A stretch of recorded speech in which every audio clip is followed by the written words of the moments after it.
And testing, and we are live on YouTube. All right, we're live on YouTube. We're live on Twitch as well. Thank you guys all for joining. I appreciate it.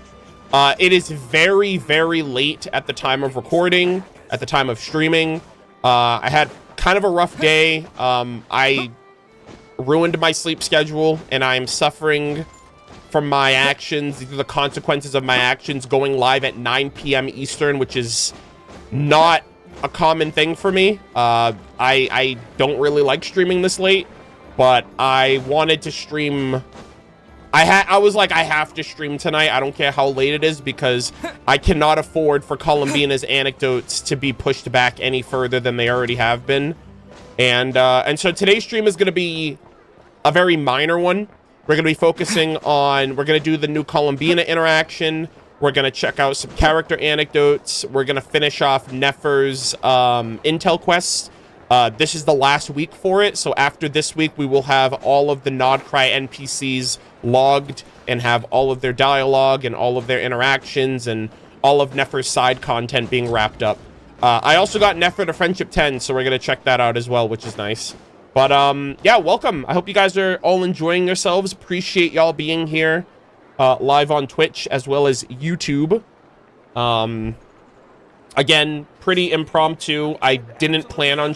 well, obviously, I planned on streaming today, but I planned on streaming much earlier. But, unfortunately, you know, I got to make do with the current schedule that I'm working with, so I do apologize. But my next stream will be on Wednesday, where we will be doing the Sumeru event, and hopefully between tonight and tomorrow I can kind of flip-flop and fix my schedule, so that way I'm streaming at a much more reasonable time for my time zone. But yeah, give me 1 second. I'm just sending out notifications so people know that I'm live. All right. But yeah, and there's a few things that I want to catch you guys up on as well. Like I mentioned earlier, Miliastra Wonderland. I have a little update for Miliastra. We're not going to be playing any games today, although I do want to do another Actually, you know what? Miliastra might be popping off next patch, because I think they're going to be updating the Miliastra system next patch, if I'm not mistaken. Right? Luna 3, I think, is when they said they're going to give like a boost to it or something. Or they're going to implement some kind of system.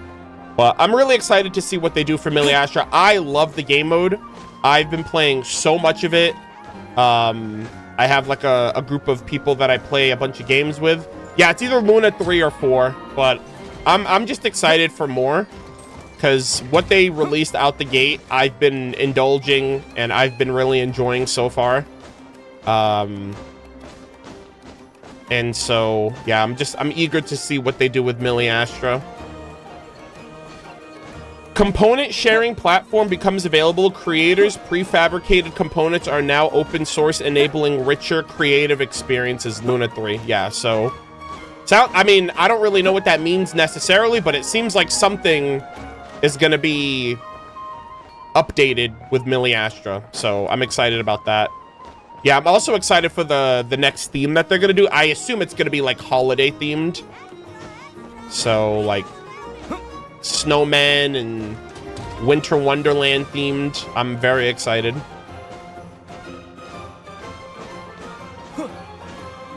Luna Arcana reading until this patch ends as well. Yeah, I mean, like I said earlier, I'm doing lore reading stuff next weekend, so that'll just be tied in with the rest of it. There's a lot of stuff to read.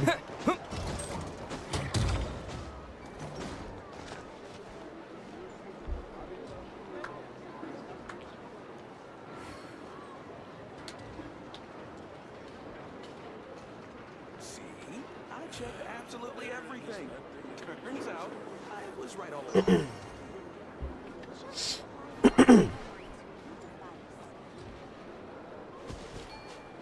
Yeah, 10 a.m. for you? Yeah, it's 9 p.m. for me, so it is not ideal for me to it's not ideal for me to be streaming at this hour, but I'm trying to make do with what I got, with what time I have.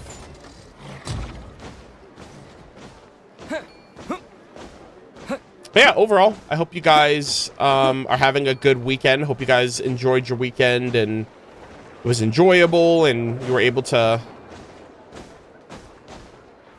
indulge in it however you guys do. I finally finished the 3.7 Amphoreus patch. I need a couple weeks before I go back to it. I ended up doing all of Cyrene's hangouts for little interactions. I did those off stream because I didn't do all of them at the time of ID Silicii coming out. And so thankfully, they're still available to do even after you finish 3.7. So I did all the little interactions. I took a bunch of pictures with her in the wearing my mem hat. And after you do all the little interactions, you get this quest. And I didn't realize you get a little quest with her afterwards. So I kind of want to save that quest for stream.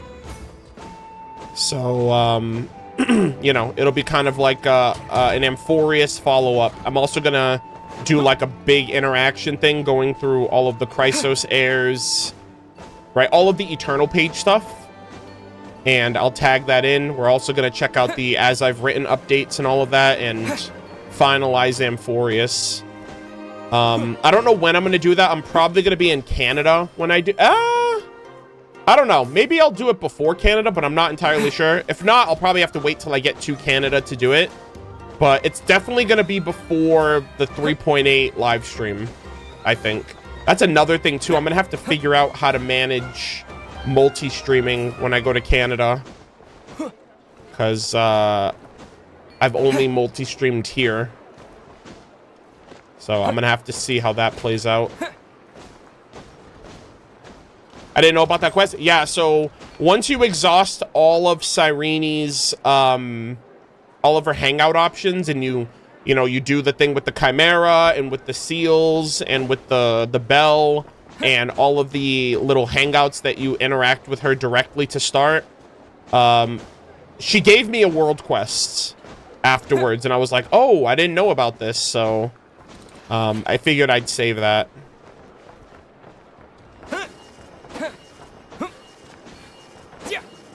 When are you going to Canada? I believe I leave on the 6th because my girlfriend's birthday is on the 7th. So I want to get there the day before her birthday. Chat, you guys want to know something crazy? My girlfriend has the same birthday as Kiana Keslana. Both of their birthdays are on December 7th, which is hilarious.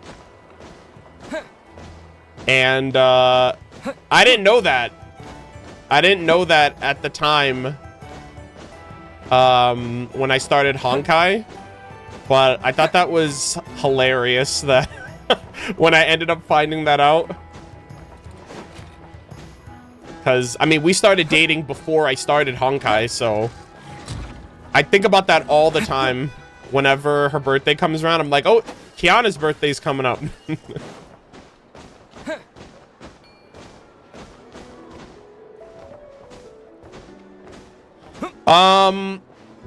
All-Nighter Nighty, I have not read anything in Nodcry yet. I have not read books, weapons, artifacts, or character lore yet. So, if I read it, you would have known by now. But I'm going to be reading stuff starting next weekend. I gotta get through today's stream, I gotta get through the Sumeru event, and I gotta get through the, I also gotta get through... I gotta get through the special program that comes out most likely on Friday. Hello again. Lion, thank you, or Leanne, thank you for stopping by. You have yourself a good night. Hello again. I am here for the class subscribing one. Oh my god. Holy fuck, Kyle. 101 month resub. That is insane, brother.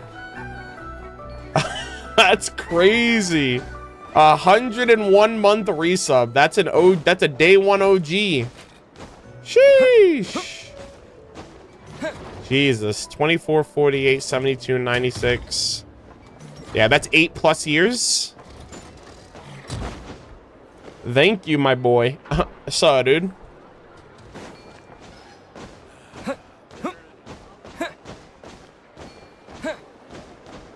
Oh, I missed the 101 last month. Yeah, I was a little all over the place last month, but that is massive.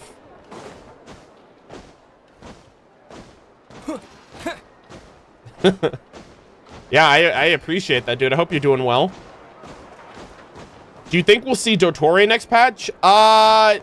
If not, it's going to be really awkward if we don't have an antagonist. And with Rare out of the picture, I don't see why they would hold Dottore back since he hasn't been around in 2 patches. I mean, they're talking about... They're like tiptoeing around his name like he's fucking Voldemort. But yeah, I think it's time. I think it's time for Dottore to pull up.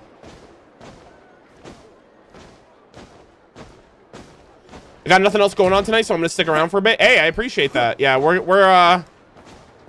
doing the usual Genshin gaming, 5 years in, but yeah, we're just cleaning up some minor content today, so nothing too serious.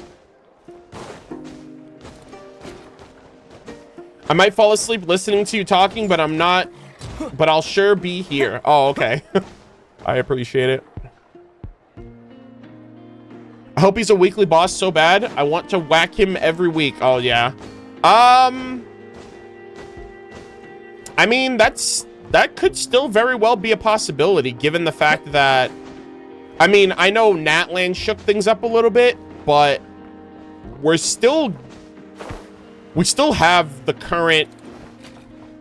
We still get Harbingers as weekly bosses, right? Arlecchino was the last one, right? Capitano kind of changed things up. Colombina kind of changed things up. I thought, you know, Colombina or Capitano would have been weeklies before Natland came out. Now that we're in Nodcry, obviously that's not going to be the case for either of them. So I feel like Dottore is the only other potential follow-up for a Fatui boss fight before Snezhnaya. So, yeah, I hope he's a weekly boss as well. I really hope he's got a segment ready, at least one. Because it's a little unfortunate that my 6 Paths of Dottore boss fight has been foiled by Nahida. Because that was like my headcanon. I was like, man, can you imagine fighting multiple Dottore at the same time during his boss fight? That would be sick. And then Nahida's like, yeah, let me stop you right there, little bro.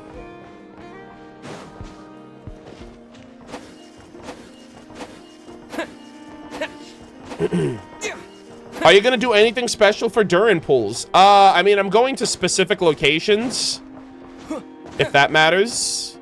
I have 2 locations in mind for him and his weapon, but I mean, other than that, not really. I'm going for C0, R1, so 1 copy of the weapon, 1 copy of the character, and that's about it. But yeah, I try to go to I try to go to relevant locations when I pull for characters. That's my own personal little ritual. But yeah. Arnold, just asking, have you recovered from HSR? No, I haven't. I was watching some HSR animated short reactions, like the Cyrene animated short reactions today, and I had a little crying spell, so nope, I am not. I was bad the day after. The day after, I literally got nothing done that day. I was just watching a bunch of people's videos and streams of Amphorius last night. Was it last night? I think it was yesterday. I watched through Kiryuko. She went through the second half of Amphoria. She finished it yesterday. And so I was watching that. So yeah, I'm going through it, man, still.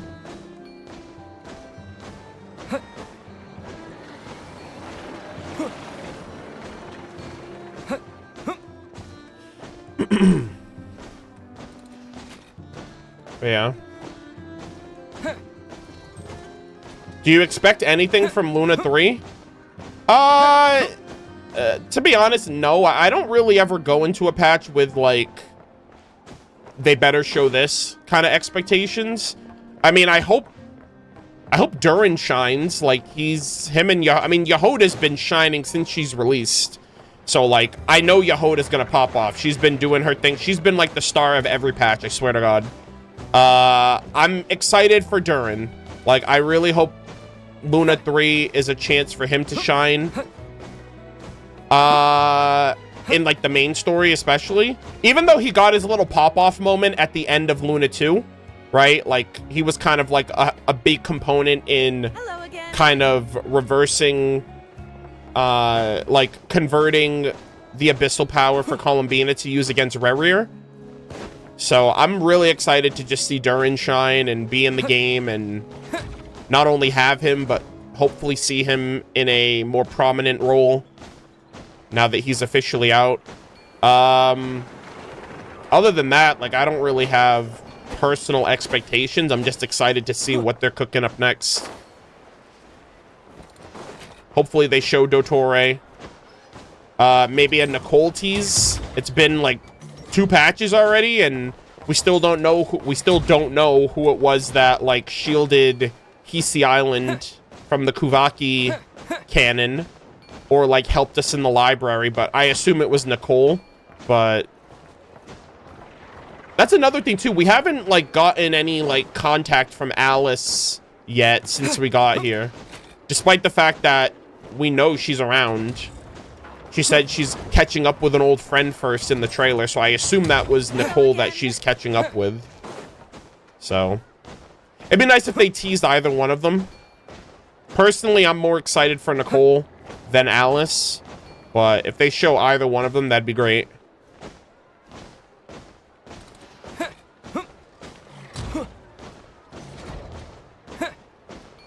Oh yeah, the broken vase noise. Yeah, that kind of went over my head when that happened during the Archon quests. I don't know.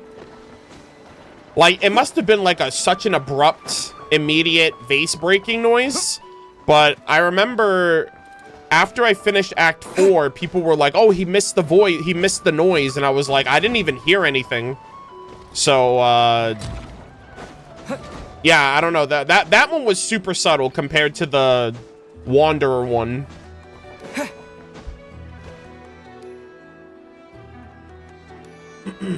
But yeah. Someone also asked, do you think that... Hold on.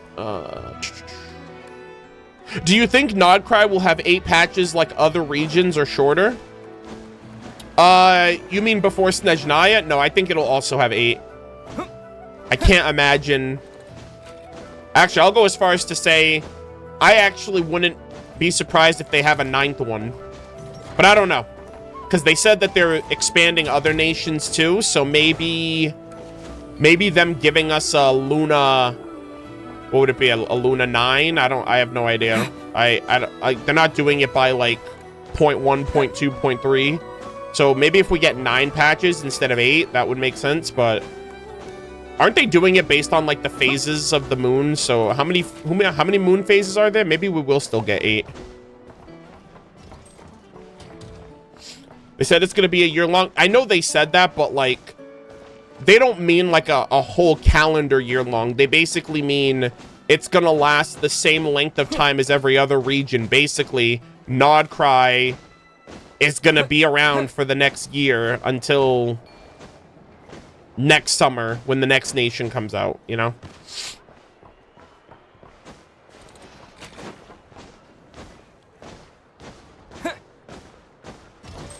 Luna 9 would still be the 0.8 patch? Okay, yeah, so we'll probably get like Luna 9. But I don't know. We'll have to wait and see.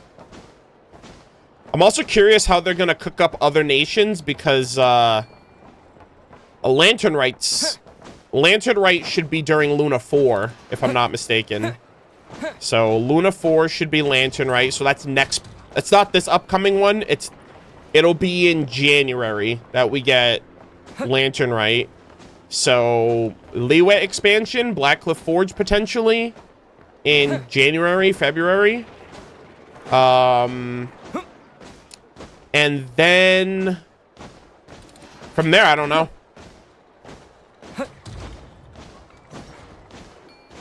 Like, I'm expecting something for Liyue. I'm expecting something for... They said the Mayor Javari is getting updates. So I don't know when they're going to get... Maybe they'll save the Mayor Javari for the summer. Right? Hot. Pyro. Summer. So maybe the Mayor Javari will come out in the summer. Or the Mayor Javari expansion will release in the summer. That's another thing, too. I'm like, are we getting another summer event? Are we getting a summer event in Nodcry? Like, I have no idea what they're cooking this time. I mean, I said the same thing last year, and then we got Tenochi's Attack, which was cinema. So, I have no idea. Like, unless we're going back to Tenochi's Attack for the summer, but I would want something a little bit more fresher. But we'll have to wait and see. I have no idea. Yeah, maybe that's another thing too. Dorman Port could be what connects us to Snezhnaya, but it'd be weird for us to go back to Mondstadt and then Snezhnaya. I feel like it would make more sense for us to go to Snezhnaya from Nodcry. So, yeah, I don't know.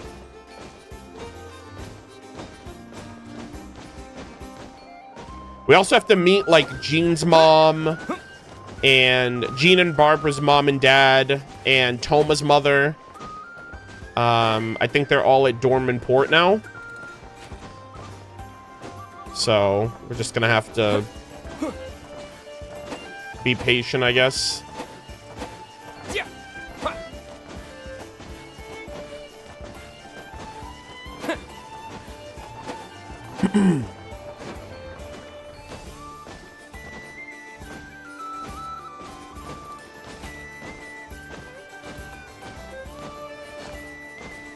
Oh, yeah, that's what I was going to say. Like, nah, they definitely have to do another Golden Apple-esque event for the summer because Alice will be out by then.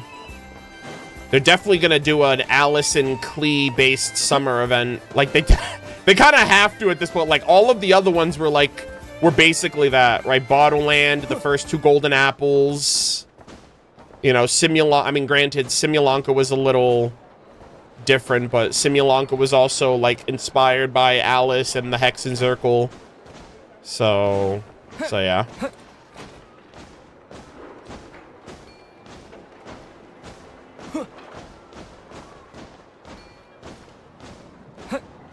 Yeah, I miss Golden Apple as well.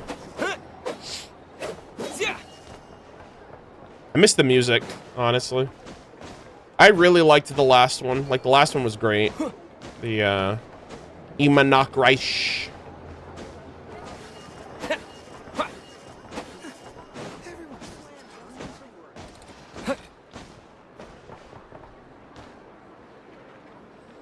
Hey, thank you for the read.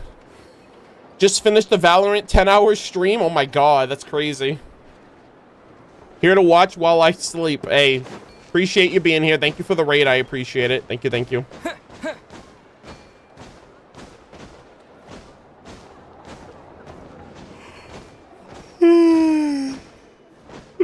Excuse me.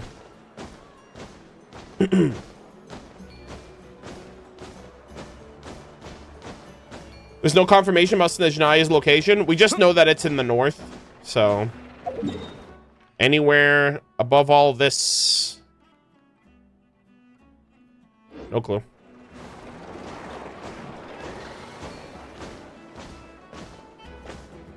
I'm so happy to see you in this time. Thank you. Don't get used to it, though. It's 9:30 my time, and it's typically late. I would never be streaming at this time usually, so this is just because my schedule was a little out of whack, so I had to stream at this hour. But thank you for checking it out, though.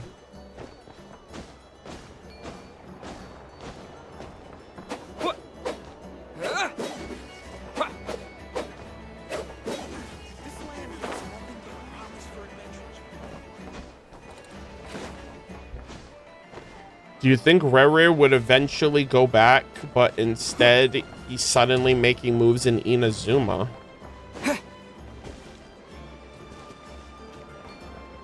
I don't know what you mean by that, Inazuma.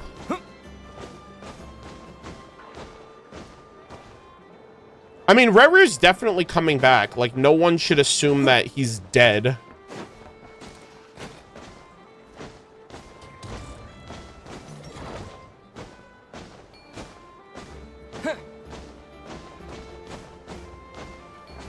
Yeah, I don't think Inazuma has anything to do with Rerir.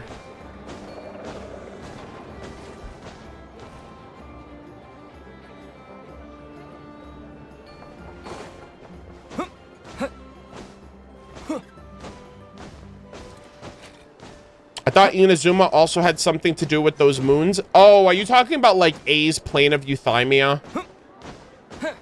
I don't know what that's all about. But I don't know. I will say this though.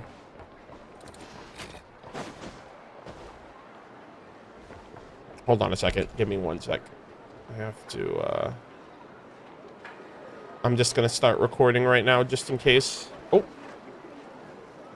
Okay. I will say this though. It's funny. So for context, someone in chat asked if Rerir ended up coming back to Teyvat and pulled up in Inazuma, like, would Inazuma be able to like fend him off or something, or would he be there for something regarding the moons? And I assume this person's asking this in regards to like A's plane of Euthymia, which looked like it had like a crimson moon in there. I don't know about all that. A is kind of an enigma.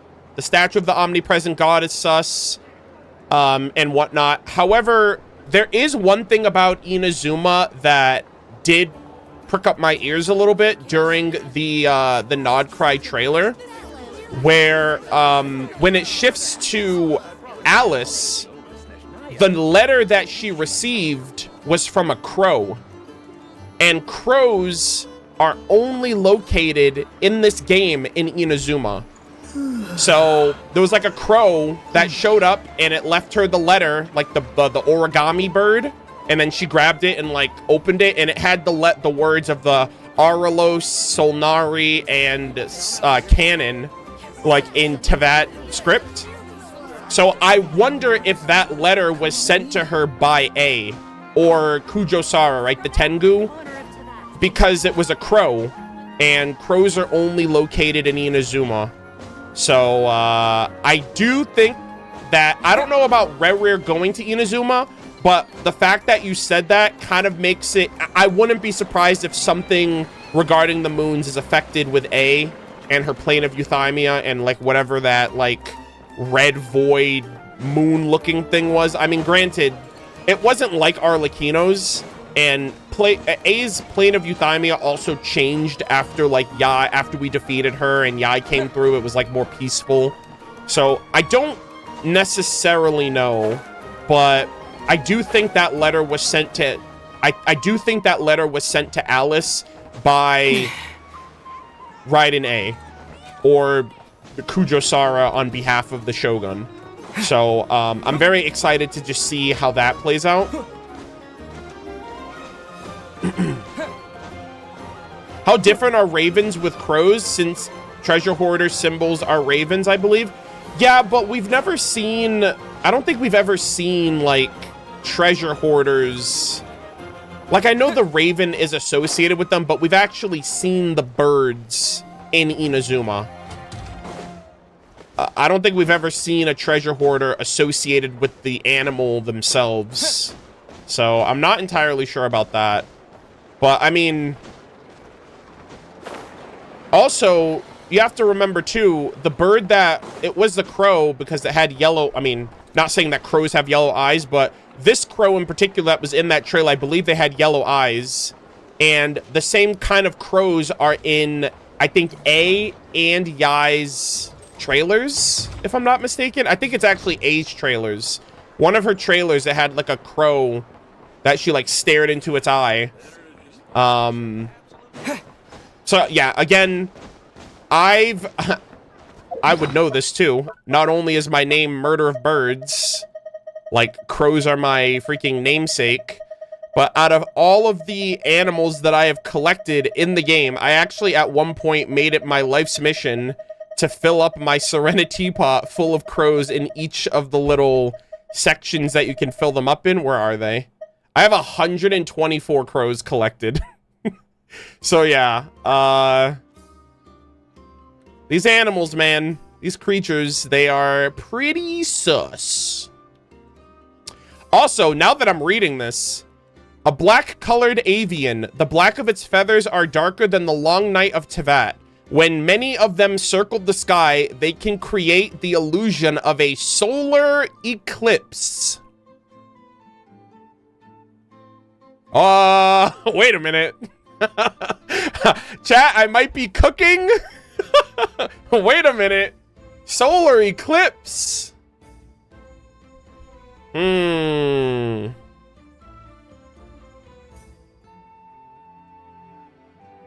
Yeah, my homies are out here putting in work, and I cannot be a more proud streamer.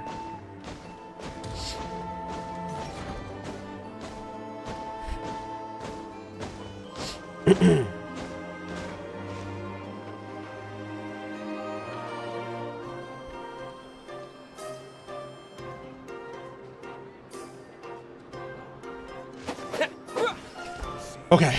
All right, gamers. I think we're ready.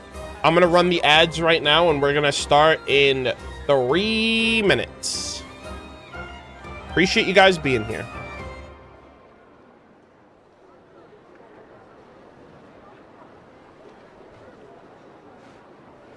All right, really quick before we start, how does everything look? How does everything sound? Quality check. When's Arnold doing the event? Wednesday. If I could just apply this discovery. Today is Bina and Nefer content. Wednesday is Sumeru event. Friday is special program. Saturday and Sunday is lore reading. So we got a busy week.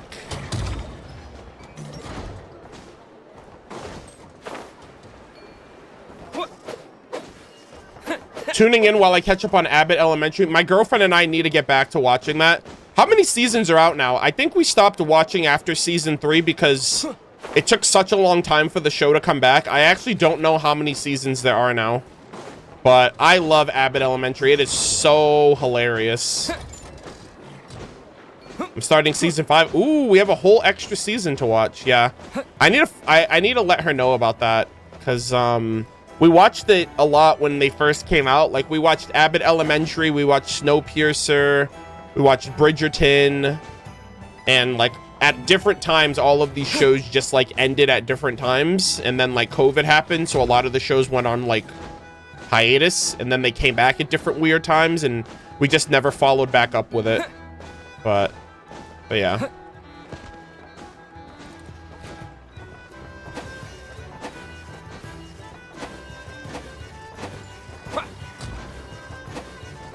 Why is your Twitter post just a bunch of Nefer and Yehoda memes? Because we're finishing the Nefer and Yehoda Intel quest today, so they're kind of like the stars of the stream. What special program? Luna 3 for Genshin. It should be this Friday. It's every 6 weeks, and this upcoming Friday will be week 6 from the last one.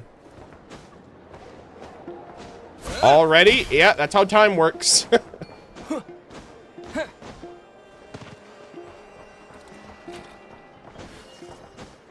Yeah. There's a crow in Genshin? Yeah, they're only in Inazuma, though. They're on Surumi Island. They're around the Grand Narukami Shrine, when like you're going up the, when you're going up the structure for it. And they're also near, I forgot what it's called. This is the beach, Kanazuka, right? It's around Nezuchi Beach, like around here. There are some crows, but yeah, they're exclusive to Inazuma.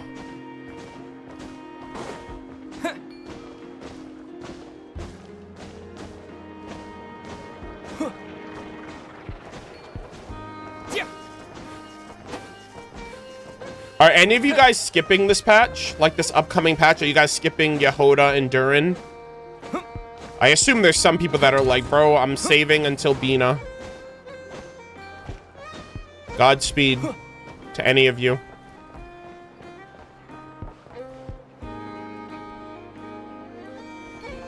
Waiting for Varka. Needs Bina.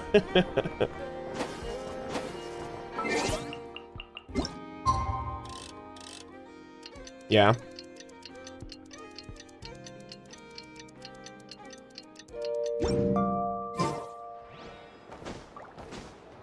I have 80k Primos saved. I'm going for Durin and still have a lot of Primos left. Yeah. Hopefully Yehoda is on the banner with him. It would be such an L move if they separated the two of them. But, I mean, they did put Nefer. I mean, granted, not Nefer. Ino. At least they put her on the banner with one of the two new 5 stars, but they've done that in the past. I remember, what was it? Linny and Lynette was on the first half, and then Dory was on the second half. Granted, those were 3 new characters, so if they put her on the banner with Durin, I'll be happy as long as I can get a copy of her. If they freaking give me another banner like Flynn's, I'm gonna crash the fuck out, dude. I cannot believe... I mean, I'm happy that I ended up getting E2 or C2 Ino after all that, after all was said and done. But good God, that was torture. I just want at least 1 copy of her. Obviously, I'd like more copies if luck can help it, but yeah. Gotta go. We'll watch the VOD later. Have a good sleep after your stream. Thank you, Katie. You as well. I appreciate you stopping by and hanging out. Enjoy the VOD.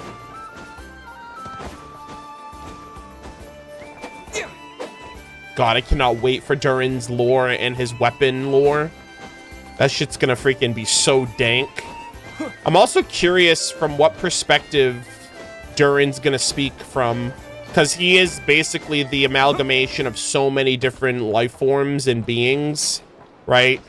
He's Dragonspine Durin, he's Simulanka Durin, he's a piece of the Bakunawa, he's like the consciousness of Susbedo. Obviously, it's him at the end of the day. It's him at the forefront, but I'm wondering if he's going to tap into any of those memories or emotions when he comes out. Like when we learn more, like when we get him to like Friendship 6. I'm excited to see his name card and his kit and how he plays. So, I'm so excited. Ah, I cannot wait.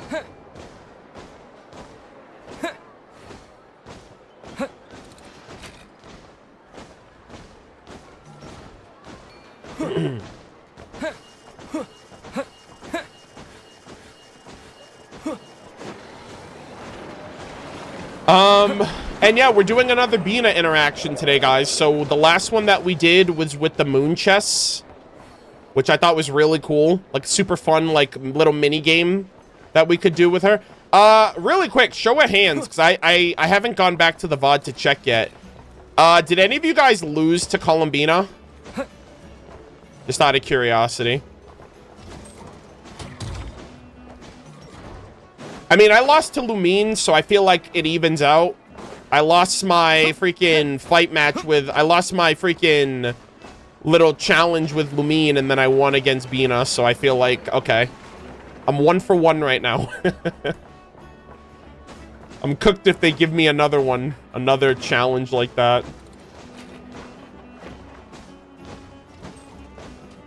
I tied? Wait, you can tie with her?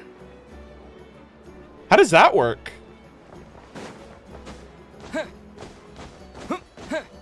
Is there like a time limit or like a turn limit? You guys just keep going on forever and then like it just ends?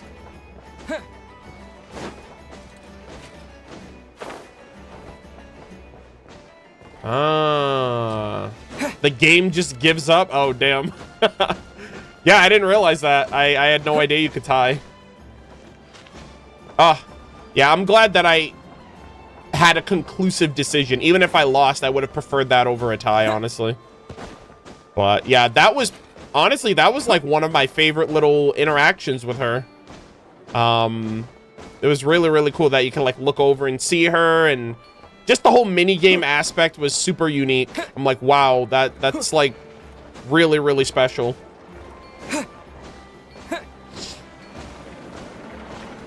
I also like the nature of the game. Is that like an actual game? Like IRL? I've never heard of like a tic-tac-toe game where your furthest turn disappears. I think that'd be like super fun. I've never heard of it. I don't know what it's called in real life.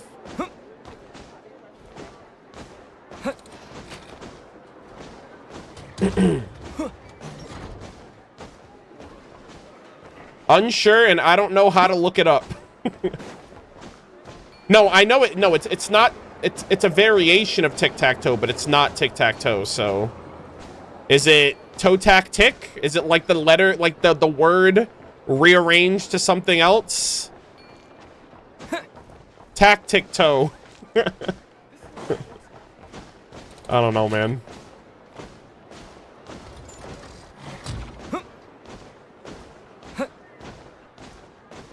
Competitive tic-tac-toe, yeah.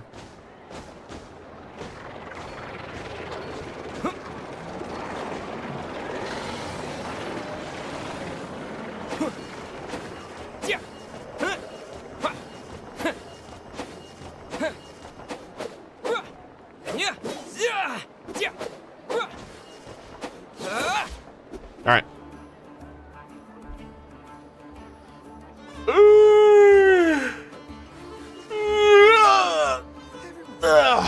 Okay.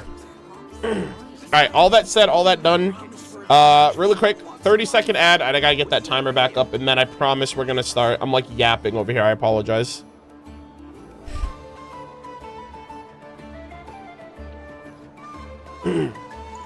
Arnold sleepy? No, that was a stretch. I was stretching. Was that maybe that was a yawn too? Maybe it was a little bit of both.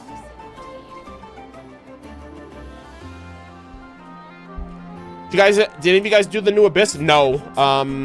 I just booted up my game today, and I got my the notification for it, so I haven't done it yet. You're tired? You need rest? I woke up at 3 o'clock in the afternoon. I promise you I'm not tired. I've only been up for 6 hours. I'm good.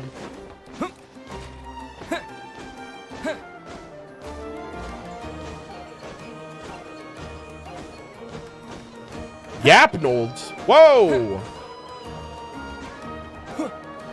I wear that with pride. Welcome to the stream, Alyssa. Yeah, we do a little yapping around here. I'm one of the few streamers that actually enjoys talking to their community. But yeah, it do be like that. Did you stay up all night last night? Ding, ding, ding. We have a winner. Is this going to be a short stream? That's the plan. Sometimes things don't go according to plan, but that is the plan. The plan is to just get through some of this stuff and then call it a day, because it is late, and I don't really have anything else planned beyond the anecdotes and the Colombina stuff and a little bit of Miliastra. But who knows? I might turn this into an 8-hour yap session. So, so yeah. I mean, we're not doing the Sumeru event, and we're not reading any, like, dank lore. So, you guys won't miss out on anything if you guys decide to bow out at any point. But, I am going to be getting through some content today. Alright. Say hi to the VOD watchers, chat. We are starting now.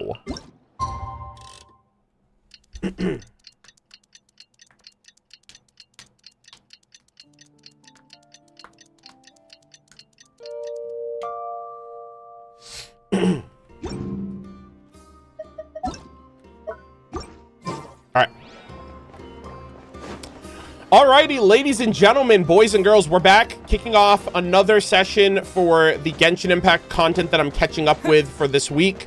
At the time of recording right now, another week has passed from the last week that we went through Miliastra Wonderland, which I've been having an absolute blast with. This is probably going to be an overall insertion. I'm probably going to put all my Miliastra content into one video when this goes up on YouTube, because right now they're spread out over multiple weeks. So I might do like 2 videos going over Miliastra Wonderland when we eventually get to this patch. But like I said in the last session, I've been having an absolute blast with Miliastra. I've been addicted, playing all of the game modes. At the time of recording right now, I am Miliastra level 20, and I am capped. The week resets tomorrow. I actually didn't realize this until last week, but I didn't know that you can go beyond level 20, because as of right now, the only thing that, like, there's no other rewards after level 20. So I thought level 20 was the cap, but I just realized this might be the equivalent of like the Tablet of Tona or the Sacred Sakura or like the Tree of Dreams or the Fountain of Lucine, where it starts off at like level 20 and every couple of patches it expands to where like level 50 might actually be the cap in the future. And we are getting like other expansions, and like we're still in the beta form of Miliastra right now. So I actually reached level 20, which means we unlocked this carnival-themed lobby that I have not seen yet. I've only seen the preview screen here. It looks fantastic. We did get, I did showcase my lobbies last patch, or last week I showed off my lobbies. But we have the Sky Dome Paradise Serene Sojourn, a paradise built upon the floating island. A paradise built upon the floating island where visitors' smiles shine as brightly as the clear sky and white clouds above. I love this so much, man. Also, this is just like a random side tangent. But at the time of recording right now, Hoyoverse is doing beta tests, like early closed beta test 1 for Petite Planet. And I can't help but see these little celestial bodies, right? These planet-looking things in the distance. They kind of look like little petite planets in and of themselves, which is kind of funny. Like, I see these little planets, it reminds me of their other game that they're working on right now. So, yeah, I love it. You got, like, the little teacup rides. You have the Carnival Ferris wheel. You have, like, the Pharaoh ride as well. So we're going to be checking that out. Very excited about that. You get that at level 20. But, guys, I've been an absolute gamer. No surprise there. I talked about this in the last session as well. But I did follow up and let you guys know that I did hit we hit legend rank in combat challenge. This is the highest ranked challenge. This is the highest ranked mode, or rather, this is the highest rank in the competitive ladders of these PvP games. So I hit legend rank in combat challenge. I hit legend rank in bridge battle. I hit legend rank in escort mission. I am in the top 3% of tornado simulator. And over the last couple of days, gamers, I have hit legend rank in blade soccer. At long last, I went on a 24-game win streak, by the way. Me and 2 other people, we kind of paired up. We've been playing a bunch of these games together. And so we add another pro gamer moment to my record.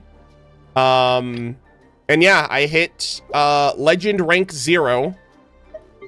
Let me see if I can see it a little better over. Hold on, give me 1 second.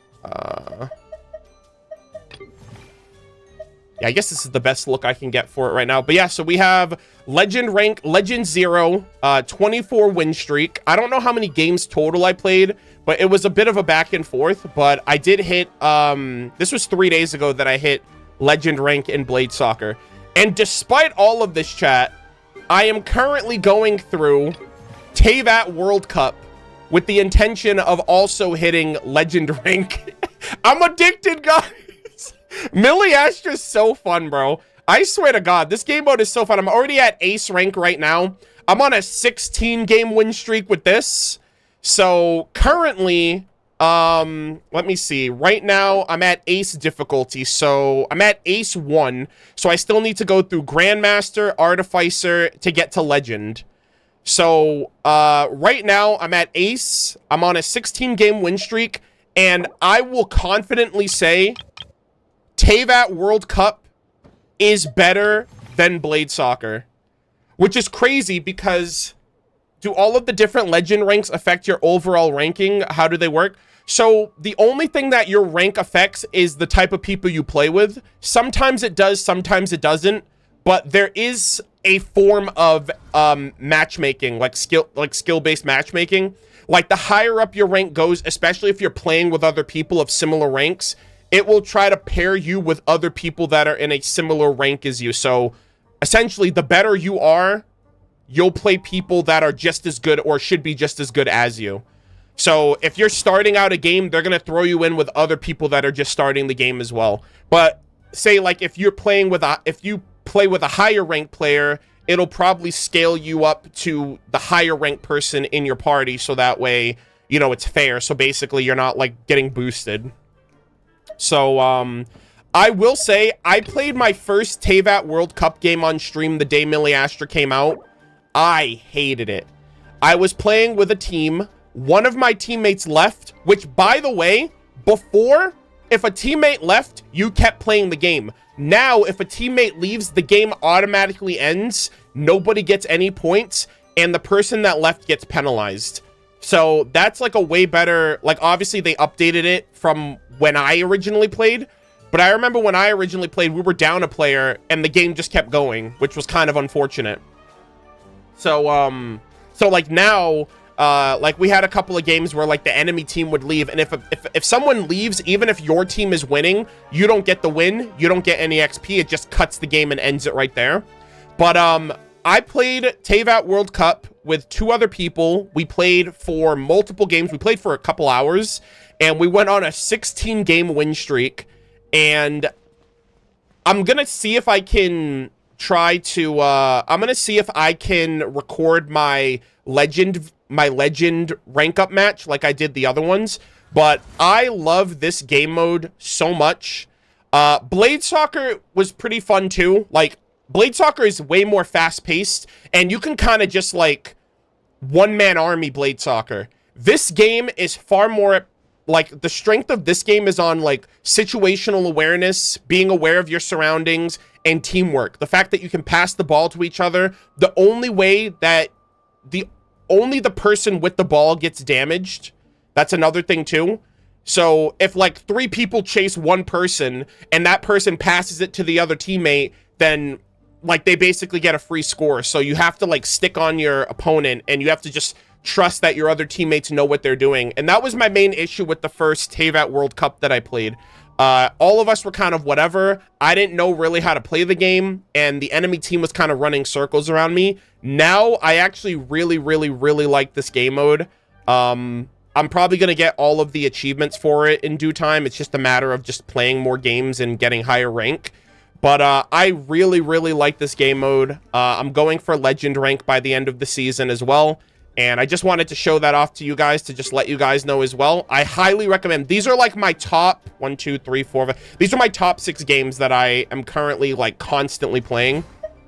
And I've gotten high ranks in all of them so far. So I hope they just add more really cool, fun, and creative games like this every patch for Miliastra, especially if they're like being commissioned by players to make for Hoyoverse, like officially.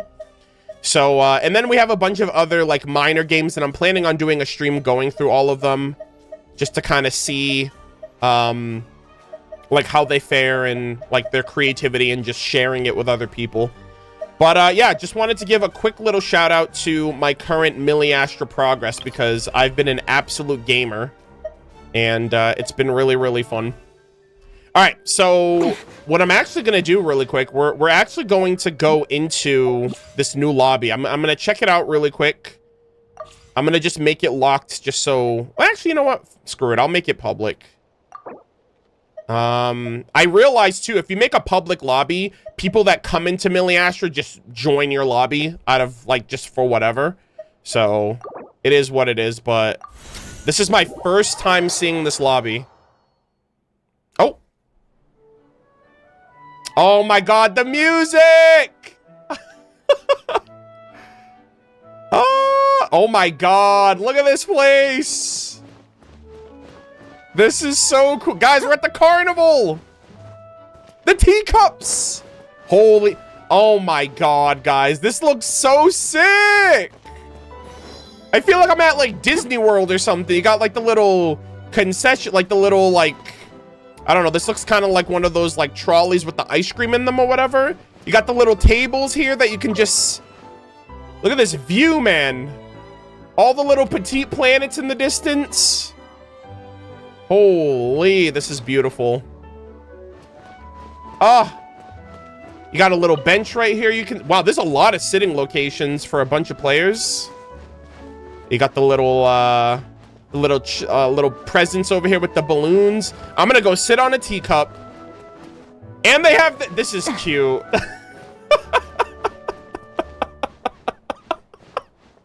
Okay. You know I had to, who the heck is tall enough? I'm gonna get a picture with Ito or Zhongli. I'm like, who's tall enough to fit that other? Like, I'm not even tall enough. Oh, wait, hold on. Is there a... Oh, my God. They put... they put a box right here. I'm like, I'm not tall enough for that. Actually, hold on. I actually might be. That is adorable. That is so cute. Hey, we take those. Let's go. Actually, Zhongli might end up being taller than this with the box on top of it. That is adorable. Oh, look at this. Guys, look at my, you can't tell from her expression, but she is having so much fun right now. There is no place on Earth or Tevat that is more fun than this right here. Look at this skybox. Brother, look at that giant petite planet in the background over there. You got that ginormous one. You got this tiny one right here. Ah, this is so cool. My goodness. This is cinema, gamers. Oh, you got the little boing. Oh, oh my God. Oh, you got the little tape. I love these little venue spots. Like that one, this one's just super chill, off the beaten path a little bit. Our little tea party meetings over here. I love it. It's kind of awkward, like how am I gonna get back? But besides that, this is so cool, dude. Oh, I love how there's a bench like every couple of feet, which is great. Okay, hold the phone. I'm gonna go on the Pharaoh in a little bit. I do want to follow up and see. Dude, this is so sick. Wait, where am I hello? Whoa! Wow, they let you get on at any point. This is so cool, dude. Look at us. We're vibing, chat. We're at the carnival. Hey, guys, from now on, when my girlfriend's like, Arnold, we should go to Disneyland or Disney World, I'm gonna be like, we have Disney World at home. This is it. And then I'm just gonna take her to Genshin Impact. Don't tell her I said that, though. Anyways. This is adorable. Oh. Holy moly, we are so high up right now. Jesus. Also, what is that thing over there? What is that orb? Hold on a second. Can I like... Hold on. Oh my God, this is cute. Look at this. Holy. All right. Can I fly there? Am I coping? I don't know if there's like a portal. Oh, okay. Those were the little speed boosts. I see. I'm gonna... Surely I can. There should be a... Uh-oh. Never mind. All right, guys, you're not allowed to leave Tevat Disney World, all right? It's not allowed. There should be a crown here. I wonder where the crown is that they're hiding. I have no idea.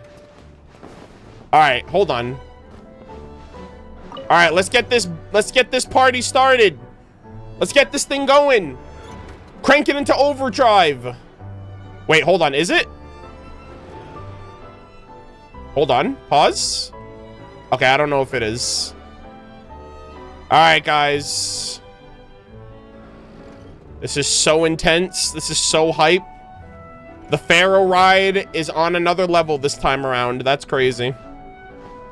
I wish that it actually, like, got faster when you actually sat down on it, but unfortunate. Yeah, this is cute. I think this is a great reward, though, just for getting to level 20. You get, like, another free lobby, which is cool. It is definitely a toss-up between this one and the, like, the default one that you get, because the other one is so Simulanka coded, right? It's got like the stars and kind of like Barbaloth themed a little bit. The music too is also in Simulanka, but this is kind of like a let's go to the fair and have a good day kind of vibe.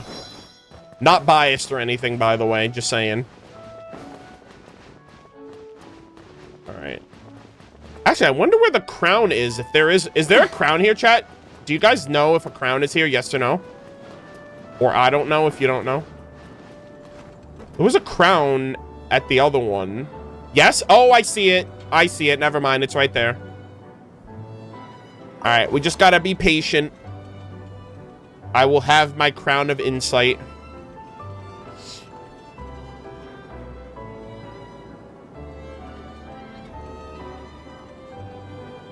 Waiting. This is so cool, man. Get 8 people in here. It's like, oh my gosh, guys. We're going to the carnival in Genshin. Why do I need to spend thousands of dollars to go to Disney when I have Disney at home? When I have Tevat at home? Hell yeah. This is so cute. I love this. All right, let me get a picture with the crown. What's a queen without her crown, guys? Am I right? Hell yeah. All right, I thoroughly approve of this venue. I'm expecting all of the other venues that we get to be tied to the battle passes of future seasons. So we have the Halloween theme, and then we'll eventually get the we're probably gonna get holiday themed, like winter holiday theme next one, with like snowmen and stuff like that. Kind of like not Dragon Spine, like obviously Hold the Sheer Cold, but like I remember the Dragon Spine event that we got for Shadows Amid Snowstorms. We got our own little custom snowmen out of that. So maybe they'll do something cute like that where you can like shovel, or you can actually build snowmen in the lobby. That'd be really cool, right? Because the Halloween theme, if you like bring all the phantasmal fires together, the moon gets bigger. So I wonder if there's gonna be like a little Easter egg in all of them. And there was also like that hidden like witch's table behind the wall. So I wonder if the other seasonal lobbies are gonna have little Easter eggs like that. That'd be really cool to check out.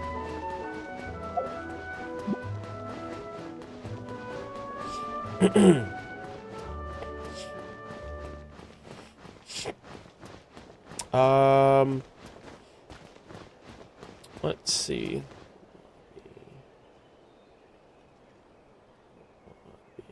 Okay.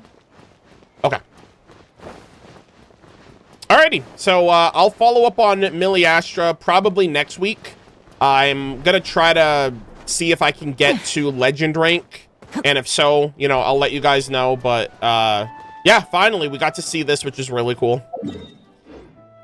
All right, let's see. Yeah, there's a couple other games here that I need to... There's been a few new games created, too. Doomsday Railway? What the heck? Oh, my God. This looks cool.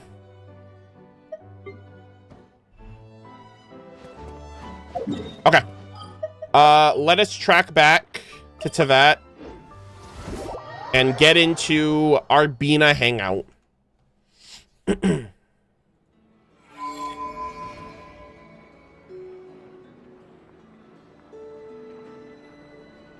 Okay.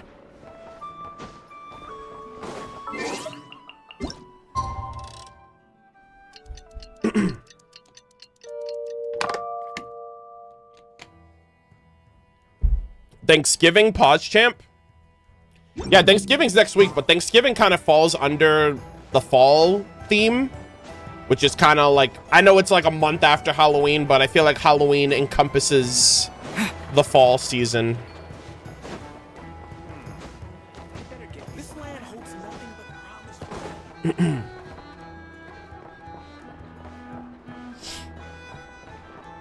promise. Okay. All right, gamers, we are back for another week of Colombina interactions. I am back. It is Sunday at the time of recording, and Colombina is ready with another part of her Selenic Chronicles. So, the last one that we did with the moon chests was so unique. It was so cool. One of the most special ones that I've gotten thus far that I... Oh my gosh. The Kuhenki are... Oh my god, they having like a sleepover? They're having a little hangout session over there. There's a ton of Kuhenki. Oh my gosh. Bina, what's going on? Another week. Let's get it. Oh my god, there's so many of them. Holy, 1, 2, 3, 4, 5, 6. Sheesh, they're all over. Wow, it's so lively here today. All those Kuhenki are dancing around Colombina. Oh, they're having a little dance off. Wait a sec. That's not dancing. Oh! Looks more like they're trying to bury her alive in a pile of cuteness. Oh, okay. Jesus, you scared me there for a second. You got me in the first half with that sentence. I saw bury her alive. I'm like, what? You know what? She's fine. All right. I think she's gonna be okay. Help me. Oh, or maybe not. Okay. You know what? Cuteness overload is a real thing, guys. Give her a hand. Thank you. Kuhenki, what's going on? You guys good? You gals okay? Why were the Kuhenki acting like that just now? They're not usually that energetic, are they? Is it her Kuvaki? Oh my gosh, there's so many of them. Jesus. Well, I decided to play a game with the little ones. Oh! And it seems they became quite invested. Ooh, we're playing games? I want to play more games. Moon Chess was awesome. Crowding around you like that after playtime? Kinda like puppies, aren't they? Maybe it's their way of showing gratitude. Only this time, their gratitude felt more like getting caught in an unexpected snowdrift. You say that, but Paimon bets you never pass up a chance to spoil them. In any case, would the two of you like to give it a try? Oh my gosh, guys, we're playing another... Are we playing more games? You mean being surrounded like that? You mean playing a game with the Kuhenki? Yes. Absolutely, I'm a gamer. Oh, sure thing. It'll be cool to see what sort of games got the Kuhenki so obsessed. All right, guys, we got to be on our A game today. Go on now. Are they playing hide and seek or something? Oh, what's going on? Wait, are we actually playing hide and seek? Hold on. Oh. Oh. 1, 2, 3, 4. All you need to do is guess the image. Guess the image. Oh, is this like a constellation thing going on here? Interesting. Is that like a dog or a horse or something? The two leg, like the legs and the head? Huh? But it's way too abstract. Oh god, I'm cooked, chat. Please tell me this is like multiple choice. Did you actually manage to get the right answer when you played Colombina? No, I guessed wrong more often than not. Oh dear. Wait, are you telling me I could actually get the wrong answer? Huh. Well, Paimon's gonna quit while she's ahead. Oh. Why don't you take a guess, traveler? Oh. Oh. Oh, the image. That looks so cool. All right, is that a deer? It looks like a deer. It's a long-necked rhino, a harpoon with one prong bent backwards. Okay, that looks like a rhyme horn deer. I thought it looked like some kind of legged creature before the silhouette filled in. Because I was like, oh, those are the legs, and then that's like the head. But okay. I'm gonna say a rhyme-horn deer. Did I get it right? They're like, oh my gosh, you're galaxy brain. Hopefully. Whoa! That reaction must mean... Congratulations. Your answer is correct. Hey. Hey, guys. Just another day of being a Genshin gamer. Are these gonna get harder? Hold on. Am I celebrating too soon? Oh! They're like, oh my god, you're so good at this game. We love you. Guess this means we did good. Aww. They really are so soft and squishy. The Kuhenki have taken a liking to you. Aw. Guys, I'm gonna adopt all the Kuhenki now. Just add them to the list. We got the Aranara, we got the Melazine, we got the Kuhenki, which... The Asha, like, bro, we're just gonna adopt all of the Teyvat wildlife. I can feel it. They are at ease in your presence. Hoyoverse, where are the damn plushies? Where's my Kuhenki pet? All right, I've been waiting ages for the you finally gave us the freaking, the Aranara one, and even then that was a limited bit. A limited code. Like, we're long overdue. Just as rhyme-horn deer fawns are given to bathing in the moonlight, ooh, so too are the Kuhenki drawn to that which radiates from your heart. Oh, I love the reflection right here. Look at that, the reflection of them in the water. I wish that they showed some type of, you know, whenever I see a water's reflection, especially when they showed Wanderer in the trailer, I wish that they gave away something whenever we saw reflections in the water. Like, the only thing I can see is, like, there is a little bit of a visual reflection effect. Like, there's, like, a little bit of a hue difference from the water's reflection versus what's on the surface. But other than that, I wish we could, like, see something different in the reflection. I think that'd be really cool. Oh, and what would that be exactly? Your heart, your soul. Aw. A certain kindness and gentleness, I suppose. Yeah. Ah. Man, these are so... I wish these were longer. I really do. This one was really fun. Very short, sweet, bitter, like short, sweet, to the point. But also I'm yearning for more, and now I gotta wait a whole week. Ah, so good. All right, I want to take a picture with Bina right here while I'm here. All right. If you'd like, you're more than welcome to play with the Kuhenki again sometime. Absolutely, Bina. Thank you so much. Ah. I really... Like, I sound like a broken record, I'm sure. All of these interactions are going to get stitched together into one video by the time this goes up on YouTube, so you guys will see my week-to-week expressions and reactions of all of these Colombina moments, but I sound like a broken record every week, but I cherish these moments with her so much. Just because, like, we don't know if there's going to be kind of like a payoff to doing all of these in the Archon quest. Like, if our relationship with her is strengthening outside of the Archon quest, is this going to have any effect on the Archon quest? And even outside of that too, like, I feel like there's like such a deeper attachment to Colombina by doing these. And the unfortunate thing is, and you know, I know like there are some people even, I had a conversation with someone in my YouTube comments that didn't know when they're supposed to interact with Colombina. They go to them, they like, oh, I would go to her every day and nothing would change.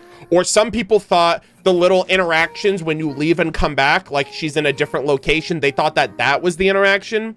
Hoyoverse needs to like put the Selenic Chronicle on the top left corner of the map over here and ping it to you like, hey, you have another interaction with Colombina, because even people that are like on top of it tend to forget and they'll fall behind a day or whatever.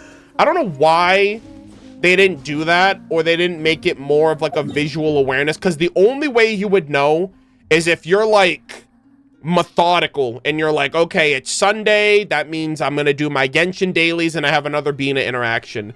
The only tell is that her icon, which is super tiny and all the way over here, is blue, or like a blue hue instead of black.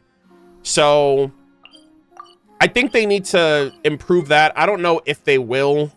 And if they will it be only after Nod Cry is already over for newer players? You know, this is very similar to when we were in Sumeru and we were dying in the desert with no underground map. They were like, okay, we're going to give Sumeru an underground map. Actually, we'll go even a step further, right? Inazuma comes out, shit rate for the Kuragi drops, right? The Kairagi drops, awful. Spectre mobs, the worst mobs in the game. Terrible to deal with, terrible drop rate. When Sumeru came out, they were like, all right, guys, we updated the Kairagi drops, and we made the Spectres less annoying.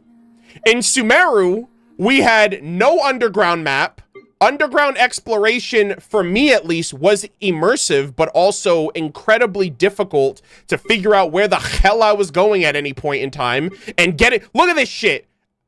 We didn't have this map in 3.0. We didn't get this shit until Fontaine came out. And it just seems like if you're in that current region, you got to deal with it. And then when the next region comes out, they will go back to the old region and update it for newer players. But if you're a current player, my boy, you are beta testing this shit. And I really hate that. I wish that that wasn't... I mean, you know, if you notice enough things, it becomes a pattern. It seems like it's baked into the plan. And it's... I don't know. I don't know how soon they can make these changes and implement them and whatever, but that is something that I've tended to notice. Obviously, nothing has really retroactively happened with Natlan. Even in Mondstadt, like, they went back and changed some of the domains, like the fucking ice domain and the crazy fucking, like, 40-second cooldown that it would give you on your skills. They nerfed some of these older domains that were really annoying at the time.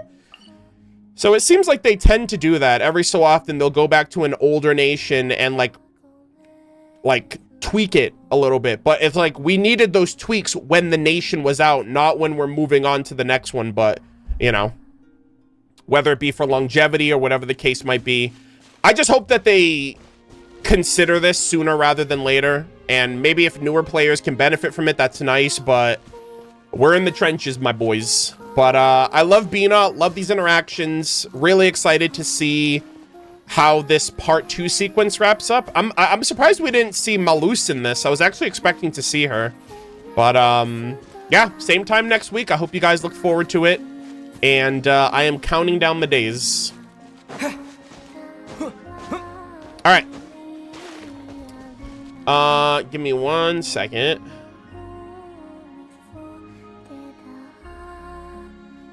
Okay. Hey, thank you guys all for joining. I appreciate it. Everybody on YouTube. We have 150 on YouTube, 180 on Twitch. So I appreciate you guys tuning in. Oh, that's right. Before I actually wrap up, let me see how they updated the text over here. All right, let's see. The moon shifts eternal. Sorry. The moon shifts eternal. Come back and play with the Kuhenki again in the future. Aww. All right, guys, we're halfway through. We're halfway through this Bina interaction. Unfortunately, I'm a little less than 2 weeks behind, so, you know, everybody else will be caught up, and we'll have the last interaction available when the next patch comes out in a couple weeks. But at the time of recording right now, the Luna 3 special program is this upcoming Friday. It is Sunday at the time of recording, so I'll be able to get 2 more of these interactions before the next patch comes out, which is nice. But yeah, I'm very excited to see how all of this plays out, especially this one, because Malus isn't here with her. She's like by herself and she's like coiled up, so I don't know. I still don't know what her fate is with the moon and the false sky, and I feel like she is going to return back to the Frost Moon and she'll just be in the moon from now on, or she'll be the moon by the end of the Archon quest. But I don't think Colombina is longed for Teyvat because it's draining her power. She's not at her best. She yearns to go back to where she was born, her prologue story, the missing prologue. And I'm very excited to get the revelations of that, like her connections to Dragon King Nibelung, the other Moon Sisters, the creations of the moon, the creation of the moons, and how we're gonna get her to that moon. Is the false sky gonna be torn down and everything else in between? But I'm very excited to see how that plays out, and I'm eager to hang out with her until then. All right.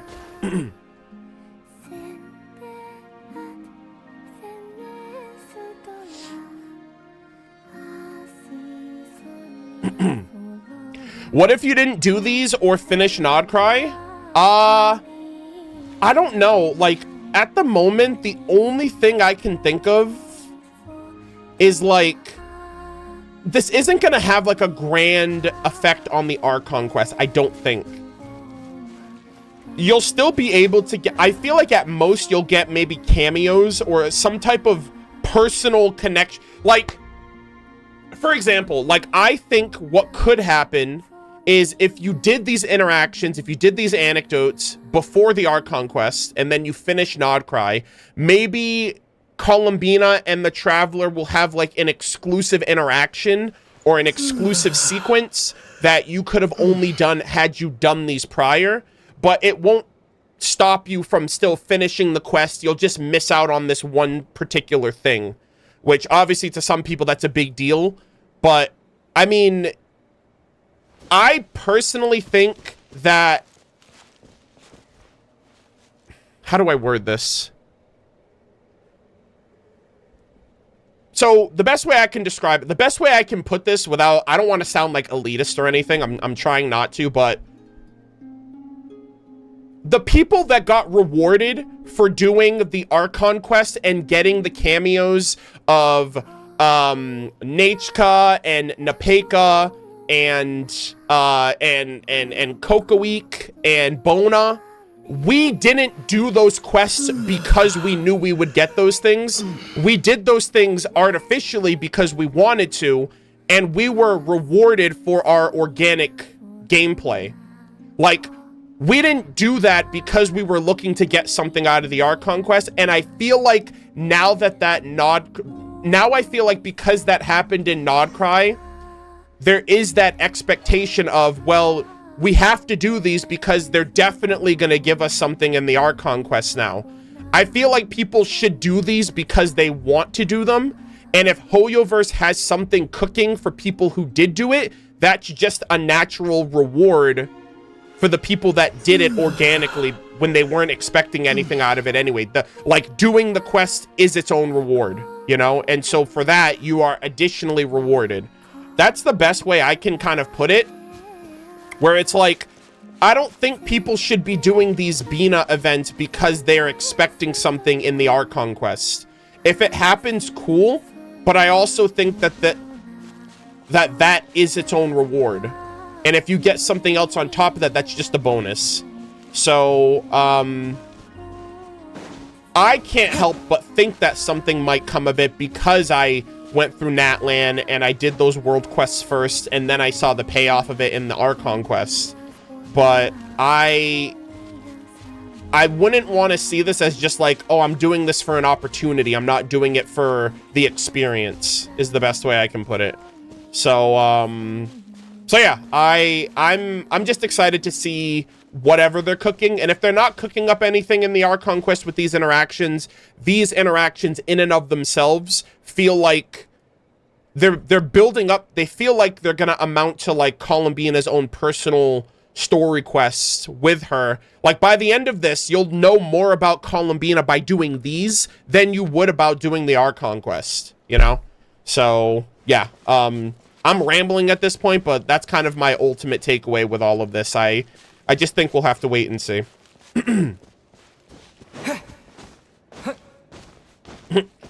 There's a Natlan NPC in the back of Mondstadt on the deck. Talk to him. My boy, you're like a year late. I talked to all of the Natlan NPCs that are in other nations when I did Natlan, and it's already up on my channel. So yeah, you missed out on that, bud.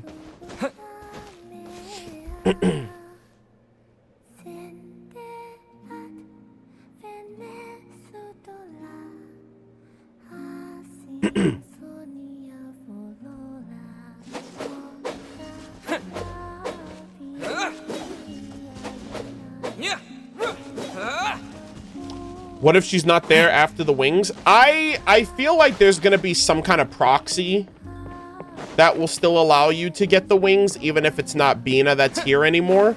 Because, yeah, that would create an issue. So, like, if it's not Bina that's here, maybe it's a Kuhenki that will, I don't know, give you the memories of what moments you could have had with her or something. I don't know. Or maybe Bina's gonna be fine and she'll still be here afterwards. But that inherently kind of tells you that nothing is gonna happen to her, which I don't know if I believe that. So we'll have to wait and see. I don't know what Hoyo's cooking with this.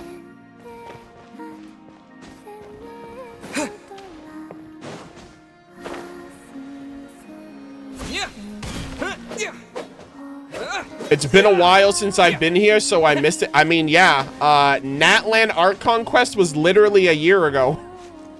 So, yeah, you're mentioning the Natlan Mondstadt NPC. I was like, we did that in January. That was a minute.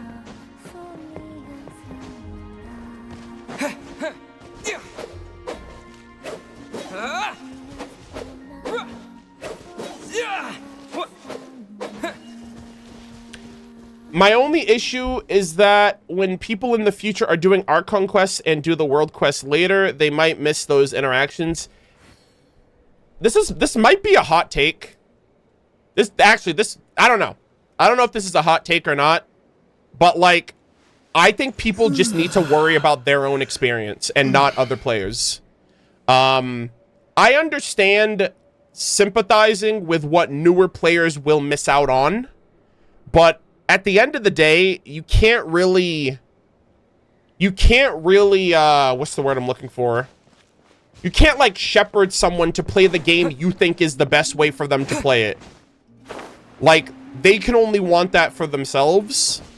And I agree. Like, I think there are certain things that I'm like, man, if you miss out on this, that's a shame, because I experienced it, so I don't have the perspective of missing something, you know. So maybe it's a little, you know, it's, you know, maybe I'm in a more prosperous situation where I'm like, oh man, you have to experience this, because imagine you miss this thing. But I mean, some people pick up Genshin years later and there's years worth of content that they'll never get to experience. But I don't think, you know, I don't know, no two people are going to play the same way. Even if you guys do content the exact same way, you have access to the same stuff, people are going to play what they want in what order they want, and they'll do other things later, or they'll never do those world quests, you know. I'm sure a lot of people were scratching their heads and just like blindly like watching the scene, not blindly, but like blankly watching the scene where Colombina, I'm sorry, not Colombina, where Sandrone was basically reiterating the sequence of the Narcissenkreuz Ordo questline. If you didn't do that, which was 2 years ago, mind you, then, like, you have no idea what the hell she's talking about. You don't have any context. You don't care what she's saying because you're not attached to any of that stuff. And it's like, you know, that's, you know, like, what's the word I'm looking for? Like, it's kind of like a live and let live kind of thing.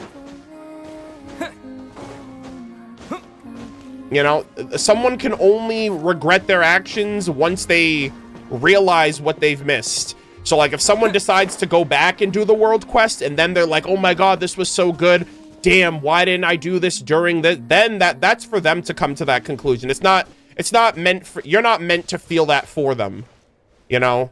You can only feel that for, like, what you're doing. So, obviously you can be like, oh man, I experienced it, so I feel like that is something worth experiencing if you like Genshin, but Everyone's different. No one's gonna have the same experience. So I understand the sentiment at the end of the day. Like, oh yeah, like someone else, a newer player is gonna miss out on XYZ. I have a lot of, I'll be honest with you guys, I know myself so well. I know myself so well. If I had the opportunity to start Genshin Impact for the first time today, and I realized that I missed 5 years of content, I probably wouldn't have played the game. It would bother me as a player knowing that there are so many things that I have to go looking for that I just wouldn't even put that effort in. And I would just, like, move on. Like, I would just be like, oh, well, Genshin's not something that I'll experience because I know that there's XYZ that I have personally missed. And I can't really, I don't know. I've never been in that situation. I mean, for example, I kind of have, like, I'm going in, I want to get back into Zenless Zone Zero, and I know there's a shit ton of stuff I've already missed. So I am going to have a bit of a, no pun intended, a bit of a hollow experience with that game because I know that there are things that I don't know. There's limited stuff that I missed, but I'm going to be able to enjoy it the best way that I can. But there's no way that I'm going to be able to have the experience of someone like Vanity, who's experienced everything and has seen everything and has been like, he's kind of tackled everything in chronological order and so on and so forth. So, you know, you got to just commit yourself to what you can tolerate and what you're okay with. But everybody's different at the end of the day.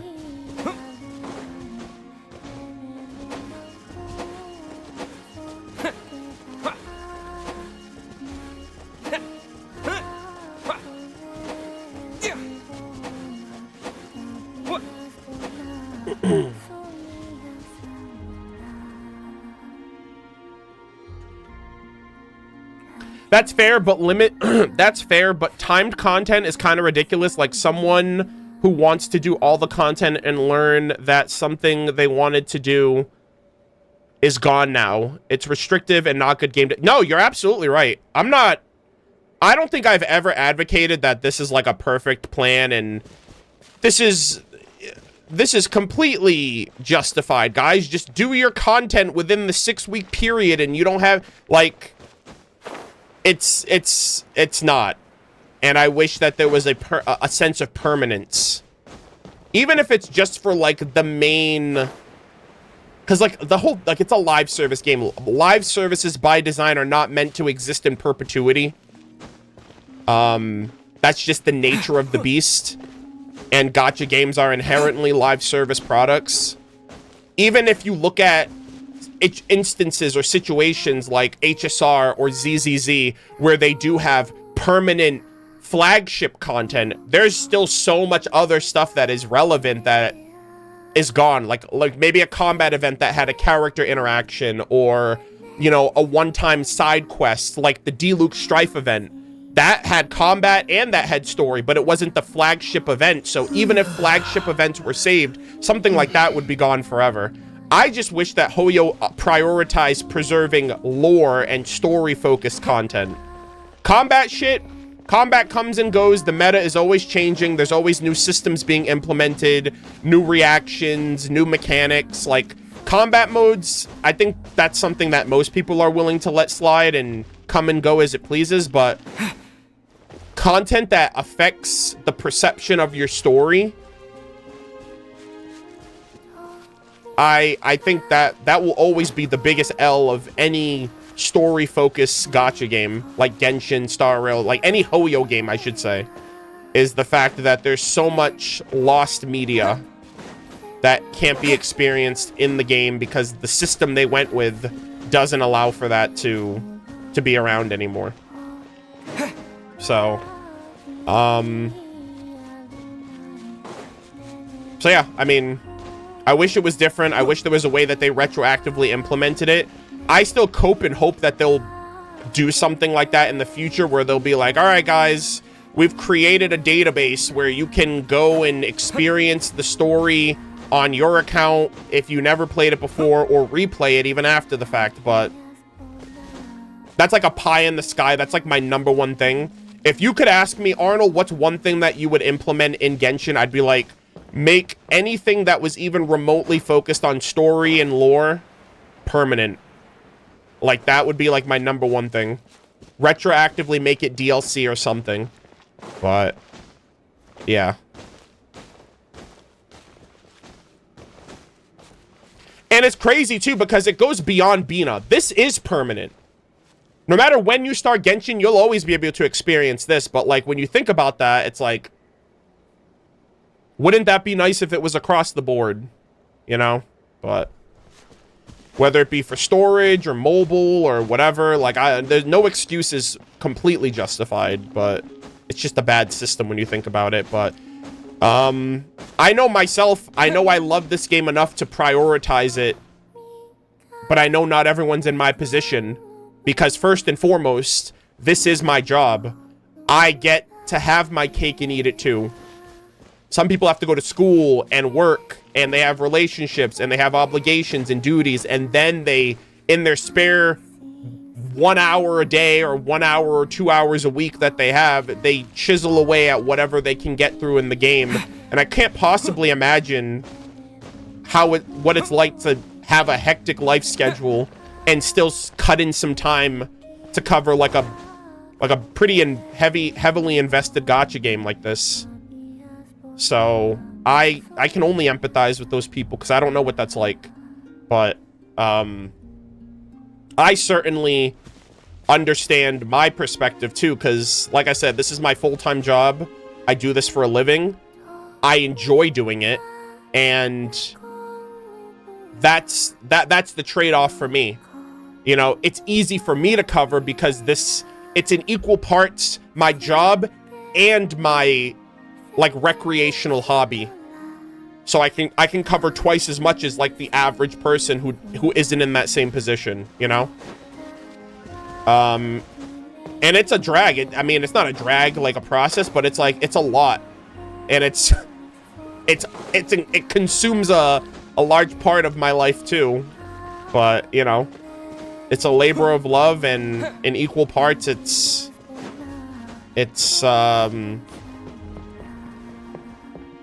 it is, you know, it's like a job. You have to like kind of keep at it. But yeah, we kind of we got super real right there. Bina, I'm so sorry you had to hear me yap. But yeah, I wish things were better with the game, and I don't know if something will come of these. I just can't help but feel like there might be something. But yeah, I don't know. That's all I can really say. Bina's like, brother, I don't see you for a whole week and you're just yapping. What is going on here?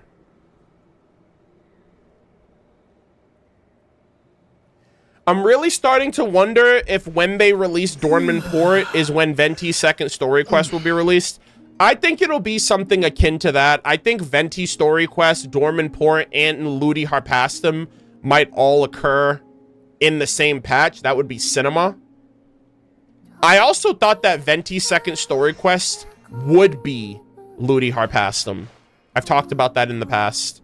I also thought that they would reveal Istaroth during Venti's second story quest, but they did that way sooner than I thought.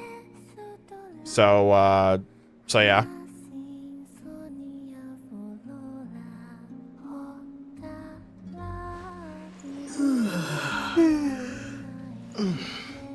Excuse me. Really, Rin? No way. I'm watching your YouTube series right now, and I'm at your Dragon Spine part.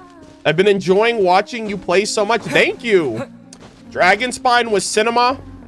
My boy Albedo pulled up, and I was obsessed. I was locked in.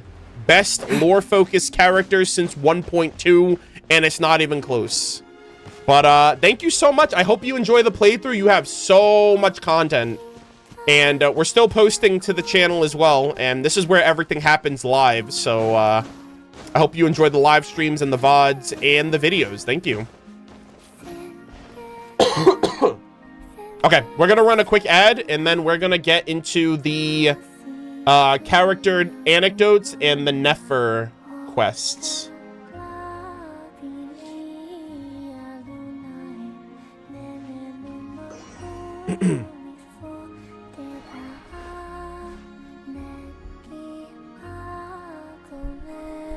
Yeah. Oh, and one last like closeout for this. If you or someone that you know is playing Genshin and you miss content and you wish you could experience it as if you were playing it yourself, you can always go to youtube.com/MurderofBirds Impact and experience the story in an organic and immersive way. All right. I heard the content is primo. I almost said primo. I meant prime, but then I was thinking of primo gem. Anyways, the content is good from what I've been told. All right. A lot of great feedback. A lot of people leaving really kind and relatable comments about being able to experience content that they missed out on, which is like 30% of the reason why I made the channel in the first place. I was like, I've been here since day one.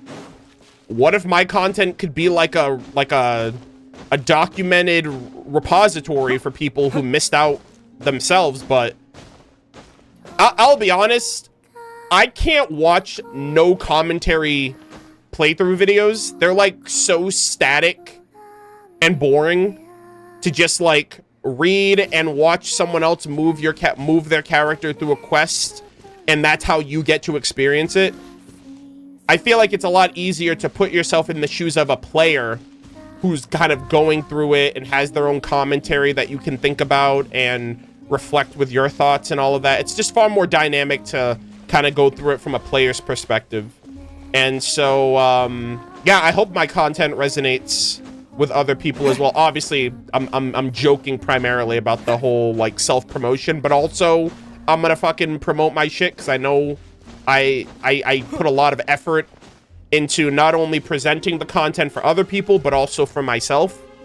And so, yeah, I hope that my content continues to help newer players who weren't around for that one random, obscure, lore-focused event that reveals a lot about a character that happened 3 years ago, right? Like, for example, first off, the manga talked about kind of Diluc being involved in this underground information network. And then we got the Hidden Strife event with Diluc, right? His 5-star skin that kind of talked about his involvement in all of that stuff back in the day with the Fatui and stuff. And then in Nodcry, they confirmed that the underground network was by Nefer and that Diluc is her Mondstadt informant. So there's so many layers to stuff like that that would be lost. That's like lost media, basically. So, you know, putting everything in a nice chronicle order. It's been a labor of love. It's been a personal like duty of mine as well. Because I'm not just thinking about myself when I play these, when I go through these playthroughs. I think about people that are behind, people that haven't even started the game, or people that play and they're just kind of like, what do I do next? So I'm always keeping others in mind whenever I do my playthrough.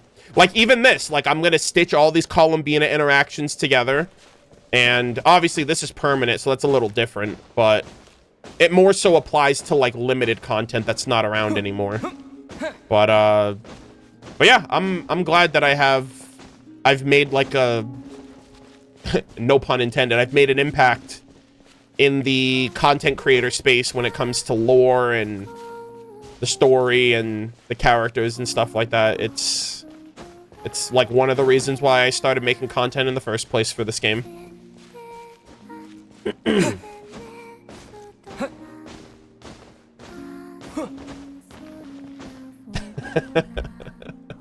Genshin Impact.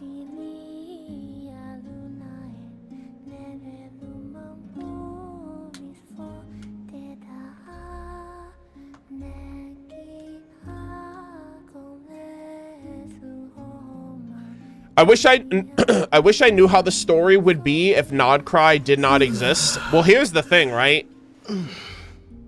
Nodcry had to exist.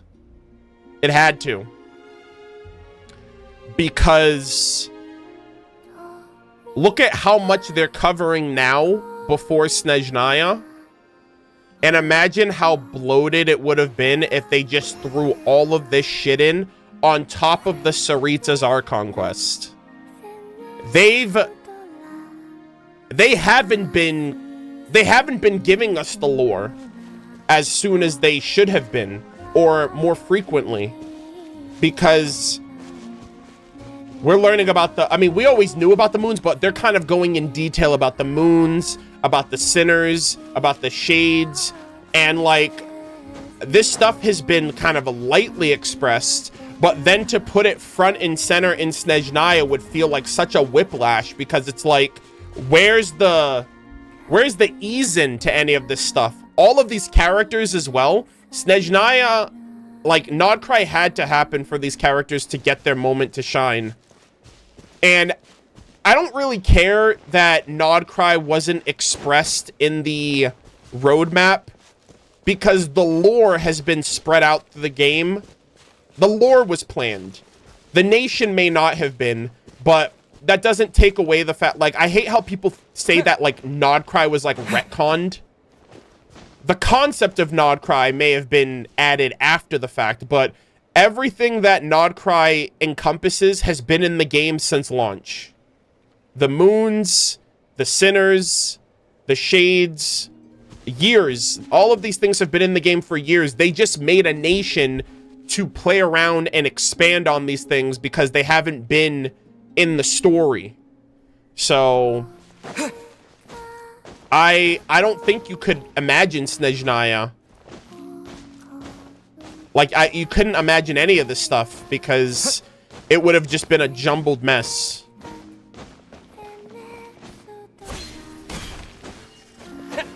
Yeah, people who use the term retcon, they use it in a negative, like, the term retcon, unfortunately, has a very negative connotation on the internet these days, because people, what a retcon means is basically, oh, the writers changed something, and so they changed this thing so it makes sense, but so they didn't have to explain it or whatever. Like, nothing that they did with Nodcry undermines anything that they've explained in the game. Here's what a retcon is to these people. A retcon is, you didn't tell me Nodcry existed, therefore you made it up. Therefore you retconned it in. Right? That's like saying, oh, they retconned the sinners because Dainsleif didn't tell us about them the day we met him in 1.3 or 1.4 or 2.6. Like, because they didn't tell you about this information at the earliest possible time, now that they're showing it now, it was retconned. And they were open about it too. They were like, hey, we felt like Nodcry needed to be a part of the story. And they hold the freaking Travail teaser in such, like it's the fucking Bible or something. Like, you can't add anything else. And look at that. Nodcry, to a lot of people, is considered one of the best nations in the game. There's a reason for that. It's because everything in this that's in this nation has been in here from the jump. So, I don't know. That personally just gets under my skin.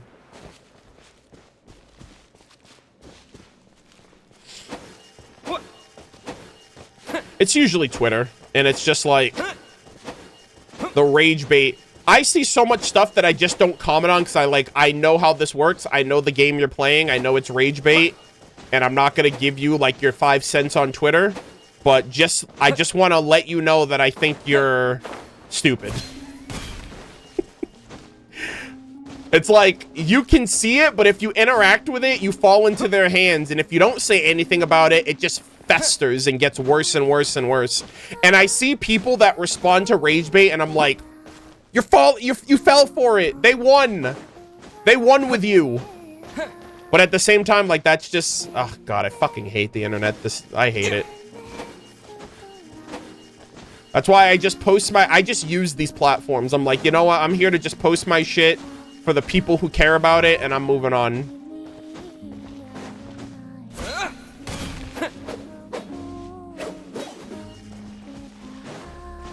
Yeah, it's always Twitter at the scene of the crime.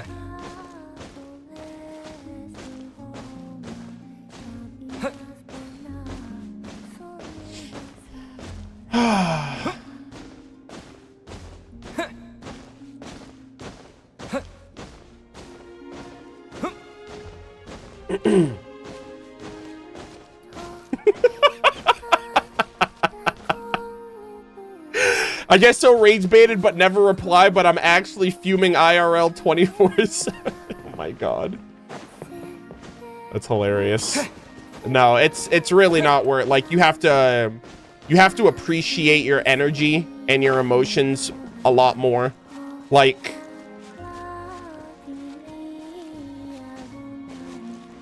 chat. Can I be real with you for a second? Can I share a personal wish that I've always wanted to do on my channel? I have always wanted to. So I had this idea. It borders on like drama a little bit, but like not really. It's not with people, but like whenever I see like bad Genshin takes, like with the story and the lore, I almost kind of want to like make content on like dumb Twitter drama regarding lore and stuff, because first off, it's like an infinite money glitch. Twitter in and of itself is a cesspool, therefore the content is kind of like infinite. And like, if I make a video on it instead of responding to their tweet, then like they're not getting engagement, but it's like I'm using their rage bait to make money. And to like dunk on their bad lore takes. But like, I'm like, I'm like, bro, I could probably just make a fortune off of this shit. Yeah, I'll be like a freaking, what's it called? Like a Teyvat fact checker.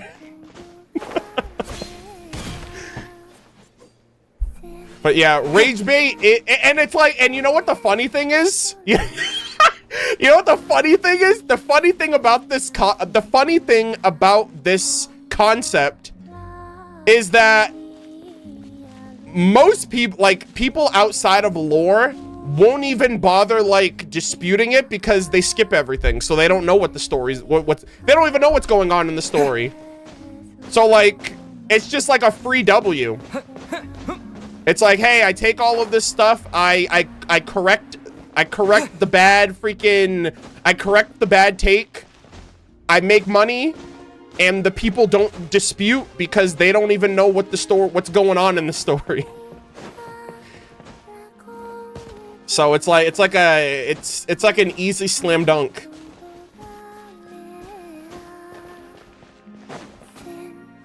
But yeah, I've always thought of doing that. Cause I've seen other creators in their like drama era, and I'm like, I don't give a fuck about what random content creators do on their channel. I don't care if someone glazes a game that's bad. I don't care that somebody said this character is bad and you shouldn't pull for them. Like, I do not give a flying fuck. I couldn't care less. I'm like, I don't care enough to tweet about it. I certainly care even less to make a video about it. Like, I would just be like talking in circles. If I couldn't try to make a drama video if I tried. Like, I don't care enough. But like, I do care about informing people on things, and I wouldn't even be like an asshole about it. I would be like, for example, like I got like a comment a while ago that someone was like, riddle me this, Batman. Why then, if there's all of this technology in Natland, why do only the playable characters use it and not the NPCs? And I wrote out, that annoyed me so much. I was like, you know what? I'm gonna try to educate this person. And I like replied to that person in the comments, and I like tweeted about it.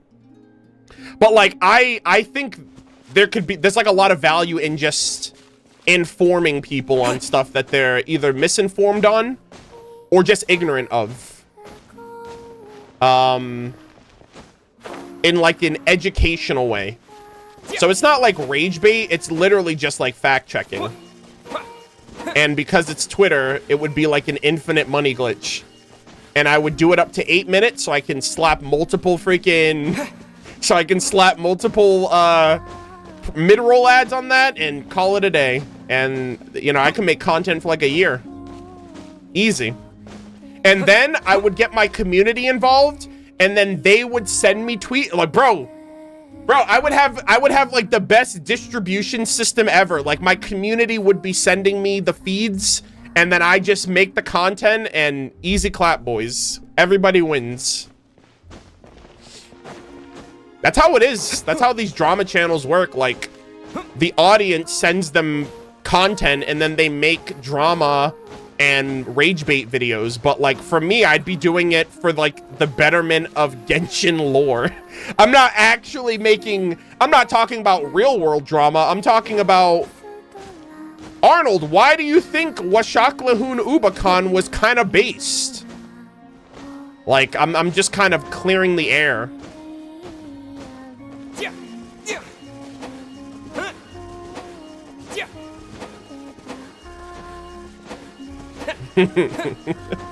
I've always thought of that. It's like anti-rage bait. It's like the people making the tweets are raging, but then I take that rage and I turn it into like I'm just trying to be informative. Thank you for the free content, by the way. You know?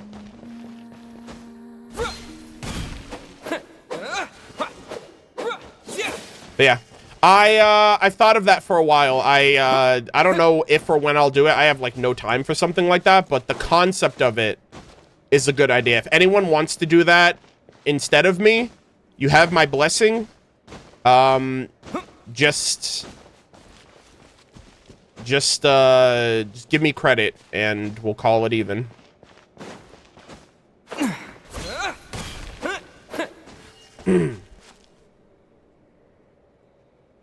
Arnold, why are you so cool? Come on, man, don't lie to my face.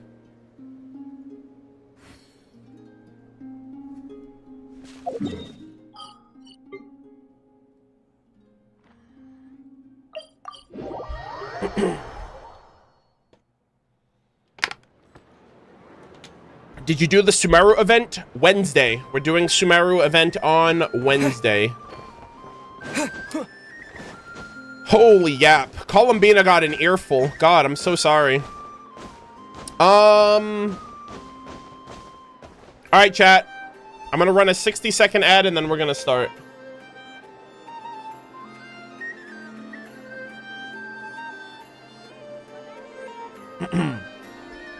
God, it's 11 o'clock. I'm over here yapping like it's not almost midnight. What the hell am I doing?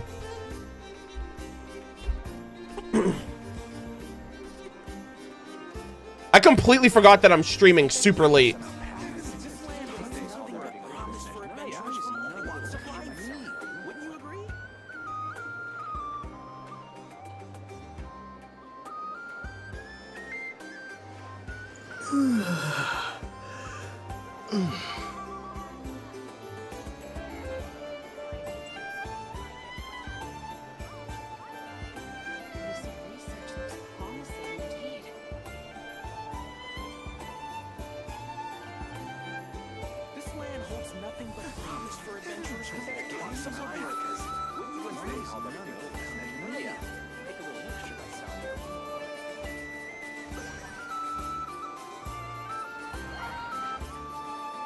Alright. I was just saying goodnight to Cal in case she goes to bed before I finish streaming.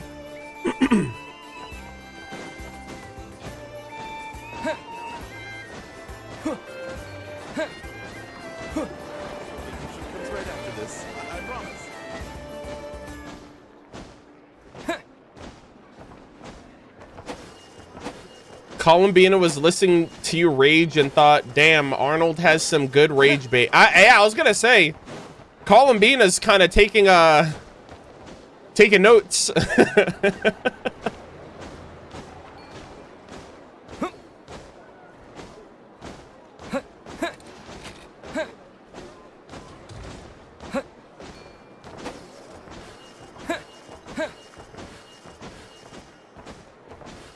$4 a.m. in Portugal? Jesus. It's 11 p.m. my time, so yeah. No spoilers. No spoilers, okay? You hear me? No spoilers. But what did you guys think of the Sumeru event? I love this little furnishing. The Farazan furnishing. I assume... Oh, I guess Farazan would be in the event, technically. She spent, like, 100 years in those fucking domains. I expect that she'd be in there. I heard it's pretty short, like 2 hours or so, which is nice, because then I can kind of approach it at my leisure. This is the team I'm going to use. I don't know if I need Nahida, but I'm going to bring her anyway.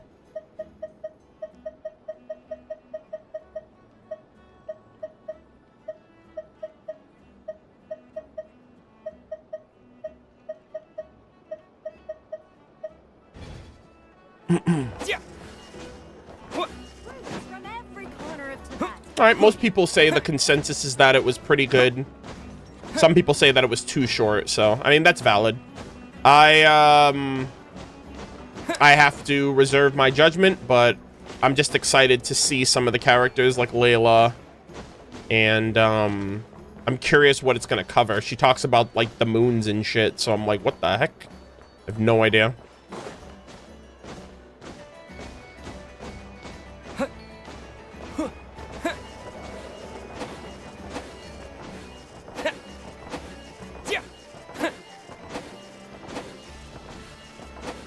It's good, but I'm still mad that it's Kali that's the free unit instead of Layla.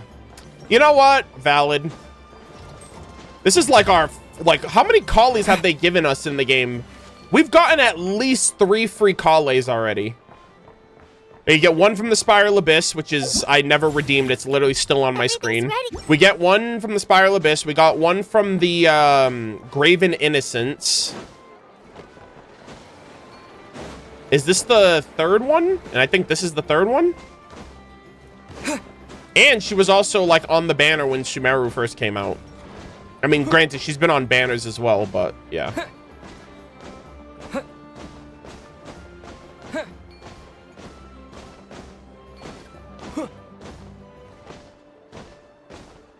Yeah, I think we've only gotten Layla once from a previous event. Yeah. I mean, it's been ages since we've seen her, too. Outside of the anecdotes, it's been a really long time since we've seen her. Oh, by the way, I mentioned it. I don't know if I was on YouTube when I mentioned it. Because for those of you on YouTube who don't know, I go live on Twitch first for, like, the first 5-ish minutes or so. So that way I can check and make sure my internet and my audio and everything looks good before I go live on YouTube. So, we did talk about some stuff prior. But if you guys don't know... I never streamed the 5.4 character anecdotes when the Traveler Tales anecdotes first came out. They started in 5.4. I didn't stream those. I recorded them all off stream.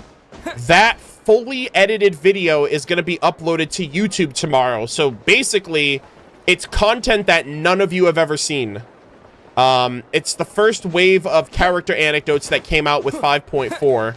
And it's going to be uploaded on the Murder of Birds Impact channel, fully edited tomorrow. So if you guys haven't seen it yet, I would really appreciate if you guys could check it out. It's going to have Chi-Chi and Yao Yao in the thumbnail, because that was probably my favorite anecdote from that patch. It was so adorable. And yeah, we're kind of getting back on track with the anecdotes and with the playthrough series. So that 5.4 video will be posted tomorrow, probably in the morning. So I don't know, in like 6 or 7 hours from now. But yeah, it's gonna be pretty lengthy. I think it's like a 3-hour, almost 4-hour video, but it's all of the anecdotes. So you know, the ones that are in the book, if you haven't done them, they're all available now, but I did them when they originally came out. Obviously, also, yeah, like oh wait, it doesn't even... Okay, you can't see them from here. You have to go to the Narukami Shrine. But yeah. Oh, also... Okay, never mind. Yeah, I didn't get any character anecdotes today. I'm so sad.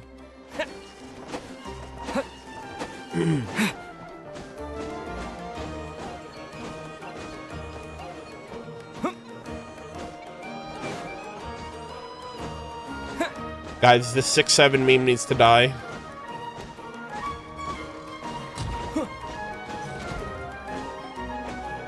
You know what actually is kind of funny about that meme?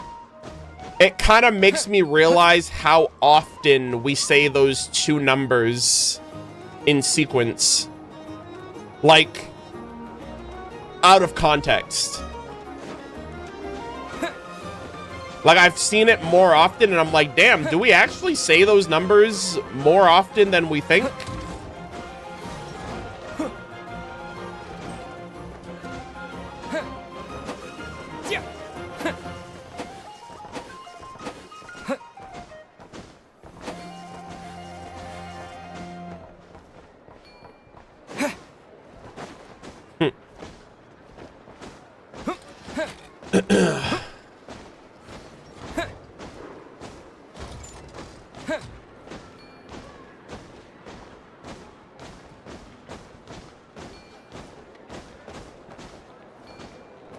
It's an iteration of 21. Isn't that like an iteration off of like 21 Savage?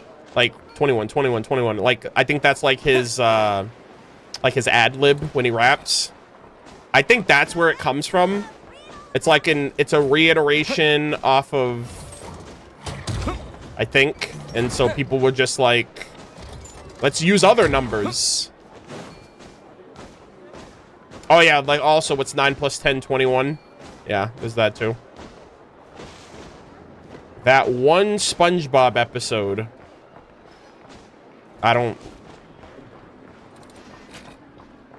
What's funnier than 24, 25? Is that one? I don't know. I don't remember a SpongeBob episode where 6 and 7 was prominent. Unless it's one of like the bad SpongeBob episodes that came out later.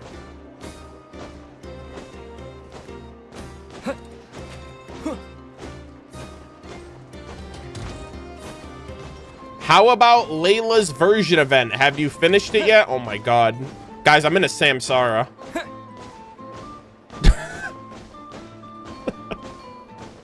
I'm in a Samsara, bro.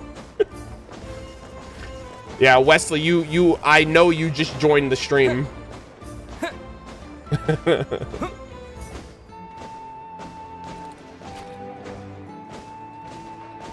You good? No, I'm great. It's just like, you just asked that, and I just finished answering that question like a couple minutes ago, so I know that you just joined the stream because either you joined the stream or you just didn't hear what I said.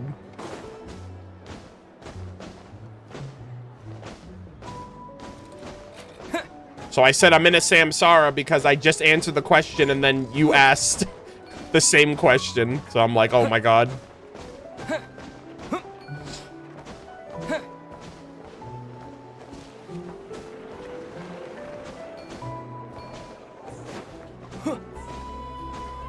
.8 live stream flashbacks. Hey, I wasn't here for that. Some would say that's the reason why. Guys, imagine I was like, guys, I'm not gonna be here for the Luna 3 live stream. That stream would be in flames without me, all right? It's already happened once. I'm never gonna let that happen again.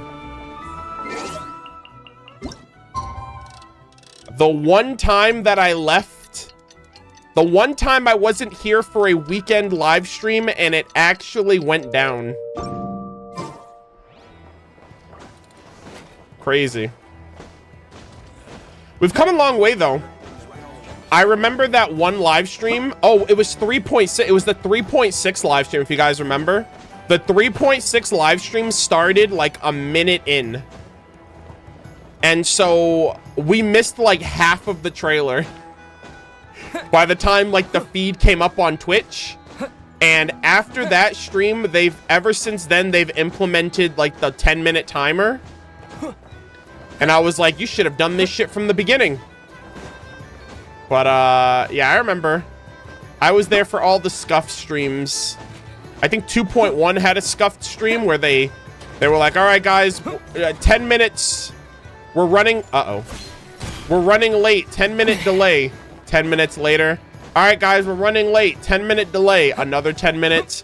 All right, guys, 5 minutes. 5 minutes later, and then it started.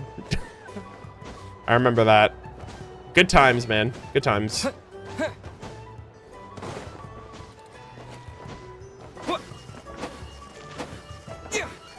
Yeah, I remember it was that stream because it was the stream where we, the Kawarina of Good and Evil quest. Right, the girdle of the sand patch. And it was like, damn, brother, we missed half of the trailer. I talked about, like, the desert and everything. I was like, damn. It's just so weird that they pushed the live button and then they also pushed the play button on the trailer so it starts before the feed is even... Before we even get the feed on our end. Yeah. Thankfully, we never have to worry about that again. We had to suffer, but future generations are doing good.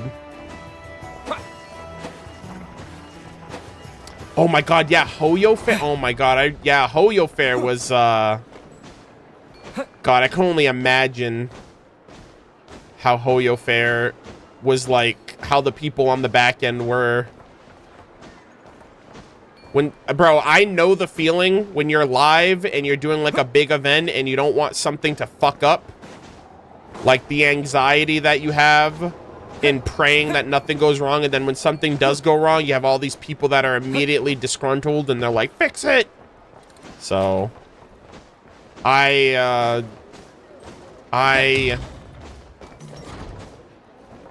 my heart goes out to the people that were going through it that day.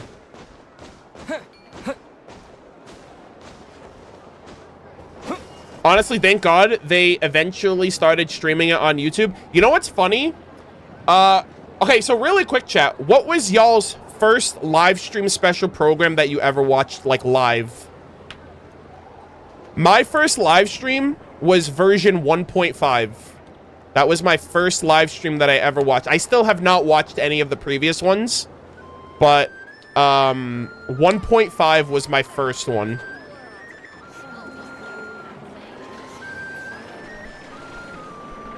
Yeah. So, like, my first introduction to the live stream was the housing system and Ajdaha and that whole quest line. That shit was sick.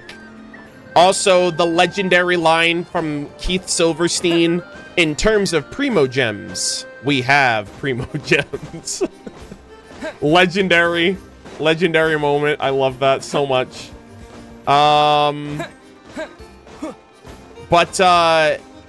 What's funny, too, was back in the day, the live streams would air on Twitch first. So the live streams would go up on Twitch at, like, 6 a.m. And then, like, 2 hours or so later, they would go out on YouTube. Which I always thought that was weird, because it's like... The YouTube viewers were watching it for the first time, but the information was already out there for, like, 2 hours. 3 hours. I don't know what the difference was. But yeah, back in the day, they did it on Twitch first, and then they rebroadcasted it to YouTube a few hours later. And people would still watch those YouTube ones. So, I mean, you know, Godspeed to those people that had to, like, double dodge spoilers. But yeah, I always found that weird. Like, bro, the 1.0 days was, like, such a rough draft for this game. Like, now everything has a system, right? Everyone, they dual stream both live streams at the same time, so you can choose whatever platform you want. No one's getting, like, spoiled on stuff, like, hours later, unless they're not watching live. So yeah. Sometimes the YouTube didn't have English translation. Sometimes it was the devs talking that were in Chinese. Yeah, I never watched any of the live streams on YouTube, because, like, as a content creator, especially, you want to be there as soon as possible when it comes out. So I always made sure to prioritize Twitch. And, I mean, I streamed on Twitch at the time, too, so it just made sense. But, yeah.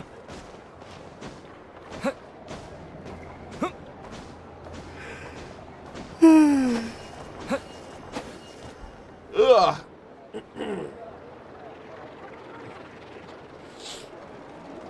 What's your most memorable live stream moment? I think one of my favorite live stream special program moments was actually 2.1, when we saw the Moon Chase Festival cutscene and we saw Shang Ling, and I like popped off because we hadn't seen her for like a whole year. Like, we saw her in her freaking story quest, and that was it. And I was like, oh my gosh, Xiangling's back. I was so excited. I was so excited for that. The Moon Chase. I think that was 2.1. The Hydro Archon one was huge. Oh, what was the... Hold on. Was that also the one with Scaramouche at the end? I think that was also the Scaramouche reveal. Like in Inazuma, like Scaramouche and Inazuma. That was crazy too because I mean, it's so funny too. I mean, it's interesting, I would say. You know, there are channels out there that put everybody's reaction, like the reaction mashup videos. And if you ever see like the 2.1 mashup, you can tell who did Unreconciled Stars and who didn't based on their reaction to seeing Scaramouche in that. Because like we saw him in 1.1, and so like, you know, if you're popping off for Scaramouche, it's probably because you knew about him prior. And I always think, I'm like, damn, like, good job, Hoyo. So many people don't even know who this man is. Yeah, it's like a filter. Yeah, I guess God's Limit trailer is like that too. God's Limit is actually like worse because like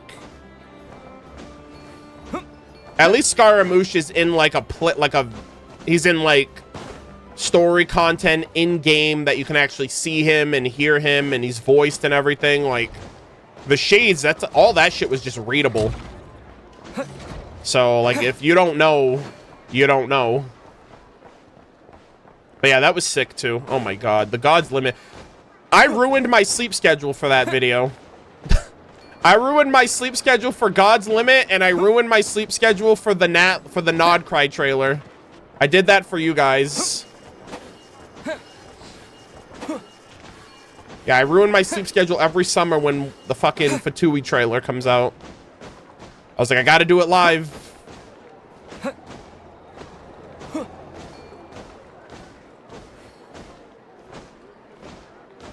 Did he just finish the new Archon quest? God, no. No. Absolutely no way. No, we just did the Colombina interaction.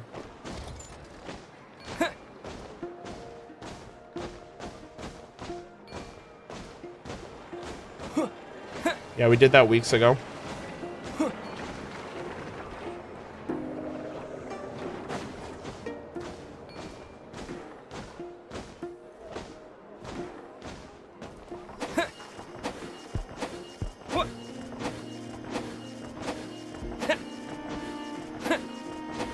If it wasn't for the Winter Nights Lazo trailer, I would have dropped Genshin. God damn.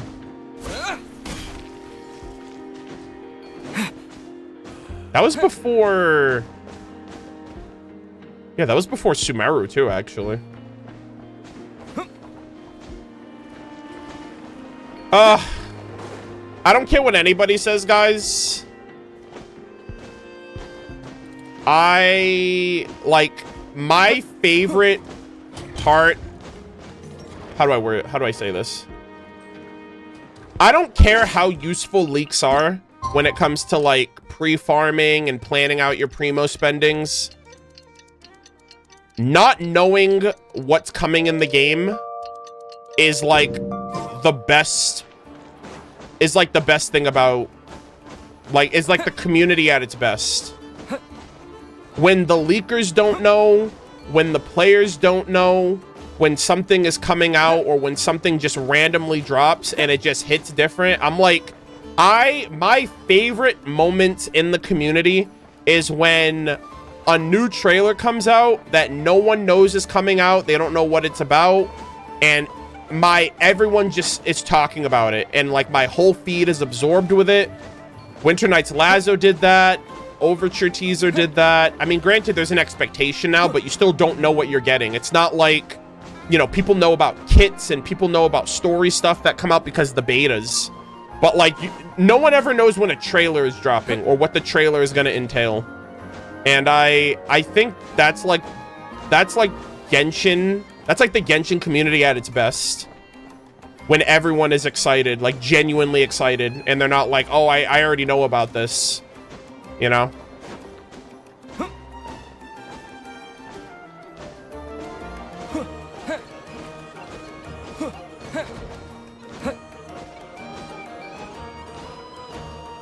Now we wait for the primordial one reveal. Oh man, that's gonna be fun. I can't wait for it to be a fucking Finin Castellana XP.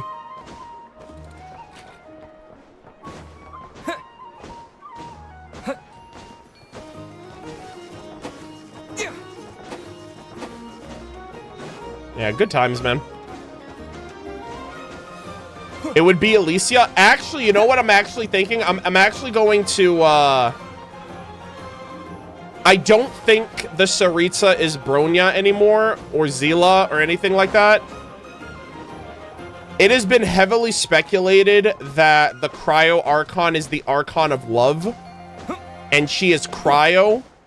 And after finishing the 3.7 Amphoreus Trailblaze mission, I would not be surprised if the Tsaritsa is a pink-haired cryo goddess.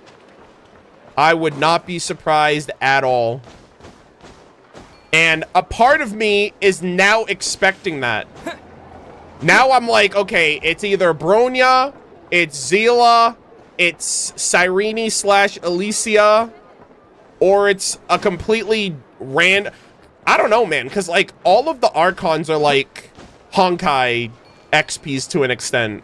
I don't know about all of them. I don't know all of the connections, but I know some of them definitely are. Like, Venti is Wendy. Mawika is Himeko. You know, A is May.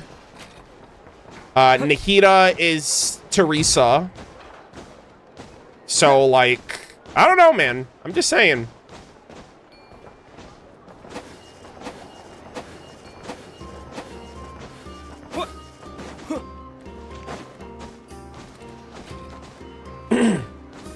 But if she's an XP, then you should expect her story to follow the same beat as Cyrene and Alicia, especially the ending. I mean, she's trying to... What did they say? What did Piero say? He was like...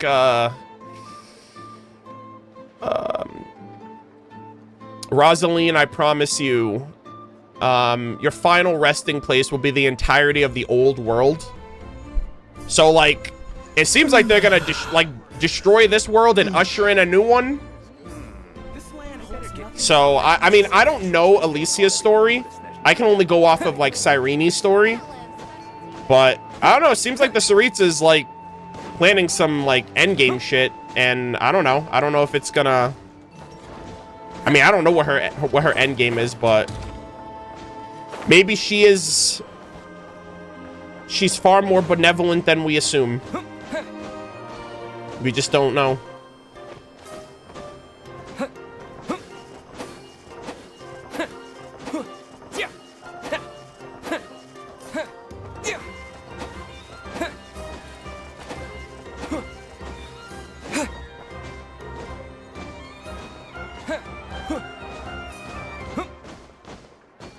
Yeah, I mean, that'd be cool as hell.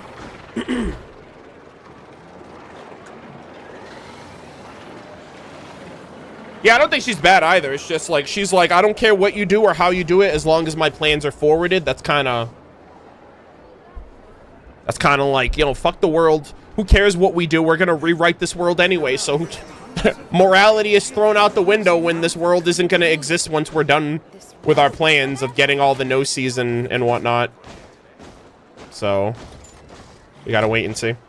All right, gamers. I've been yapping. 10:20. We're gonna run an ad, and I am going to finish off these Nefer quests so that way I can actually, like, I don't mind just chit-chatting after the fact, but I'm like, I've been chatting for like half an hour now, and I still haven't made any progress on this quest.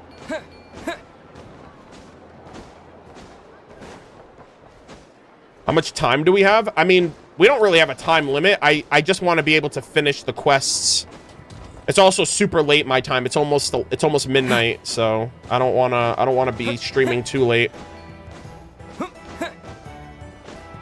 I mean, it's like, where do I gotta go, right? It's fucking 11:30. My sleep schedule's fucked. It's like, not much is going on.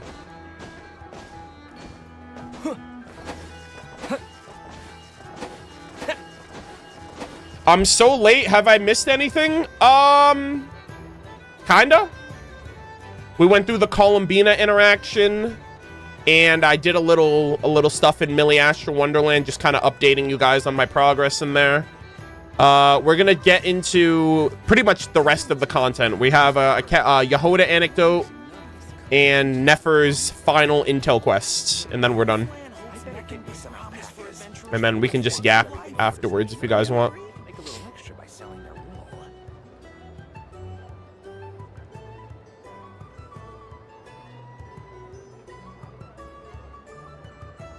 I was talking about Genshin. Well, I wasn't talking to you, Sir Lancelap. I was responding to a comment on YouTube. This research looks promising indeed. I better get me some alpacas. This land holds nothing but promise. All right, Alicia. Okay, you guys are capping. You guys are capping. Hold on. All right, I'm not answering any more questions if people are asking, have I done the Layla event? Because now I feel like I'm getting trolled. I wasn't talking to you either? Oh, okay. Well, you just randomly said I was talking about Genshin, so I don't know. You weren't saying that in reply to somebody, so I'm like, who? How, I don't know how that wasn't directed to me. This land holds nothing but promise for adventurers from all walks of life. Wouldn't you agree?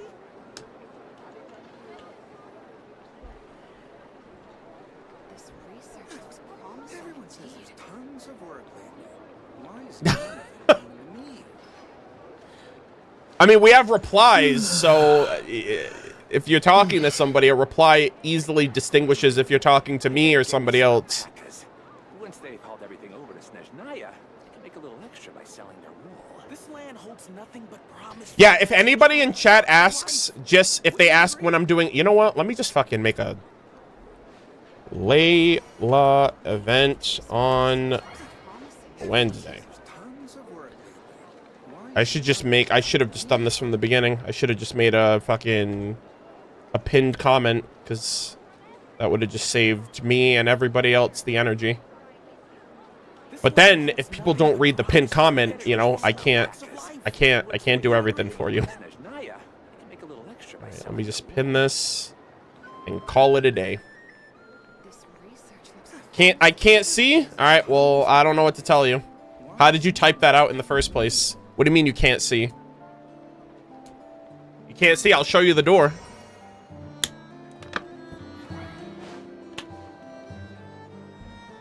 This land holds nothing but promise for adventurers from all walks of life.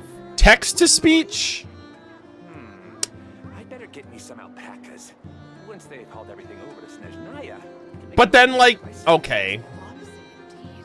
I don't know. You guys are trolling. All right, relax. tons of Relax. Why is none of it coming to me?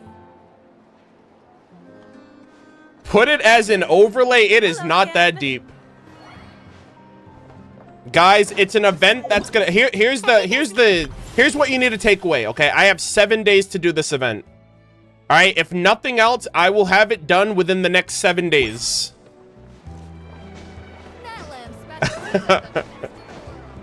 Chat's being a little, I don't know, man. This Layla event is like the second coming of Jesus. Everyone's like, Arnold, have you done it yet?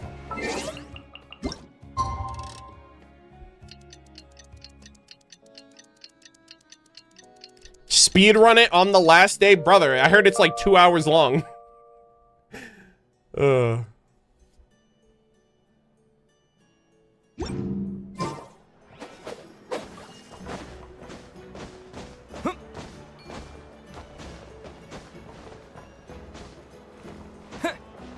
All right, chat.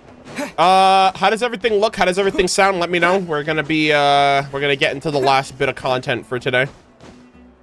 I have 2 things I have to tackle. I got to do a character anecdote, and then we're doing the last 2 Nefer side quests, and then we're done. Any plans for the holidays? Yes, I'm going to Canada in 3 weeks. And I'm going to be there for about 2 months with my girlfriend's family for the holidays, as I do every year.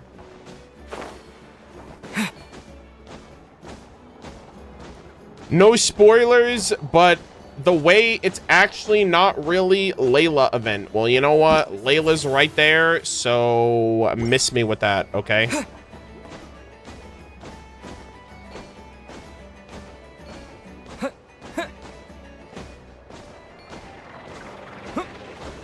Now, dear. This is just a temporary All right.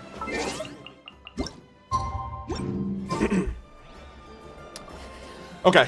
All right, I'm recording. Okay, let's go. All right, so we're going to be getting into another anecdote. However, I actually got done dirty this week. I'll be honest. So I haven't done my anecdotes in the last week from the last one you saw to this one. I've been a little busy, a little preoccupied. We just finished the 3.7 Honkai Star Rail stream. That shit took me like 18 hours to finish, which was exhausting emotionally, and I spent like the last couple of days recovering and kind of like not like doing anything and just decompressing from all the emotions and depression that quest gave me. And so over the last couple of days of being off stream, I have been getting like 2 to 3 anecdotes per day. I'm seeing characters all over my map. And so I'm like, all right, well, I'm streaming on Sunday. Surely I'll get an anecdote to showcase. Brother, nobody showed up today. I'm so pissed. I'm so annoyed, bro. I literally was expecting like Lauma, Yelan, Flynn's, somebody. So I got no character anecdotes today. However, I do know that there is an anecdote here. We did do a little 50-50 RNG last time. Yehoda did show up one day with me and Ant, but I didn't do it that day. And then when I did do it last week, we caught Flynn's here. So if you come back into this domain, I think I have to go into the domain and then leave. There's a chance that Yehoda will show up. So we're gonna chit chat with her for a bit. Love how you turn on the content creator mode so smoothly, so inspirational. Yeah, I'm always trying to like present content as if it's gonna be a YouTube video.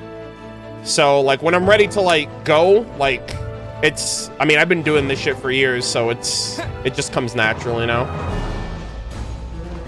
All right. Oh, also, do I have to? Oh, I have to fight them. I'm an idiot. Give me a second. All right, let's get it. It all adds up. Can't hide the truth. It all falls into place.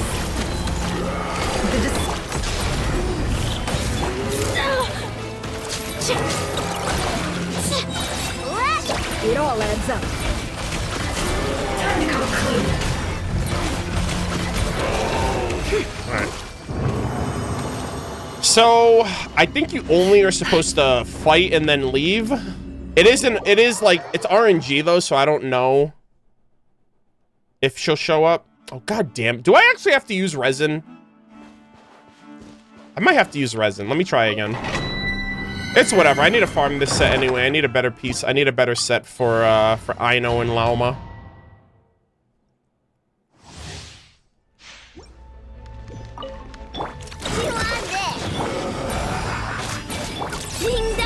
Hold that pose. Can't hide the truth. Oh, this isn't good. It all. Time to come clean. The mystery unravels. Can't hide the truth.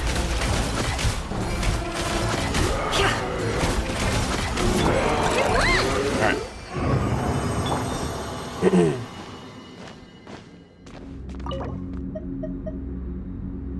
Oh, I'm like capped out anyway. I gotta use some of these. I don't have anything to farm until Durin and Yehoda come out anyway, so I'm just like, I don't know what the hell to use my resin on these days. stop? Brother, can you relax? Let me do what I want in my game. It's not that deep. And look at that. I used resin and she showed up. All right. Calm down. It's going to be okay. Yagoda! Let's go. Did it really go this way? I don't see it anywhere. Ugh, I'm so tired. I can barely take another step. The Goda is here. But if I don't find it, Boss Neff's gonna be real miffed. Ugh, stupid cat. Oh my god. Is she really out here, like, chasing an old lady's cat? What's happening? Yehoda! Also, this is a great picture. Don't sneak up on me like that! Good thing you're here, though. I don't suppose you've seen a black and white striped cat around here? It's got a huge tail and a blue bow around its neck. So you're looking for said cat here? Oh, I love this. Yeah. I don't know why, though. Boss Neff suddenly got it in her head to send me out here on this gig. Said I needed to pay close attention to my surroundings. Okay. I told her if she wanted to find a cat, she could just put up a commission at the guild. They're always running around helping people find stuff. But she insisted I go looking myself. I've been wandering around here all day without spotting so much as a strand of fur. Is this like, it's not Ashru. If I go back empty-handed, It's a different cat. Boss Neff's probably gonna scold me. Ugh, what am I doing yammering away? I need to get back to searching for that blasted cat. Good luck. Hey, Furball! Where are you? Oh my god. I love her. She is awesome. I cannot wait for her to come out. I am hoping to get as many cons of her while going for Dirt. I really hope they put them both on the same banner. It would be such a disservice. I mean, I say disservice, but this is a gacha game after all. That would probably work out in their favor to separate them, but I really hope that they're both on the same banner because I really want both of them. At least one copy of each would be great. But, yeah, that is the only character anecdote I got. Nefer sending Yehoda on a random wild cat chase in the middle of freaking bumfuck nod cry. Like, how the fuck did a cat even get all the way over here to begin with? But that's besides the point. Anyways, I don't know if she has any more anecdotes. We'll have to wait and see. But that is the only one for today, so we'll take what we can get. All right. Let us continue.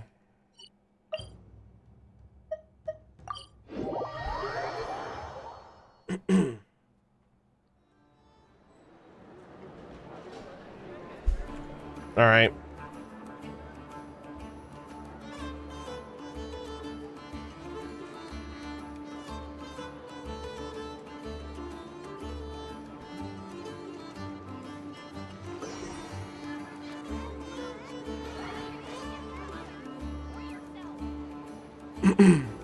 This land holds nothing but promise for adventurers from all walks of life. All right, chat. Give me a minute. I actually have to use the restroom really quick. Give me a minute.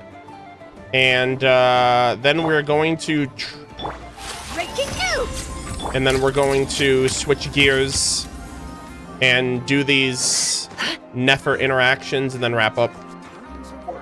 Also... Okay.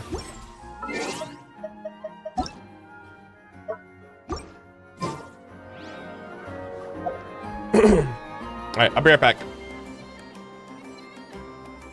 This land holds nothing but promise for adventurers from all walks of life. Wouldn't you agree? I better get me some alpacas. Once they've hauled everything over to Snezhnaya, make a little extra myself.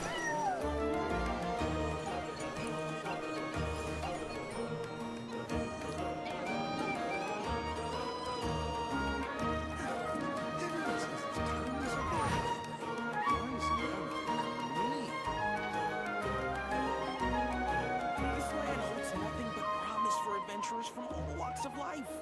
Wouldn't you agree? I better get me some alpacas. Once they've hauled everything over to Snezhnaya, make a little extra myself.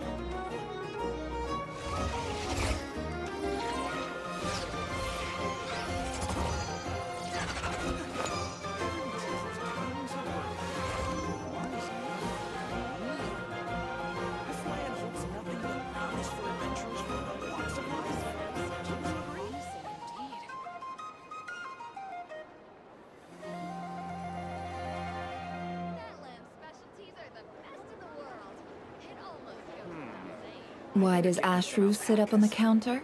To welcome our clients, of course. A kitty's gotta earn his kibble somehow. This land holds nothing but promise for adventurers from all walks of life. Wouldn't you agree? Why is none of it coming to me?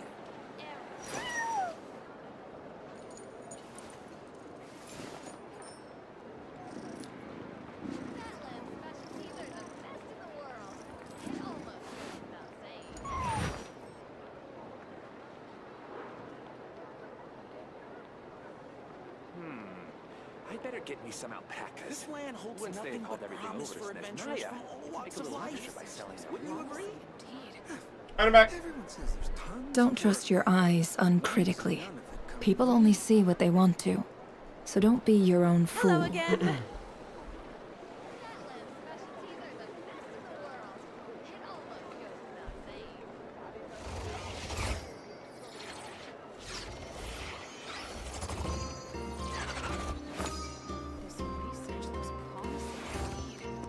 This land holds nothing but promise for adventurers from all walks of life. I better get me some alpacas. Wednesday's called everything over in Naya. Why is none of this coming to me?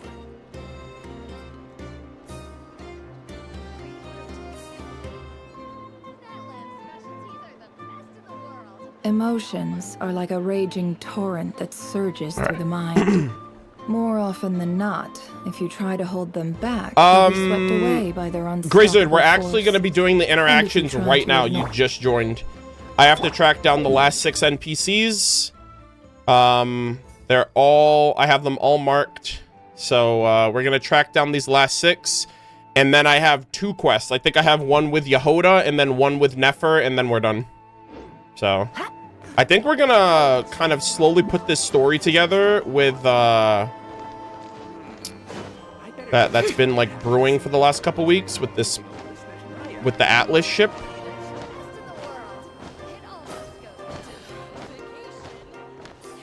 Oh, wait. Did Arnold do any interactions in the curatorium? Wait, what do you mean interactions? I thought you were talking about the intel.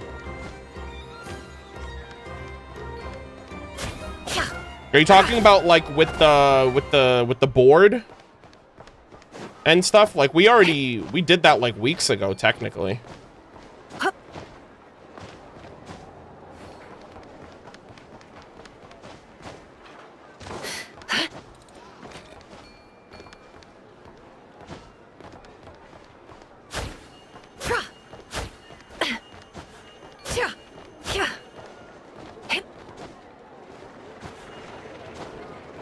You can work there if no one is at the desk.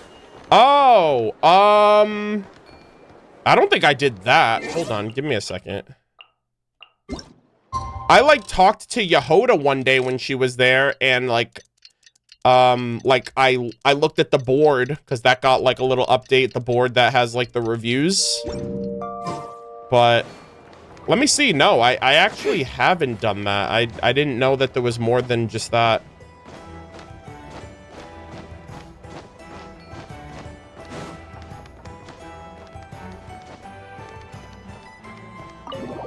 All right, let me just double check really quick. Who is here? Oh, Nefer's here. Oh, wait, isn't this like RNG based? Don't you have to like keep trying until like there's a day where no one is here, and then Aether can just get behind the desk and do it himself? Yeah, I do remember hearing about that, but I actually haven't been consciously aware enough to check on that. Actually, now that I'm here, I do have to get my monies. Let me grab this real quick. Don't mind if I do. Yeah, I gotta pay the bills, okay? Oh, 100K. Thank you for pleasure doing business with you, game. I think that's the last one though. I've done it 3 times now. I think I'm only allowed 3K or 300K rather. Let's see. Welcome to the Curatorium of Secrets. If you're looking to have a commission fulfilled, just leave a note on the message book over there. It's rare to find you here. We have an important visitor coming today, and Yehoda has taken the day off. Oh, okay, because the previous time I was here, Yehoda was here, and she was like, I think she was under the weather or something. As such, the curatorium's receptionist for the day is none other than myself. Would you look at the time? Our visitor will be arriving soon. I'll have to clear this place out shortly. All right, basically she's saying get the hell out of here. So I will be on my way. Yeah, I'll have to look into that then. I'll try to follow up on it off stream when I do my anecdotes if I'm not live. But if I'm live, I'll try to do it. Like, I'm not streaming tomorrow, so I'll check again tomorrow. I'm streaming on Wednesday, so we'll check live on Wednesday. So if there's any opportunity where I'm live, I'll check it. But yeah, I had no idea. Hi, Cal. I'm almost done. I'm probably going to be another hour, but I'm sure you're going to bed right now. Is everything okay?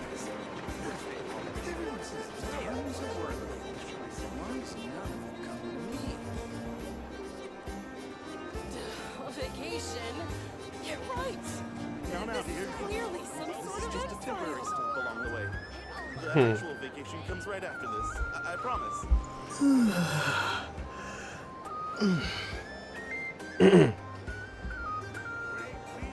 I listened to some of your music and it is sad. Wait, what's sad? My music tastes?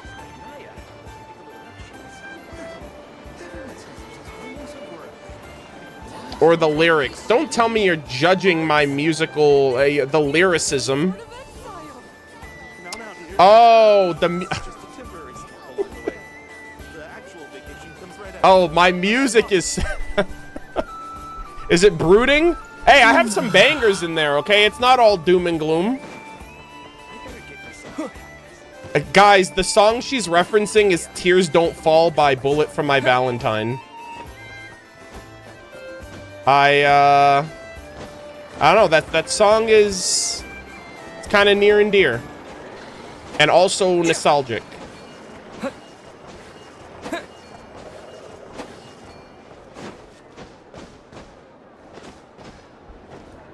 I put on shuffle and it was all doom and gloom so far. Homesick is not doom and gloom. From a day to remember? Oh, I guess homesick is kind of... It's like sad you miss home. Okay, maybe you're onto something. Hold on.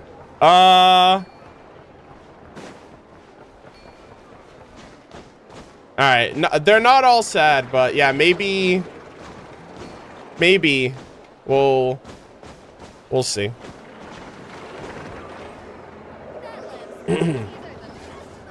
She's on shuffle too, so that's just the RNG, okay? I don't know, maybe I am sad. maybe I'm just internally brooding. And I stream and do things to cope. I hope you had a good day today. Thank you for stopping by the stream. On that note, have a good rest of you. Yeah, thanks. Arnold, I think you're depressed. Okay, I'm going to bed. Bye. I'm just kidding. I love you.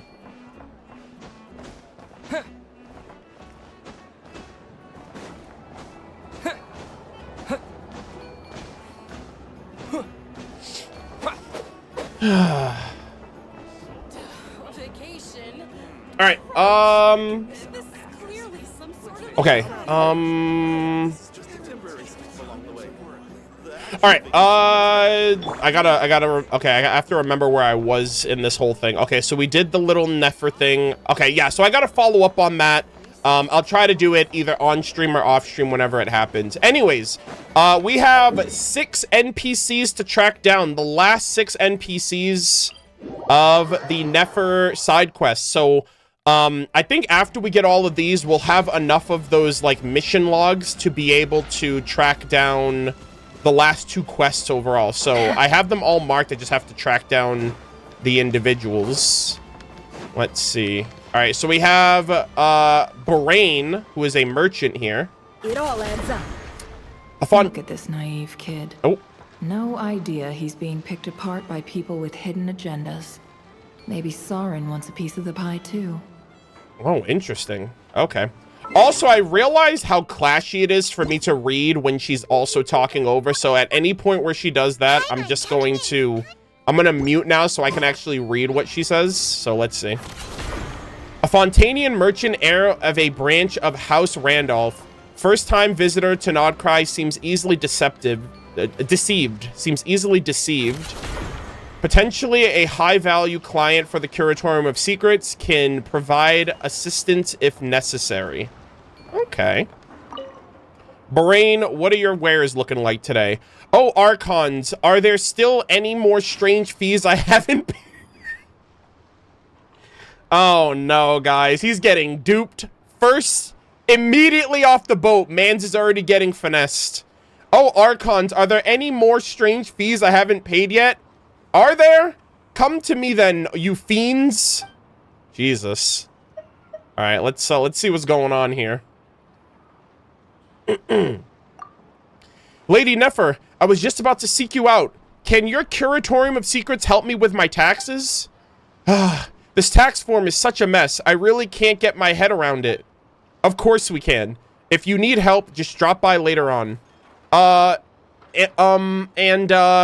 you charge in intelligence tax? The intelligence tax is already included in your fee. Ha, so considerate. Oh, you're pulling my leg, aren't you? That was a joke, wasn't it? Damn. AKA, buddy, you're gonna pay up one way or another. All right. Also, let me change my time real quick.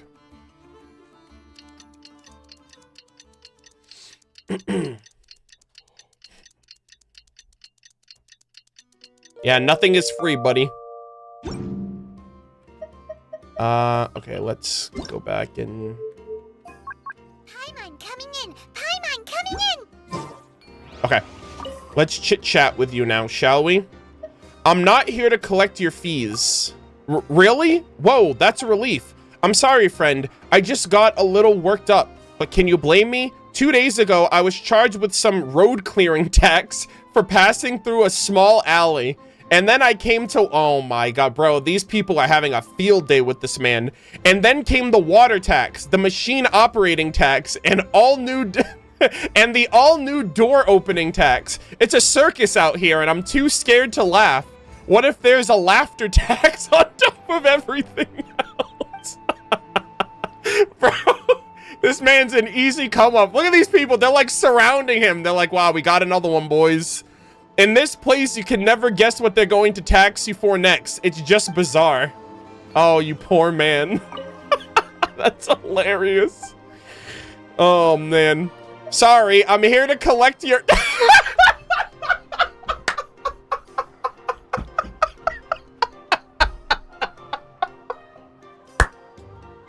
Oh my... Sorry, I'm here to collect your right to exist tax. That is hilarious. Oh man, God, it's like, oh, guess I'll die.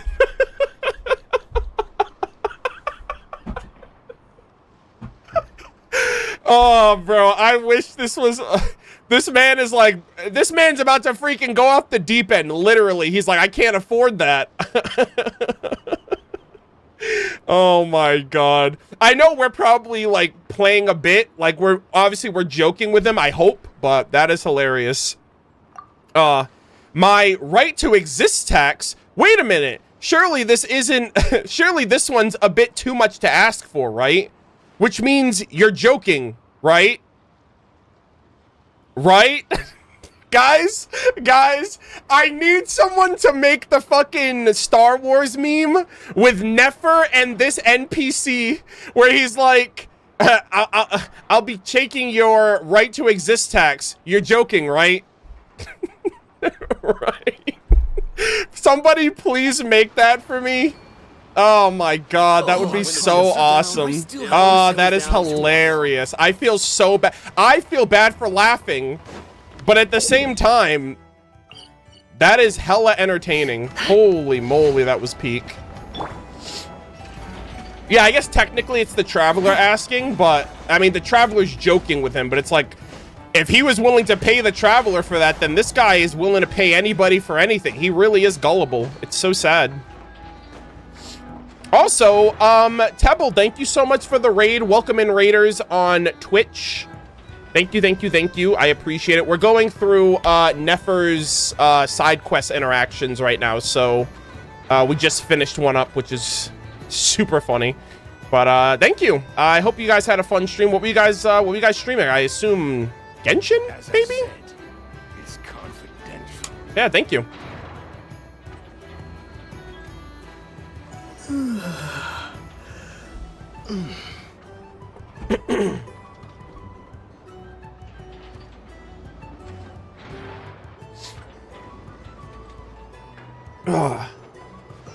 Oh man, that was hilarious. Oh, today I only had time for Uma Musume. I still need to get my Hoyo dailies done. All right, that's fine. Yeah, I haven't played Uma Musume, but I have friends that play it. My girlfriend also plays it, so I hear it's quite the game.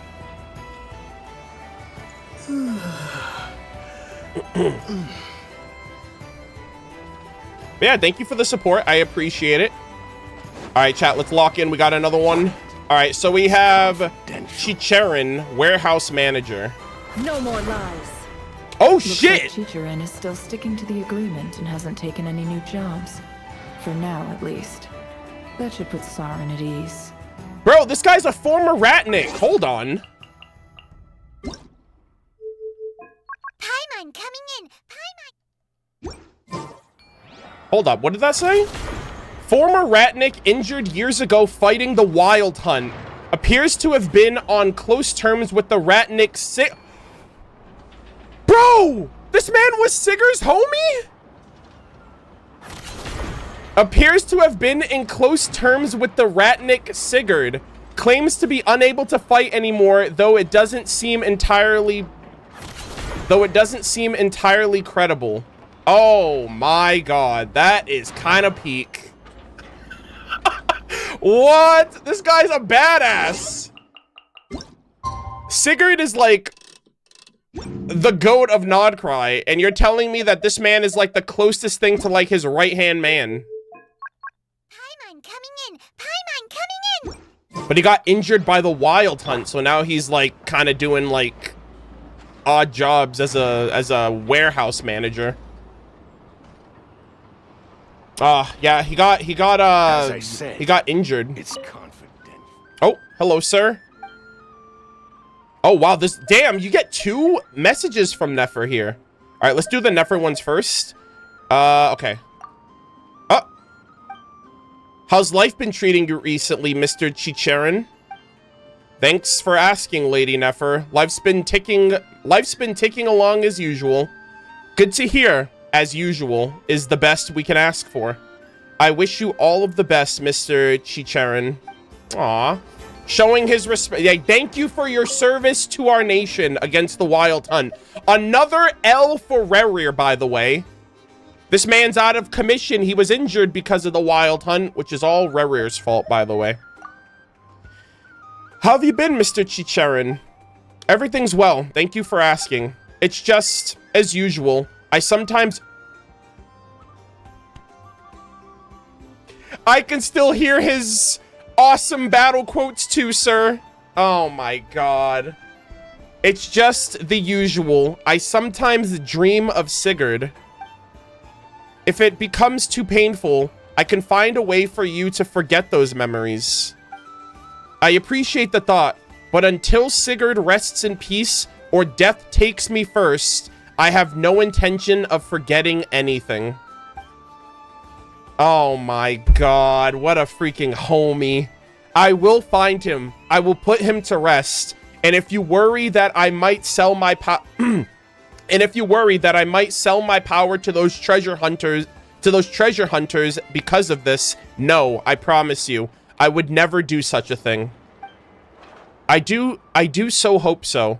I do so hope so. In that case, I'll take my leave. I wish you peace and joy on your waveless endeavors, Mr. Chicherin. Holy shit, guys. Oh my god. This guy is awesome. A retired badass, and he literally, he does, so obviously we put Sigurd to rest during that world quest, or that that local legend commission, right? With Flynn's, we went to like all of those places. We ended up fighting him and putting him to rest, so hopefully he won't have those dreams anymore, or, you know, hopefully he won't have to feel the need to, like, you know, take care of Sigurd himself. You're a guard. You don't look like a guard. Nobody's born looking like one. Nothing to see here. Move along. Hey, look at that. Man's out here doing his job with finesse. Is this a warehouse? Yes. What's in the warehouse? Aether, why do you sound like a simpleton right now? Like, what the heck? What's in there? Can I go in there? What are you hiding? Like, come on, bro. What's in the warehouse? Confidential. Nothing to see here. Move along. Okay. Yeah, Aether's being a little smooth-brained for my liking, I'll have to say. Doesn't look like there's much going on around here. Exactly. Nothing is going on. Exactly. Nothing is going on, ever has gone on, or ever will go on around here. Now move along. This is probably my favorite NPC now. He is stone. He has the resolve of a stone wall. Nothing is getting through this man. Holy moly. And he's a man of few words as well. Holy shit. Chicharin, you are the GOAT. Oh my god. Oh man. For as you know, entertaining and lively as all these NPCs are, it is so cool to get someone like that. He's like, I'm just here to do my job. You know, let me do my job in peace. And we'll have no trouble.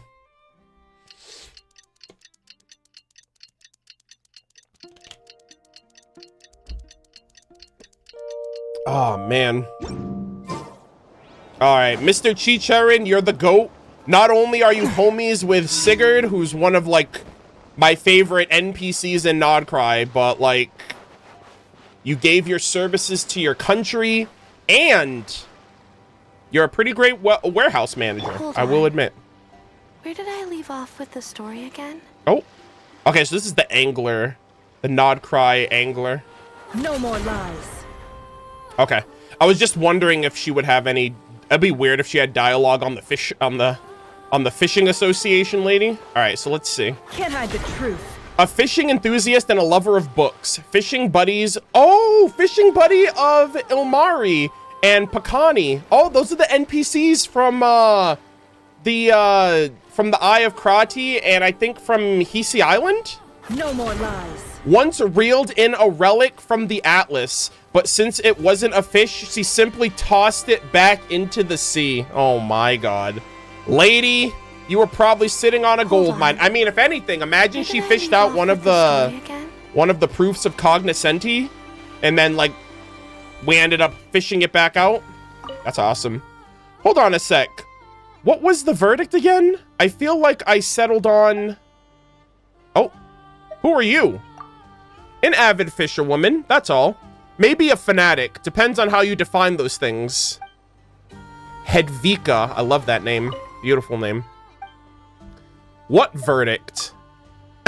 Nothing. It's just that fishing can get a little boring, so I tend to spend my time thinking about more fascinating matters. You know, important philosophical questions like, which fish is happier, the one that lives in the pond or the ones that live in the sea? What do you think? Ponds are smaller but safe, whereas the sea is vast but full of danger. I like this question. Which is happier? I like the idea of, you know, if you're in a pond, you're kind of confined. You know what I mean? Actually, this might be a little... Actually, hold on. This actually might be like a philosophical allegory for, like, our current circumstances with Tevat. Tevat is the pond and the universe is the sea. Is it better to be in a pond protected by the primordial one? Or is it better to go out into the sea and invite all of that danger and uncertainty? Holy dank. You know what? I gotta respect. I don't know what the... This is a tough one, actually. God damn it. I was thinking about it from the fish's perspective, but now I'm thinking about it from our perspective, and I'm like, we are destined to break from the firmament and have true freedom. Even if it means our own destruction, at least we got to choose. I think it depends on which fish you ask. I haven't thought of that. I haven't thought of that. Huh. Maybe neither fish is happy. Holy moly. Hedvika, you are on to something. God damn. I wonder if she has a different option if you choose the other one. I think you'd have to ask the fish. Good point. It's just a pity I can't speak fish. Otherwise, I could conduct a survey. Hey, how about you ask the people of Teyvat what they think about being, living within the firmament? Right? Within the dome of a false sky. Hold on. Living under the rule of the primordial one and the Celestia and the heavenly principles. I'm sure you can... you have a lot of fish. You just don't know it yet, you know? That's crazy. Holy, goodbye. I'll take my leave. Okay. I'll have to bring my notebook next time, but... I have to bring my notebook next time. That way, I won't have to keep starting from the top. Okay. Holy moly. This was a this was another great NPC moment. Holy smokes, that was peak. Alrighty. Let's keep it moving. We're almost done. We only have 3 more NPCs, I believe. The allegory of the pond. Okay, we're not doing this, all right? Thank God she said a pond and not a fucking cave. I would have McFreaking lost it. Kamenka. Snezhnayan, an opportunist. Minimal resource, maximum ambition. Bankrupt, selling subscription certificates. Their so-called subscription certificates are obviously a scam. Alright, guys. We should buy these certificates off this man. Surely he's just running a respectful business. Hey, friend, pal. I'm not your friend, guy. I'm not your guy, buddy. I'm not your friend, pal. Hey, friend, pal, buddy. Look at this inside scoop. Snezhnaya is about to go all in on Kuvaki. Get your shares here and invest in the future that belongs only to you. Shares. The full name's the Kuvaki... the full name's the Kuvaki Concept Investment Certificates. Bro, you're fucking... do I look like I was born yesterday? I mean, then again, I did buy those I did buy those vouchers from that other guy, so maybe... You know, they say a sucker's born every minute. The hottest product in the speculative market right now. God, what? This is like fucking Bitcoin and all that other crypto nonsense. Just fork over 500,000 Mora and they can be yours. Get in now and you can ride the blue ocean wave of profit. Yeah, this shit's going to all 3 moons. You know how they say, oh my gosh, this coin is going to the moon. These are going to the 3 moons. This one's going to the firmament. Don't hesitate. This is the closest you'll ever get to the wealthiest retirement you can imagine. Bruh. You don't exactly strike me as someone who... you don't exactly strike me as someone who's made bank. This is but a simple periodic adjustment. The market's whims are as the tides, or so they say. But it's exactly at times like this that an overabundance of caution is not at play. Trust me, you'll make back your millions in stock just like me. As long as we can get 10 more strategic investors like yourself, we'll be back in the game in no time. Yeah. Bro really just called me a fool. That's crazy. No thanks, I'm not buying any. Well, you better not regret it. Such opportunities to make your dreams come true only come around once. Bro, you are so full of shit. Hold on, let me see what the other option was. I'll pass.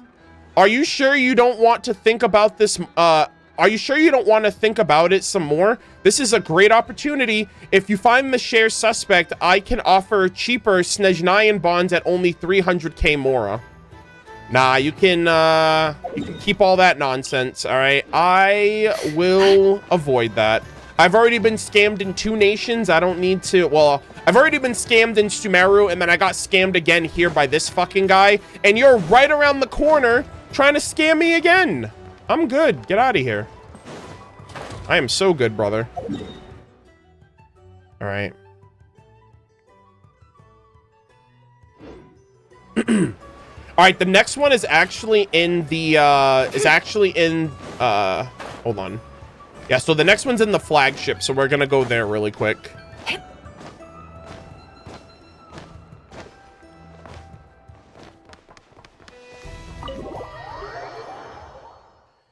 Arnold's still streaming? I've only been live for 3 hours, but I went live super late, so that's the reason why I'm live right now.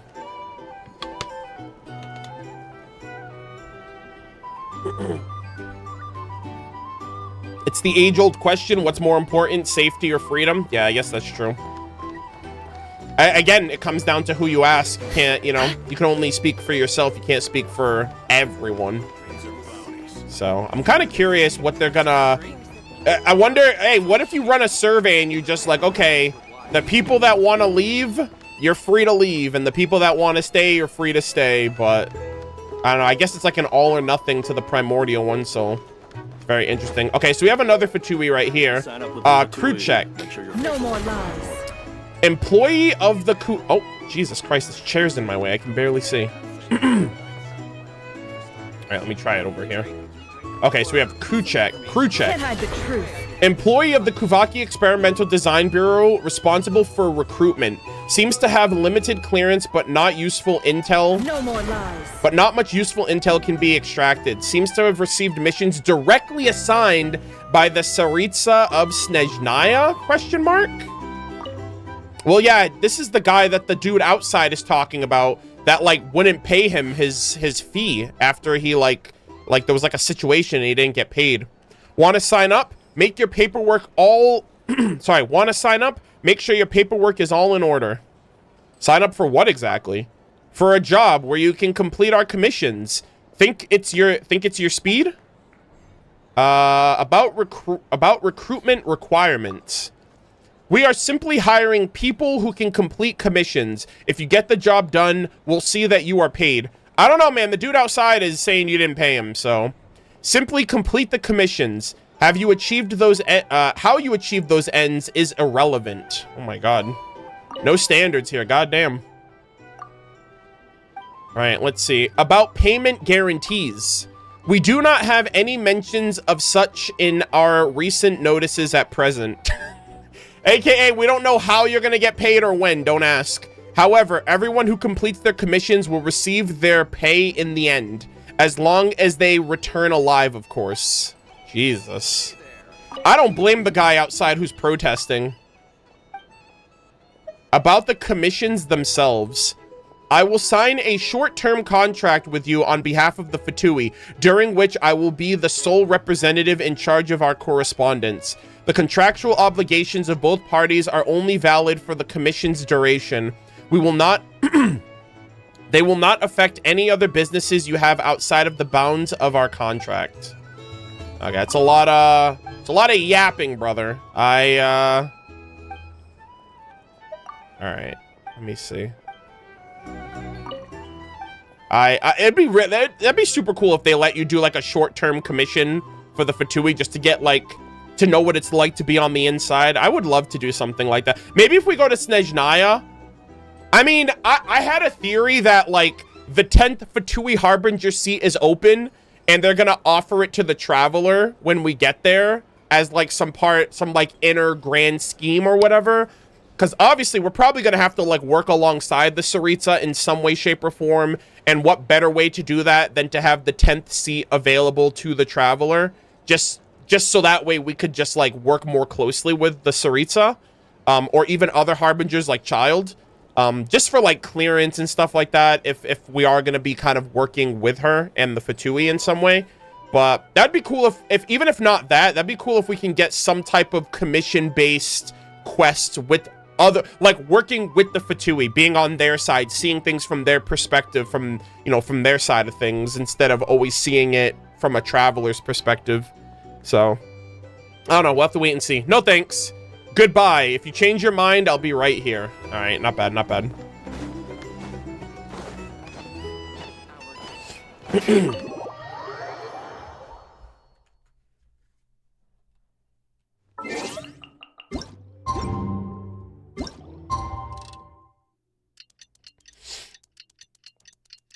We could pull rank on Child. Well, we officially beat him in a 1v1 with 2 elements. So unless Child has like gotten much stronger since that fight, which we can't really tell necessarily. I mean, he did fight the all-devouring narwhal, but we've also fought the all-devouring narwhal. We have also 5 elements. Or sorry, we have 6 elements. So we're a lot stronger and more capable. There is one thing, though, that I wish that they did with the Traveler. I wished he used more than 2 elements at a time. In any kind of fighting sequence, I think the Liyue boss fight with Child is the only time that we've seen Aether use 2 elements at the same time. Like, I'm not talking, like, I know there was that one sequence where he was switching between his elements, but, and, like, there are some other quests, like, you know, like the Colombina situation with Act 4 or Act 3, where he used Geo, and then there was that one scene in Navia's quest where he used Geo.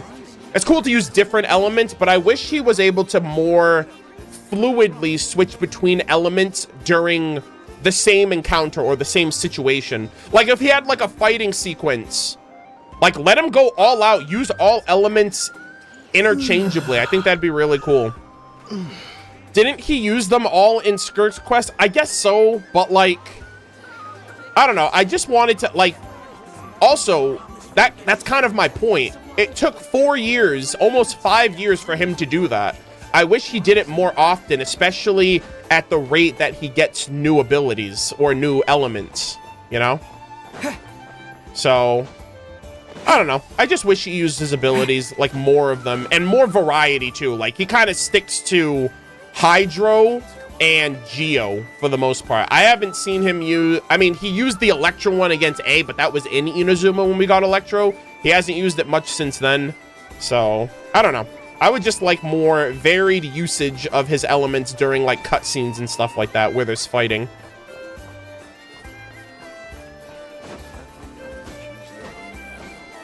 He used Animal to block? Yeah, but that's what I'm saying. He only ever uses, like, 1 element at a time. When he's able to freely swap between them. That's what I mean. Like, I wish he was more versatile in using them. Like, why not use 2 elements at the same time, even? I think that would be really cool. So, I don't know. I just think something like that would be a lot cooler than using a different element, but 1 at a time. You know? Anyways, okay, so the last NPC is actually over here. You actually have to switch to nighttime for them to show up.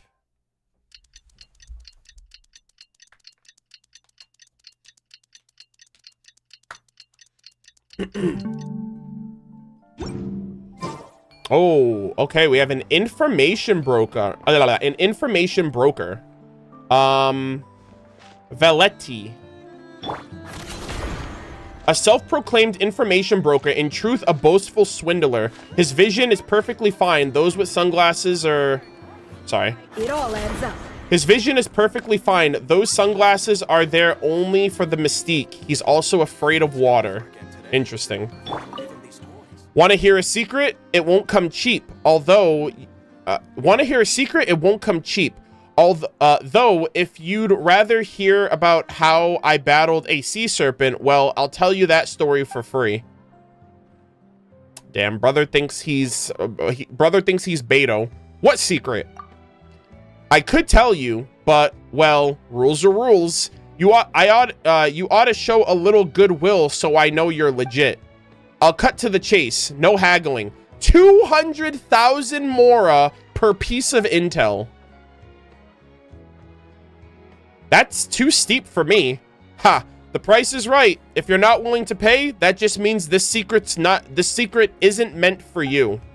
Damn, brother. He's pocket watching me right now. That's crazy. All right, let's see. How do I know if it was worth 200K? Ha! I see through your ruse. You're trying to trick me into revealing my intel for free. No mora, no secret. These are secrets. Okay, this man is literally full of crap. I'll take the story, please. Beneath the rolling waves of the boundless forsaken sea, there lurked a mighty beast, a colossal sea serpent that even Krati, though troubled, was unable to best. In those days, youth... Okay, this is obviously a bullshit story, but let's hear him out. In those days, youth was still mine to own, and I was famed throughout my homeland for my strength and valor. Slaying the serpent was an easy task. Oh my God, he's gonna be like, oh, but I got blinded or something. Slaying the beast was an easy task. I can still recall the warmth of its blood washing down my face like wine at a victory feast. From that day forward, I gained the ability to understand the whispering of animals. Chat, I'm about to call out this man right now with Lauma. Please tell me there's like a Lauma quote with this man too. I won't lie, much of my intel comes from their words. Words only I can comprehend. Oh dear. Are you trying to trick me? Of course not. Do you take me for one of those Frost Moon schemers?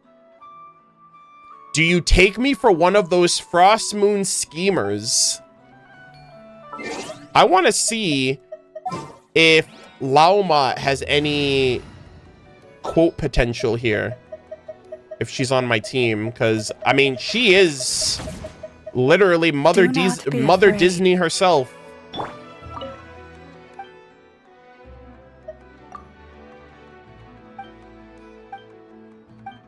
Ah, man, what an unfortunate circumstance. Obviously, Lauma isn't like the confrontational kind of person, so she wouldn't press this man if he was lying. Okay.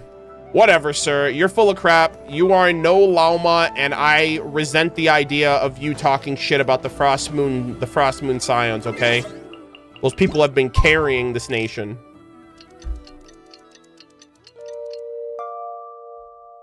Yeah. Lauma, I think we need to put a hit on that guy with the animals. Have the animals, like, I don't know, eat him alive. That's the perfect crime. No one would ever suspect that that was an inside job. That would be crazy, but yeah. Anyways, let's Add Astra. time to turn in the intel. So that's it, guys. Those are all NPCs in the nation at this point. So we're gonna get the last quest here. The Vanishing Ellipsis. The Vanishing Blank.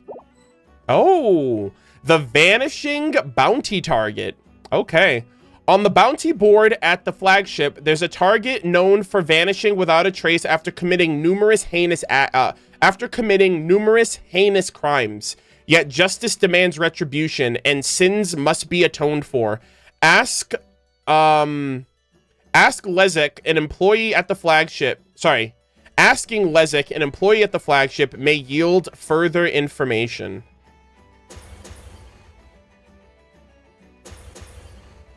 Okay. I wonder if this is all going to come to a head with Hark. But, let us see. Focus experience.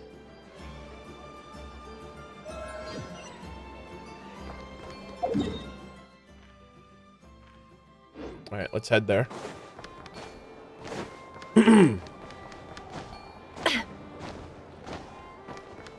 Ain't no way this guy makes any money. Yeah, I was gonna say, I don't know, man. It's kind of... Oh, okay. I have to go to the curatorium first and then the flagship.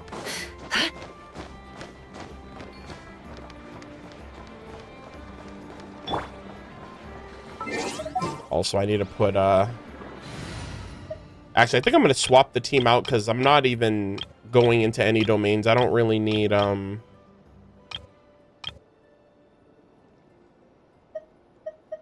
don't really need Charlotte here. I know. Present.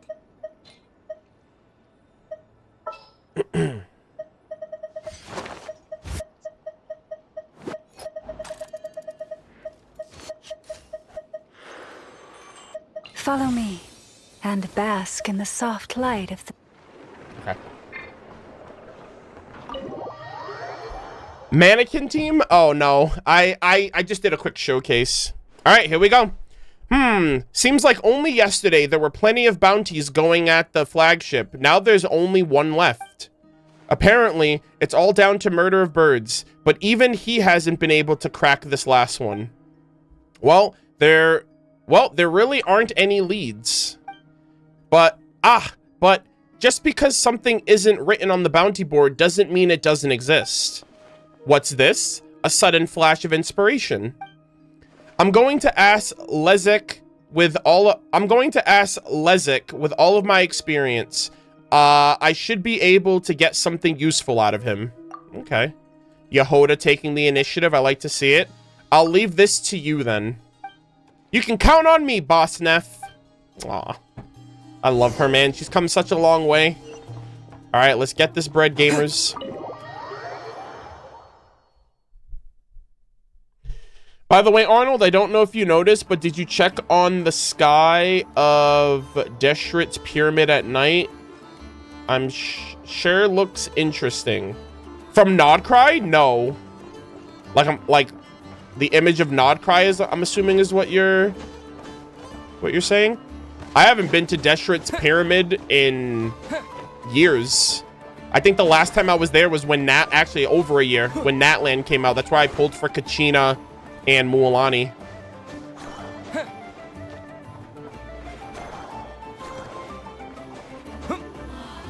This place is full of quirky little gadgets.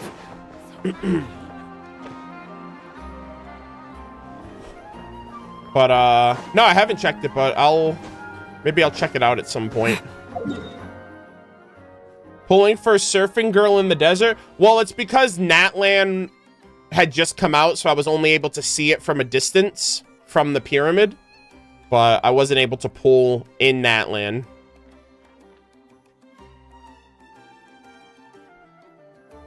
All right, let's head there.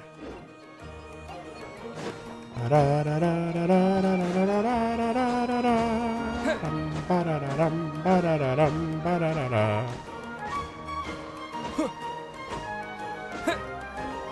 right.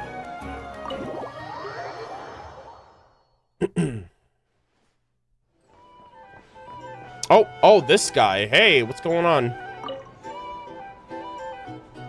Details on the targets are up on the board. I can fill you in if needed, but don't bother haggling over the bounties. About the bounty targets. There are 4 targets on the board, but we only have leads for 3. The first one's wanted for fraud. Oh dear. Rip. Stop. Save me the spiel for the brand new treasure hunters. I can reel it off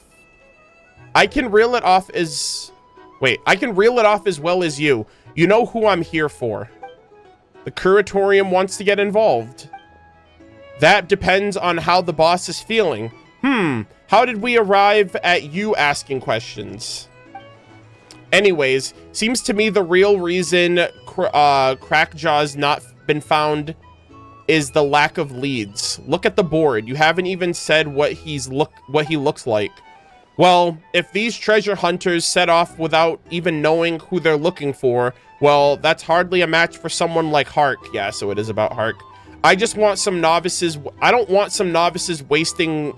Sorry, I don't want some novices wasting their time, much less throwing away their lives. Fair point. Apart from the scar on his chin, what else can you tell about him? Preferably something no one else knows. Something no one else knows. You're looking for physical characteristics? Like, say, if he has some mark on his back? That's exactly what I'm looking for. But how do you know that much about him? But how do you know so much about him? I don't know squat.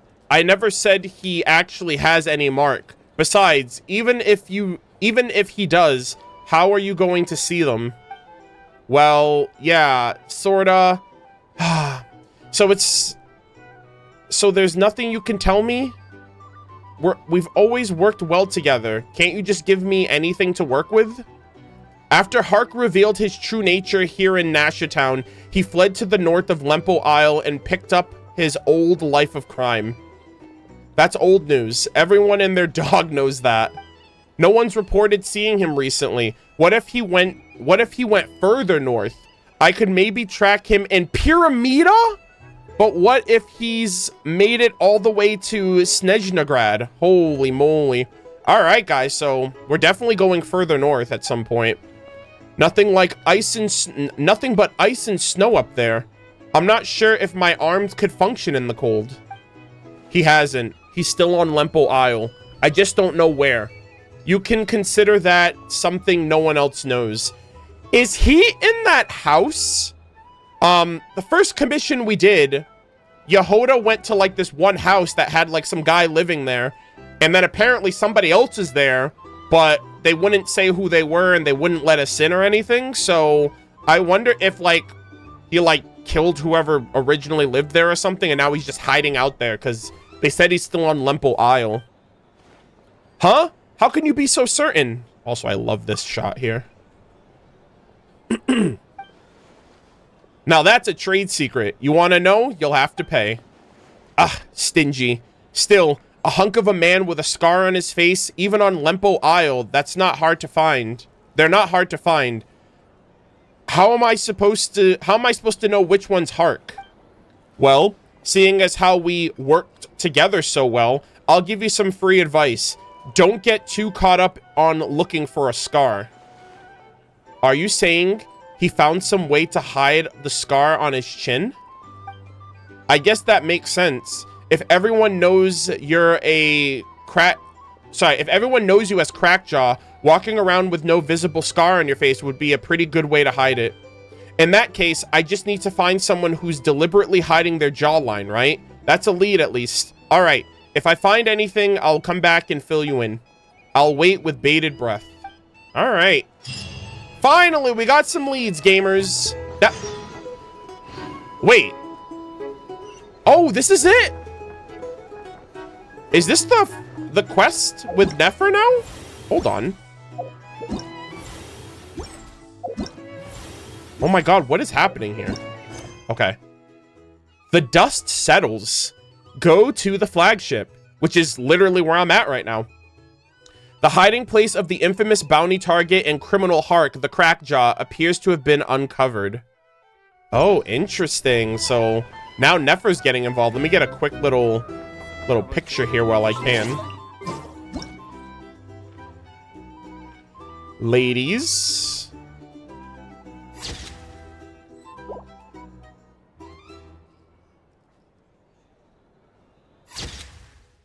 All right. Okay, so technically I finished that quest off, so I just want to see if this is the quest that follows up in the, like, at Catherine, just to, for the Intel quest, just to make sure.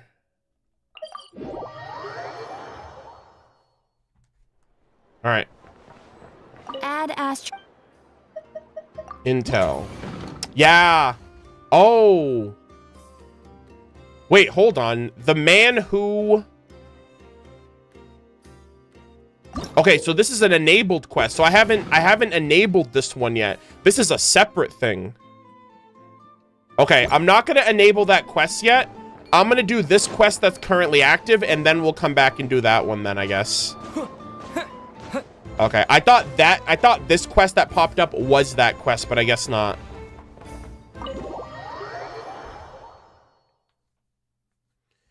All right, let's see what we got here, gamers. Nefer has joined the fray. Huh? Nefer and Yehoda? What are you two doing here? Working, of course. We finally found a lead on our unresolved bounty. Yehoda tells you all about the bounty target, Hark, the Crackjaw, as well as all the information the Curatorium of Secrets has been able to collect. Good stuff. Let's start with our conclusions.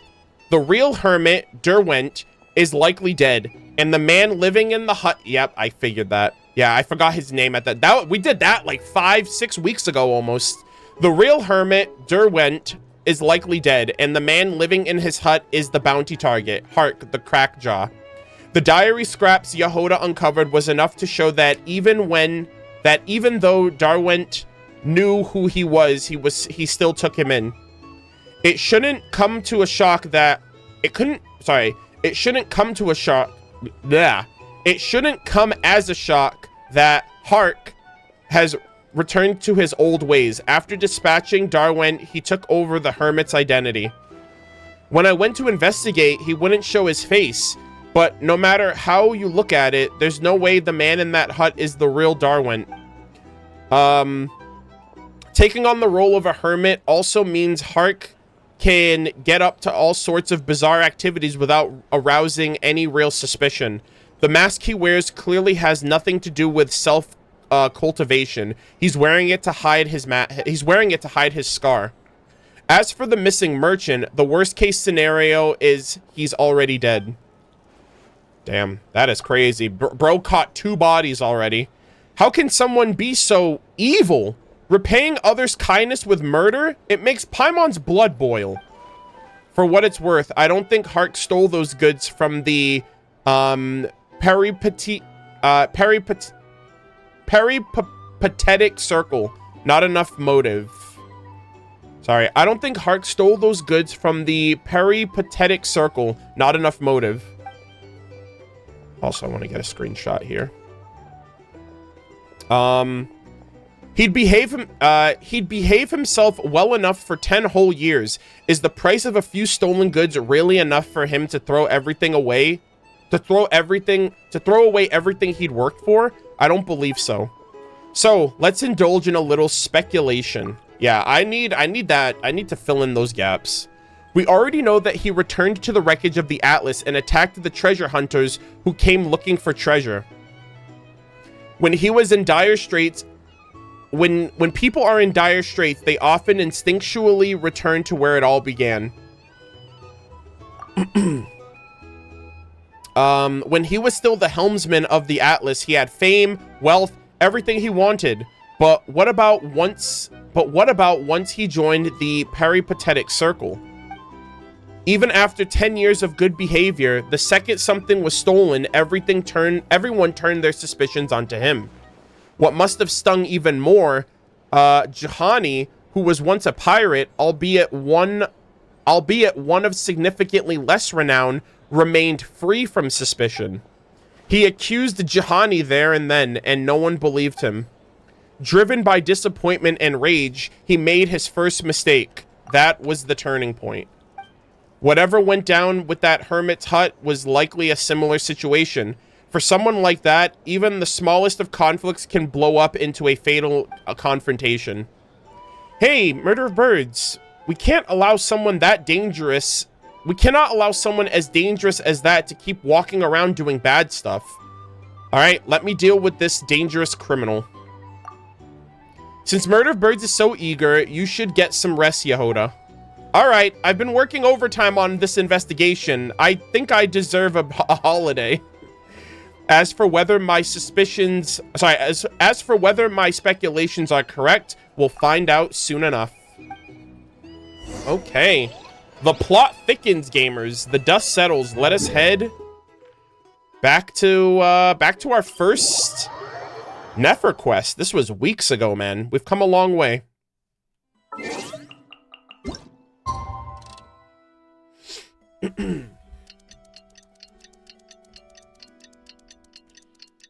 All right.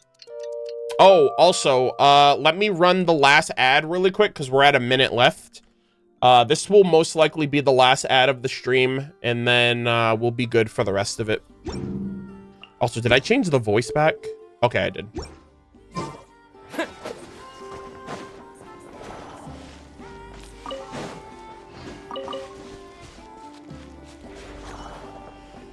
Okay.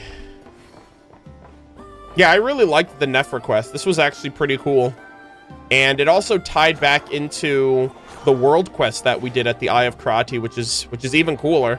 That it wasn't just like some random one-off quest that doesn't have any like connected through line with what's going on in Nodcry, but it ties into an individual that was a part of that ship, and you know, that ship also tied into a couple of the world quests that we did, which was really cool. And like the Blue Amber Lake quest too, which was nice.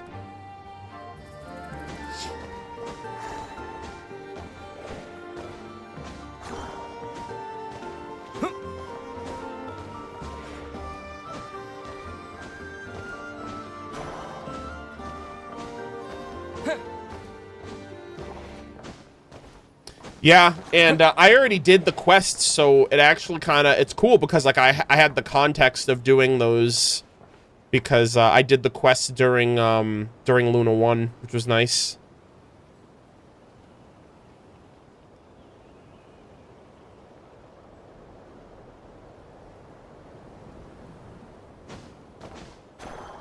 All right, we're almost done though. And then I think after this quest, I think there's one more quest that I can trigger at Catherine, and then that will kind of clean us up for the week. And then we're done. I don't know. I assume Yehoda is going to have the same Curatorium of Secrets effect as Nefer. So, you know, if Nefer does the same thing, you know, I mean, if Yehoda does the same thing, then obviously you'll be able to start doing this, but obviously 6 weeks later. So, having Nefer just allowed me to get this quest done a lot sooner than I would have otherwise. And it gave a lot of really cool information, like the NPC, Mr. Chicherin, who's like a former fucking Ratnik, who fought the Wild Hunt in his heyday with Sigurd. That's really cool.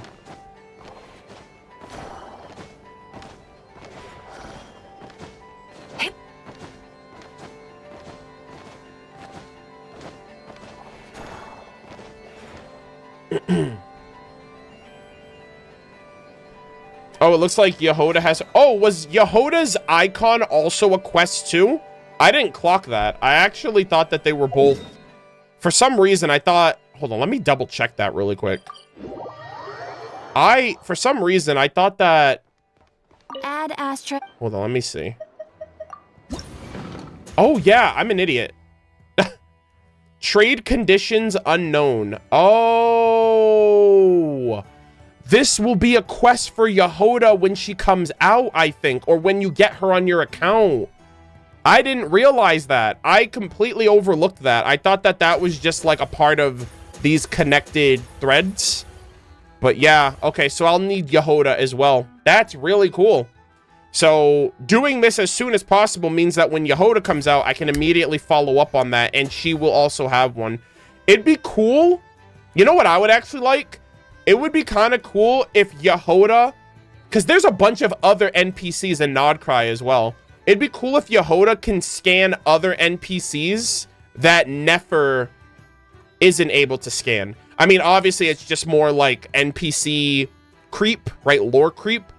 But I'm wondering why there's still 4 here, or if Yehoda is just going to be able to tag the same people. Maybe the same people would probably be better. But yeah, so I'll be able to do Nefer's now, and then when Yehoda comes out in a couple weeks, I'll be able to do hers. Yeah, for some reason, I completely didn't realize that her icon was blocked out. It's almost, I like blocked it out of my mind. But yeah, so we'll have another follow-up when she comes out in a couple weeks, which is cool. All right, let's see what this follow-up is all about. Oh shit, he actually came out. Here he is, ladies. Damn, that's... I would be more suspicious that this man is walking around with this giant metal casing on his face. Are you kidding me? He looks more suspicious than if he didn't have the thing on, honestly. I don't know. Am I crazy, guys? I'm like, oh yeah, that's definitely Hark. Look at this man. Interesting. Derwent, allegedly. Damn, bros literally took on the freaking identity of Bane. I haven't done anything to any of you. It sounds like you already know why we're here. All of that stuff's in the past. I just want to live a peaceful life. Are you sure you didn't kill that man? What happened to Derwent? Unless... Is he also Derwent? I have no... I feel like we're gonna get a twist or something. I don't know. A life made from stealing someone else's place? First Jahani, but it doesn't... First Jahani, but that didn't work. So now Derwent? Poor performances never fool the audience for long. There won't be any more victims. Jahani, you're saying I took his place? It was never his to take. Everything he had, he got by looking nicer, talking nicer. Oh dear. Uh-oh. Man sounds pissed off. We were the same. Everything he took, it belonged to me. Oh, this is a great shot with Yehoda. Also Celestia High in the background. And what about Mr. Derwent and the merchant? What did they do to you? They asked questions they shouldn't have asked, just like you. Oh! Whoa, sir! I don't know, I don't like the tone of your voice. So die? Okay, fuck this guy. I can't believe I had a shred of hope for this man. Crackjaw, what are you doing? You're making a fool of yourself. This is crazy, man. Also... Oh, they're giving me trial Nefer right here, too. Alright, guys, gotta put this man down.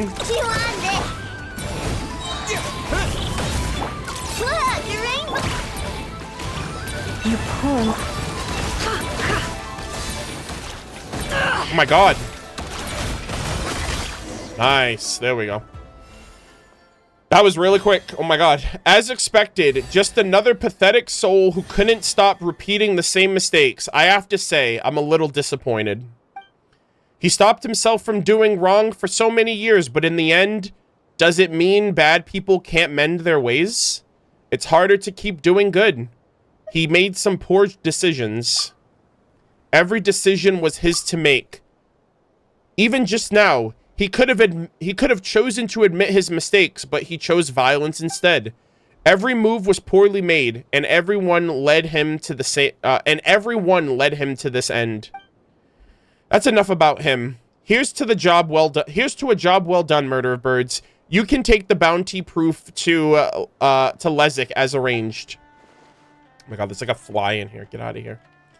All right, let me get a screenshot. It was great for you two to take the reins. I could have sworn I was on vacation today. And now that that's over, I think it's time that we started on your next job, right, Yehoda? Damn. Spoke too soon there, Yagoda. Nice, nice, nice. Not bad. Okay, so that was a very interesting roundabout way for Hark. He literally just did 10 years of good. And then he just undid all of that just to die in the end, which is so stupid. Like, I don't know. I thought something was affecting him, or I don't know. I tried to give him the benefit of the doubt. There's like, who would do that? Who would do 10 years of good and then just undo all of that goodwill and all that other nonsense? I don't know, man. But I like how they tied Hark and like the fact that he went missing and he started up a new life and all of that with both the quest at the Blue Amber Lake and the Eye of Krati. Really, really like the tie-ins there. I'm gonna head back though, because I think there's another quest that we can do now with the intel that we got and the fact that we have Nefer. So let's double check this. And then it seems like we're also gonna get a quest if you get Yehoda when she comes out in a couple of weeks. So let's see. The man who blank. Quests not available yet. Enable quest. The man who once lied. The intelligence requested by Nefer, owner of the Curatorium of Secrets, is of the highest priority to obtain. Oh damn! She just showed up behind me. Omaiwamo Shinderu. Nani the fuck? You're gonna scare the hell out of me. Pause champ. Here you go, Lady Nefer. The book you were looking for. Oh, and it's voiced. Let's go. We take those. Let me see. Would you look at that? Finally, an actual copy of The Man Who Became a Mule. Oh. Is that Nefer? Damn, look at Paimon and Aether behind the rock, behind the block right there. Is that Nefer? Surely she can't be here for a commission. Yeah, Nefer doesn't seem like the kind of person who takes commissions. More like the kind who dishes them out. Yeah. Yeah, exactly. Maybe I should give her... Yeah, exactly. Maybe I should have her give me some easy ones. Hey, if you start taking work from Nefer, Oh! there'll be none left for Yehuda. Aw, Paimon's thinking of our goat. Still, what sort of job is Nefer delegating to the Adventurers Guild? Hmm. Paimon's kind of curious. Let's ask about it later. Not bad. This is exactly what I was looking for. The Adventurers Guild must have quite the impressive network tracking down a long-lost story like this. Yeah, it's almost like the Saritsa has the most prominent network of information across Tevat. Well, that's all thanks to our hard-working adventurers. Uh-huh. There were quite a few setbacks along the way, but in the end, we managed to find a collector in Snezhnaya who had a copy. Ooh, all right. They had some dank lore over there. Hopefully they got some more of those books when I get there. How ironic that a story about the desert would end up somewhere like Snezhnaya. Yeah, the snow desert. Well, thank you for your efforts. I'll send over the payment as promised. Okay. Also, Mr. Sarin, please keep this commission active and raise its priority level. I'll cover the additional fee as well. Ooh. So I wonder if the little quest extension with Yehuda is also going to be voiced. I'm excited. Not a problem. It's our honor to do business with you, Lady Nefer. If you'll excuse me, I'll go get everything sorted. All right. My business is done, you two. Oh! You can come out and ask your questions. I know you're curious. Damn. Caught in 4K gamers. Talk about eagle-eyed. You even heard what Paimon said? Huh. Guess that's what makes you the boss. Oh, I love this. Oh, this is a great shot of them, too. So, you're posting a commission? Something like that. It's more like a long-term partnership I have with the Adventurers Guild. Okay. Come, let's head back to the curatorium for a cup of tea. This isn't the best place for sharing This stories. is so cool that after all of this, you get a little voiced follow-up quest. I really appreciate that. Nice. How's the audio, by the way? Can you guys hear everything okay?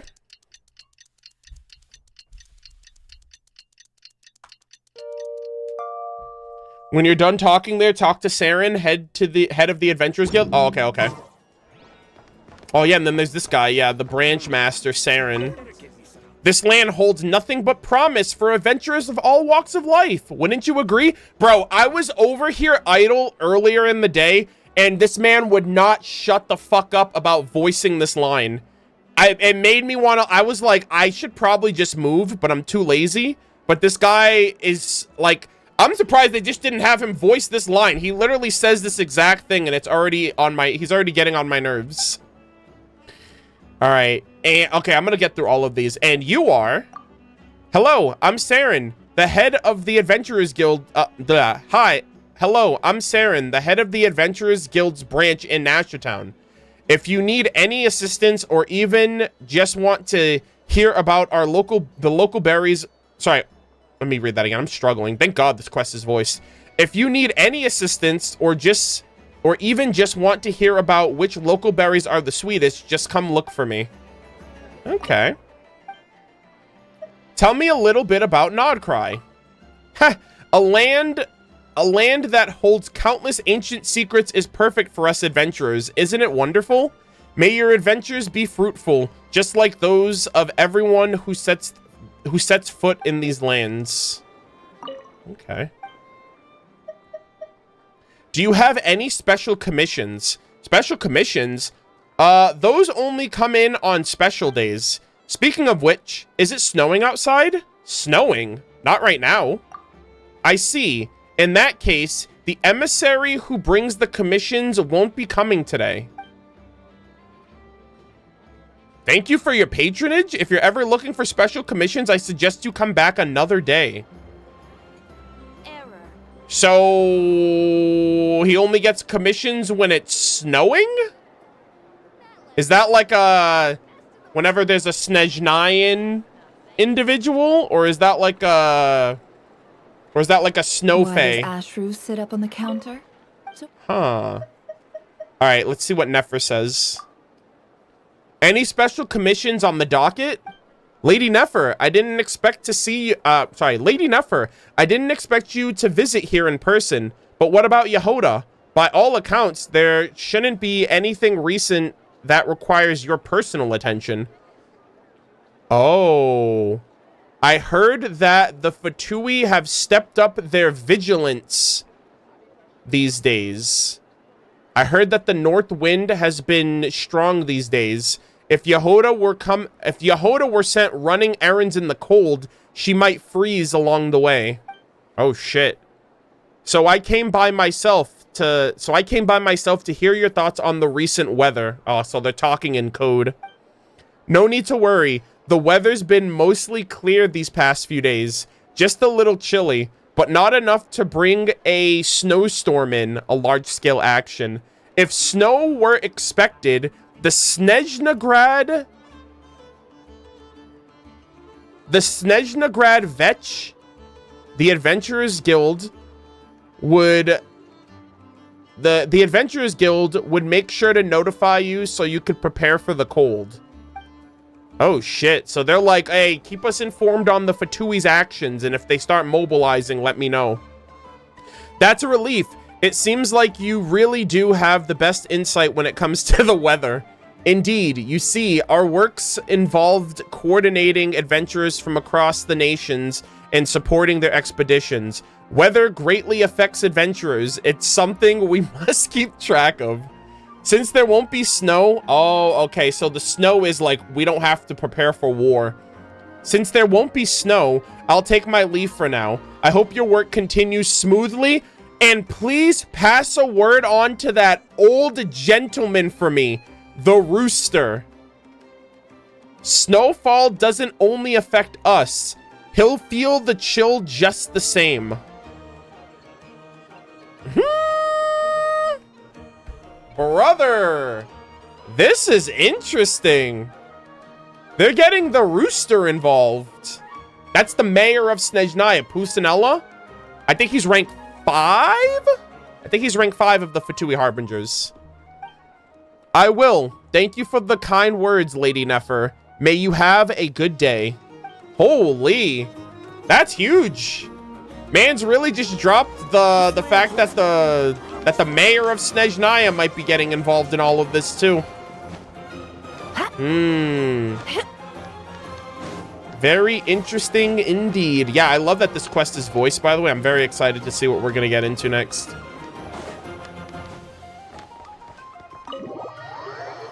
Yeah.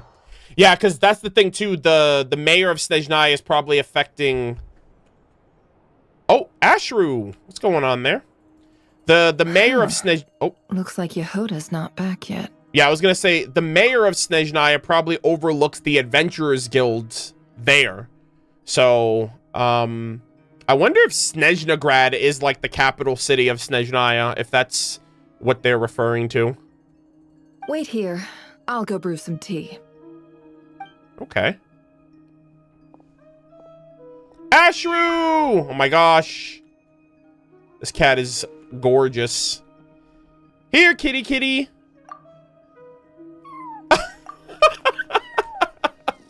Oh, this is adorable. Aw. Who's a good kitty? Come on, shake. Aw. All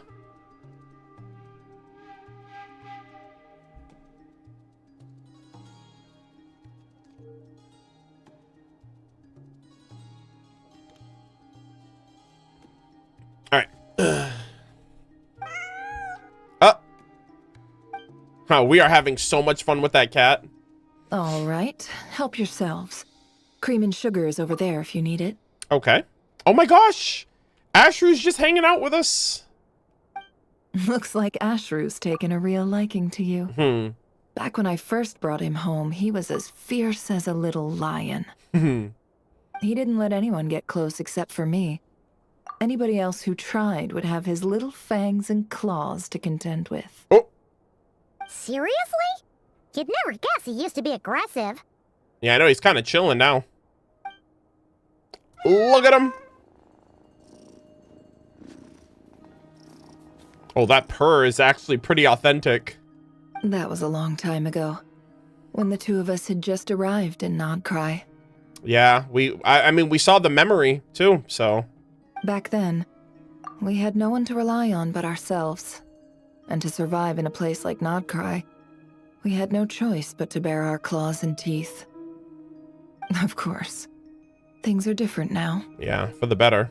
Anyway, it's about time we satisfied that curiosity of yours. I'm guessing you want to know more about my long-term partnership with the Adventurers Guild? Yeah. So, I mean, we just had that interaction with Saren, so I wonder if she's going to talk about how she's kind of maintaining communication with, you know, Snezhnaya and, like, the Adventurers Guild there to make sure the Fatui aren't, or the Saritsa or whoever isn't, like, pulling anything crazy.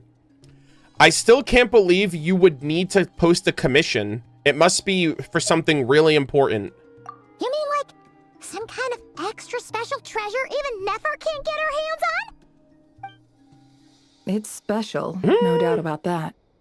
But whether it counts as treasure, well, that depends on how you see it. National security? Here, this is the book I asked the Adventurers Guild to find for me. Take a look. Oh? Oh! Oh, damn. Oh my god, chat. What the fuck? Alright, I was not expecting this. Oh my god. They gave me a whole ass book. The Man Who Became a Mule. Oh shit. Alright, chat. Lock the fuck in. It's story time. Alright. Let's see. Once upon a time in Sumeru City, there lived a fool known to all by the name of Ortba, the son of a merchant and a dancer. He was hopeless with numbers and could never keep up at the He was hopeless with numbers and could never keep up at the academia. He was so gullible that he would fall for every trick the merchants used to cheat him. He would believe even the most absurd lies spun by the clumsiest of charlatans, giving away his mora and even shedding tears of pity in the process. It is said that even the most primitive of desert folks were wiser than he. Everyone thought Ortba. I don't know if the T is supposed to, if I'm supposed to pronounce the T, or if it's supposed to be Orba. Everyone thought Ortba a fool, but no one knew why. They would laugh and say he was an idiot, a man so hopeless he would earn no living nor make a name for himself.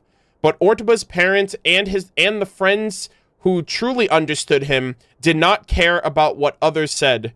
Instead, they would always say, he is kind from the very bottom of his heart, and that is the highest form of wisdom one can possess. I like that. Time passed quickly, like sand being swept. Hold on. Let me do this real quick. Time passed quickly. Time passed quickly, like sand being swept away by the wind. A kind friend helped Ortba find a job leading a mule. The work was hard and the wages were meager. A burden few could bear for more than a few days. But Ortba took to it with a happy heart, for the mule, with a scar upon its ear, was more genuine and true than anyone else in the whole bazaar. When hunger stirred within it, it would whiny and gently nudge him with its head. Then, when Then, when it had its fill of feed, it would close its eyes, lay its head on Ortba's lap, and nicker softly. Never once did it lie to him, and never once did it complain. Until one day, a swindler set his eyes on the fool and his mule. He was a shameless man, a scoundrel whose name had long become lost to the winds. He made his living with lies and deceit, and with every coin he gained, he sowed only sorrow and anger in the hearts of others. So vile was he that even the scorpions of the desert kept their distance. It was on a day where Ortba and his mule were carrying goods from the desert that the swindler saw his chance. He followed them quietly for a distance and waited for Ortba to finish his work. Before he returned to the city, Ortba decided to rest for a while at an oasis. Okay, let's do this right here. The swindler pounced when Ortba wandered off to pick some fruit. He crept over and stealthily slipped the lead rope from around the mule's neck, allowing an accomplice to lead the beast away. The swindler then placed the rope around his own neck, crouched low to the ground in the mule's place, and waited for Ortba to return. Oh my god. Ortba, fruit in hand, stopped and stared at the swindler in shock. "Oh, who are you?" he exclaimed, knowing at once that the man crouching before him was certainly not his four-legged friend. I am a swindler, the crook confessed, his voice thick with feigned sobs. I was a man without a single moral in his bones, a wretch, wicked and despicable. To make money, I told countless lies, caused harm to countless people, and even deceived my own mother. To punish me, my mother sent me to the desert and, with her own tears, pled to Al-Akhmar to teach me how to be good. So Al-Akhmar turned... There's no way. There's no way. Please. There's no way he's gonna think this man is his mule. Surely. So Al-Akhmar turned me into a mule to silence me and make me pay for my foul deeds through my actions instead. I would only become human again when I learned how to be a truly good person. Oh, this is messed up, man. Ortba listened to the swindler's lie. As the swindler wept crocodile tears, Ortba shed real ones of his own. Oh my gosh, this man is too good. He's too pure. He's too wholesome. He's easily taken for a ride. How sad, but you've turned back into a human, so you must now be a good man. Ortba jumped up with delight and took the swindler's hand into his own. He then placed all the fruit he was carrying into the swindler's hands. You are my... Oh my god, this man. I hope his kindness is enough to change this swindler's heart. I swear to god, this is too wholesome. You are my friend. I have watched you drink with your head in my lap and sleep by my side. I have love for you, and that makes my heart happy that you are that you have become a truly good person. Go back to your mother. I am sure she still loves you and is shedding tears for you right now. Go back and take this fruit with you. She'll be so happy to see you. Damn, man. This is wholesome as hell, but also like a cruel life lesson to not trust everybody. Holding the fruit in his hands, the swindler felt his throat, which had told countless lies and other foul things, choke up with sand. But he simply nodded his head and, in his mind, told himself, what a fool. What a fool. Only a complete fool would be taken in like that. Once the swindler was gone, Ortba picked up the rope, his heart filled with joy. He ran back to the city, eager to share the story of his mule with his friends.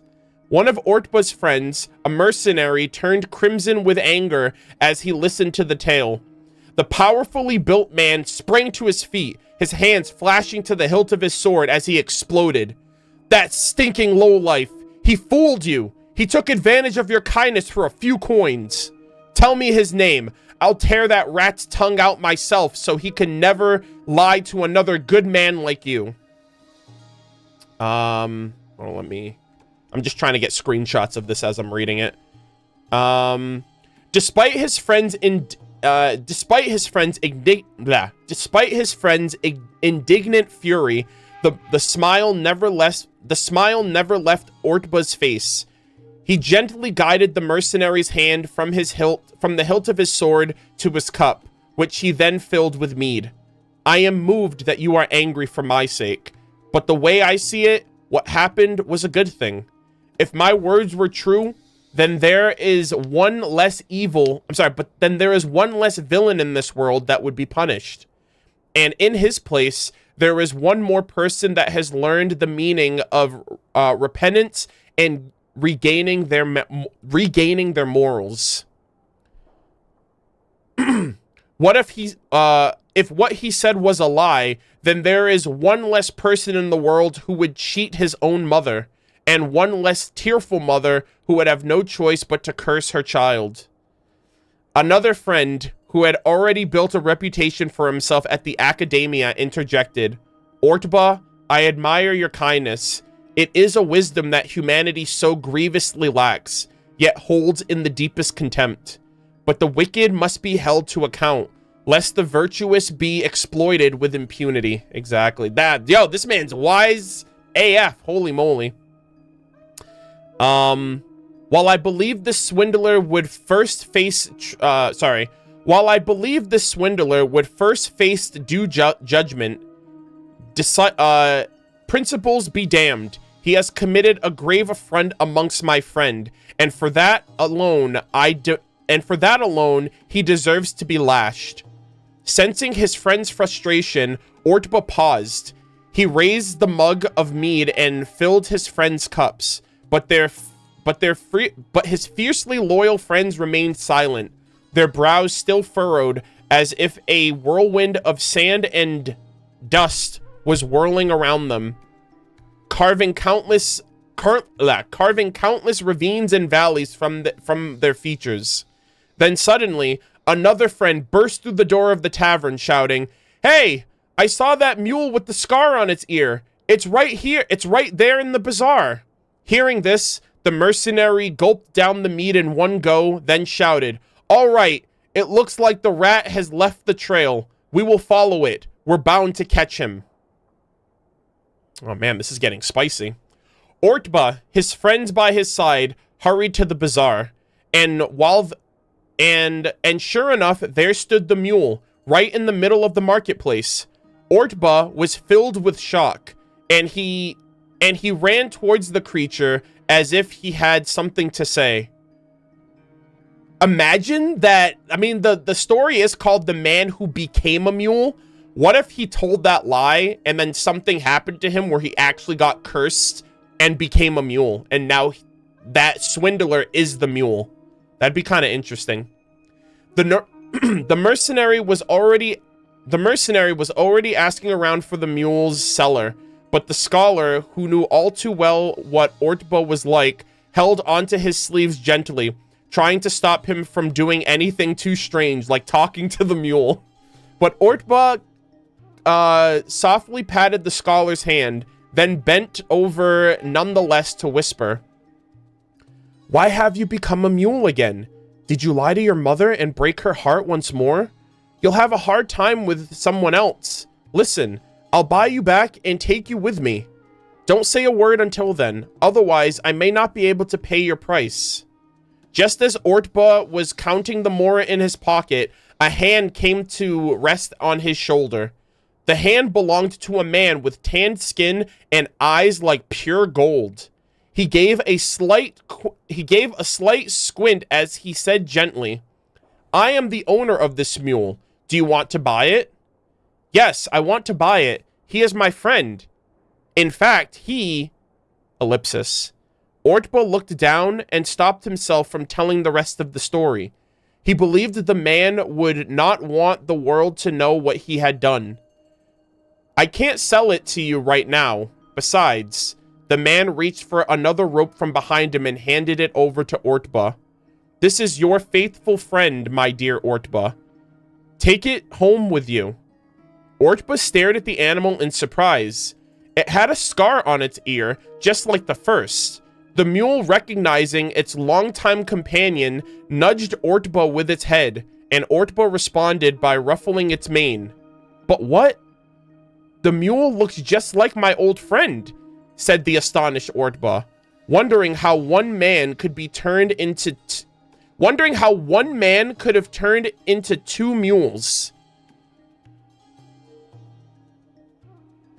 Okay, first off, it says there's a guy. They say this man has golden eyes. I'm all of a sudden thinking of like some kind of deity or some kind of spirit. Because I'm thinking of the spirit in Liyue, right? The Celadon mare also had golden eyes. Zhongli has golden eyes. I don't know if this is like an avatar of King Deshret at all. But they're saying that he has one mule. He's like, I can't sell you this one, but you can have this one. And he says, wait a minute. Now he's got two mules. This is your faithful friend, my dear Ortba. Take it home with you. Ortba stared at the... Okay, so I read that part. This mule looks just like my friend, said the astonished Ortba, wondering how one man could have turned into two mules. And just what grave sin must have he committed to receive such punishment? Yes, he's also your friend, said the tanned man with a smile. But he has committed a crime, so I am punishing him by... Oh my god. Yeah. So the guy that worked, the swindler, turned into him, like this deity, this golden-eyed tanned man. I don't know if this is Deshret or if this is like an angel or something. I don't know if there's male angels, if there are only female angels. But this golden-eyed individual, I think, punished the swindler for lying to somebody with such a pure heart and turned the swindler into a mule. And so that's why there are two of them now. Wow. Ortba blinked for him. Okay, hold on, let me read this again. This mule looks just like my friend, said the astonished Ortba, wondering how one man could have turned into two mules, and just what grave sin he must have committed to receive such punishment. Yes, he's also your friend. Yeah, said the tanned man with a smile. But he has committed a crime, so I am punishing him by turning him into a dumb mule so that he may never speak again. Ortba blinked for a moment and realized who the man with the rope was. But his thoughts were only of a friend he had once rescued, who was now on the wrong path again. But what crime did he commit? Did he lie to his mother again? Ortba asked sadly. No, but the crime he committed is 100 times greater than that, the man answered. He betrayed a rare kindness, and so he shall never be saved by another's kindness again. Wow, that's crazy. Ortba had more questions, but before he could ask them, his vision became obscured by a sandstorm that came out of nowhere. Guys, is this King Deshret? A golden-eyed man who's whipping up a sandstorm? This sounds like it could be King Deshret. What in the world? This is crazy. I wonder if I get this book after the quest is done. I'm going to screenshot this book really quick, just so I can make sure I have it, like, for record keeping. Or if, like, somebody didn't do the quest or anything, but this is kind of crazy.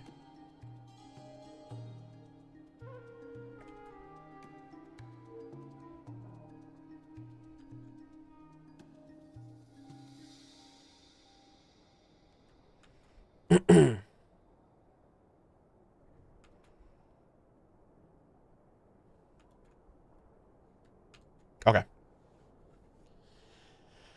Oh man, yeah, Ashika is gonna be really excited about this. I know she's a Deshret stan. Okay, this is very interesting if this is actually Deshret related. Okay. Ortba had more questions, but before he could ask them, his vision was obscured by a sandstorm that came out of nowhere. When it cleared, the man was gone, but in his place were his friends who had found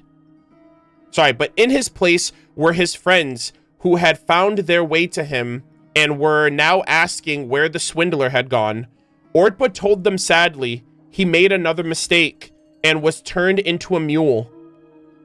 I hope this time he will have another chance to turn a new leaf. With the rope in his hand, Ortba turned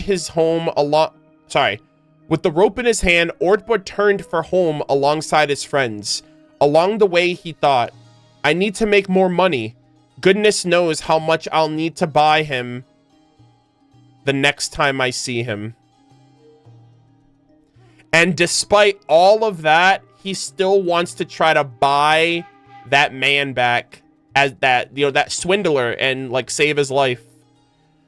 This is so unbelievably wholesome. What could Nefer possibly be trying to infer or trying to gather from a story like this? Unless she's also like, hey, we got to go back to Sumeru, boys. We got to get that region expansion. We got to find King Deshret. He's still out there. Also, this is an ancient book that apparently still has a copy that they got from Snezhnaya. So, very interesting. Very great story. Good read. Yeah, this was dank as hell. Oh, it's like a fairy tale from Sumeru. Yeah. Is it a clue to finding hidden treasure? Wait. Is there some kind of hidden... Is there some kind of riddle hidden inside? Uh-oh. Not another riddle-filled treasure hunt. Well, have fun. Paimon's gonna sit this one out. Yeah. Relax. It's just a story passed down among the desert dwellers of Sumeru. Mm-hmm. There's no secret treasure and no hidden riddles. The only reason I went to such lengths to find it is because it has to do with my father. Oh, whoa, hold on, your father? That's right. From what you've seen before, you no doubt remember the fate that befell us. This is really cool, too. I guess this assumes, well, I guess, what would happen if you did these intel quests without doing the Archon quest? Like, she's obviously saying this to us because we did the Archon quest, so we know about her father and stuff like that. Is she correlating this to her father's, like her father's naivete or his kindness? Before he brought back those so-called spoils of war, before our little village ended up buried under the desert sands, he used to tell me stories. You know what Sumeru was like back then. Oh, yes. Tales like these, stories full of wisdom and warmth, were something only the lucky few living in the rainforests got to hear. But for the desert dwellers, cut off from civilization by the wall of Samiel, wisdom and warmth were luxuries we couldn't afford. The stories passed down in the desert had one purpose and one alone: to teach children how to survive. Yeah. Don't trust the swindler. In desert tales, people who waste food get turned into scorpions. Oh. Those who waste water end up losing their tongues. And those who lie to kind-hearted people turn into mules. The stories taught us to be kind, but to be scarce with our trust. To lie and deceive as long as we didn't get caught. Interesting. But I suppose my father didn't want me to turn out like everyone else. Good for him. He would take these stories and change them. Imbue them with more warmth. Aww. This is so interesting, guys. This is like a pseudo, like, little side story quest extension for her. Like a follow-up to her actual quest. Like the Archon quest. In the versions he told, liars turned into mules, killers fell off cliffs, but picky children ended up with a toothache at most. Damn. I mean, that's like the end of the world for a kid. Paimon kinda gets where he was coming from. After all, who doesn't want to see their kids grow up with the right values? So, what did you think of the... what did you think of those stories, Nefer? Me? I couldn't get enough of them. I'd spend my days counting down the minutes to nightfall, when Dad would lull me to sleep with another one of his stories. Aw. Then, come daytime, I'd grab his storybook and go tell them to the other kids. That's sweet. They were so envious of me. No matter where I went, there was always a line of kids trailing behind me. They would do whatever I asked, just for the chance to hear a story. Oh my god. She's like, yeah, now I have a whole bunch of stories, a bunch of intel. And then, one day, it all came to an end. And now, all that remains of those times is buried under the sand. My father, my friends, my tribe, and all those stories too. Damn. Shit. It's like we already went through it, but to realize that she had like a lot of like good times during those times was, you know, it makes it all the more bittersweet. After that, I went to the academia. It was there that I first discovered the original versions of some of his stories. Oh. So she also realizes too that her father was trying to like instill her with some form of like, don't be so cynical and, you know, have a negative outlook on the world. You know, he wanted her to have some kind of innocent, I don't know if innocence is the right word, maybe some innocence and some like warmth to her outlook on life, even though they lived in the desert. In those versions, the liars were never punished. The murderers walked free. After all, if you fall for a lie, you deserve to be deceived. If the blade is in your hand, you get to write the rules. And picky children? They ended up just like the ones who wasted water, turned into lizards, doomed to spend the rest of their days crawling under the rocks. Only then did I realize that it was my father who'd been deceiving me all along, weaving a false world of warmth to shelter me from the harsh realities of the world. That's like every parent, though. Like, they know how hard it is. I still think growing up and being like Ortba, it's good for him to have friends like that around him. But, you know, at the end of the day, you do have to look out for yourself as well. But once my father was gone, that world collapsed with him. And I had no choice but to face the truth. Luckily, though, I was a quick learner. Before long, I'd turned into exactly the kind of desert dweller he'd worked so hard to keep me from becoming. After that, Damn. It was all lies, deceit, revenge, and ruin. Themes that have played out in the desert 1,000 times over. But I'm sure you know that all too well. So the reason you started collecting these stories was to find out what the originals were really like? More or less. I just want to know exactly how many lies a father might tell his own daughter. Oh my gosh, man. She's like so... Damn, she really doesn't like being lied to. Even if it's a white lie that's more noble than the truth. You know what I mean? Like, this kind of reminds me of Amphoria. Guys, I'm gonna... I think we might need to get an Amphorius counter in here, too. But, like, you know... Lies will always be lies, Cypher, but sometimes they could be more noble than the truth. And, you know, sometimes parents do that to protect their kids. You know, they're gonna realize the harshness of the world eventually. And I think what her father was trying to do is trying to prevent that from her for as long as possible. But it wasn't because he was trying to deceive her. As the only person in this world he ever deceived so completely, I suppose I owe it to him to make an equally comprehensive record of his distortions. Besides, anonymity seems a cruel fate for such a prolific twister of the truth. Oh my god. Guys, I think she might just miss her dad.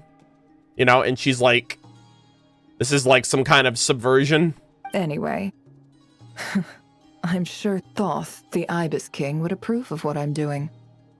After all, he was the one who sent me in search of something that could discern truth from falsehood. Ashru? When I was young, the stories my father told me shaped my understanding of the world.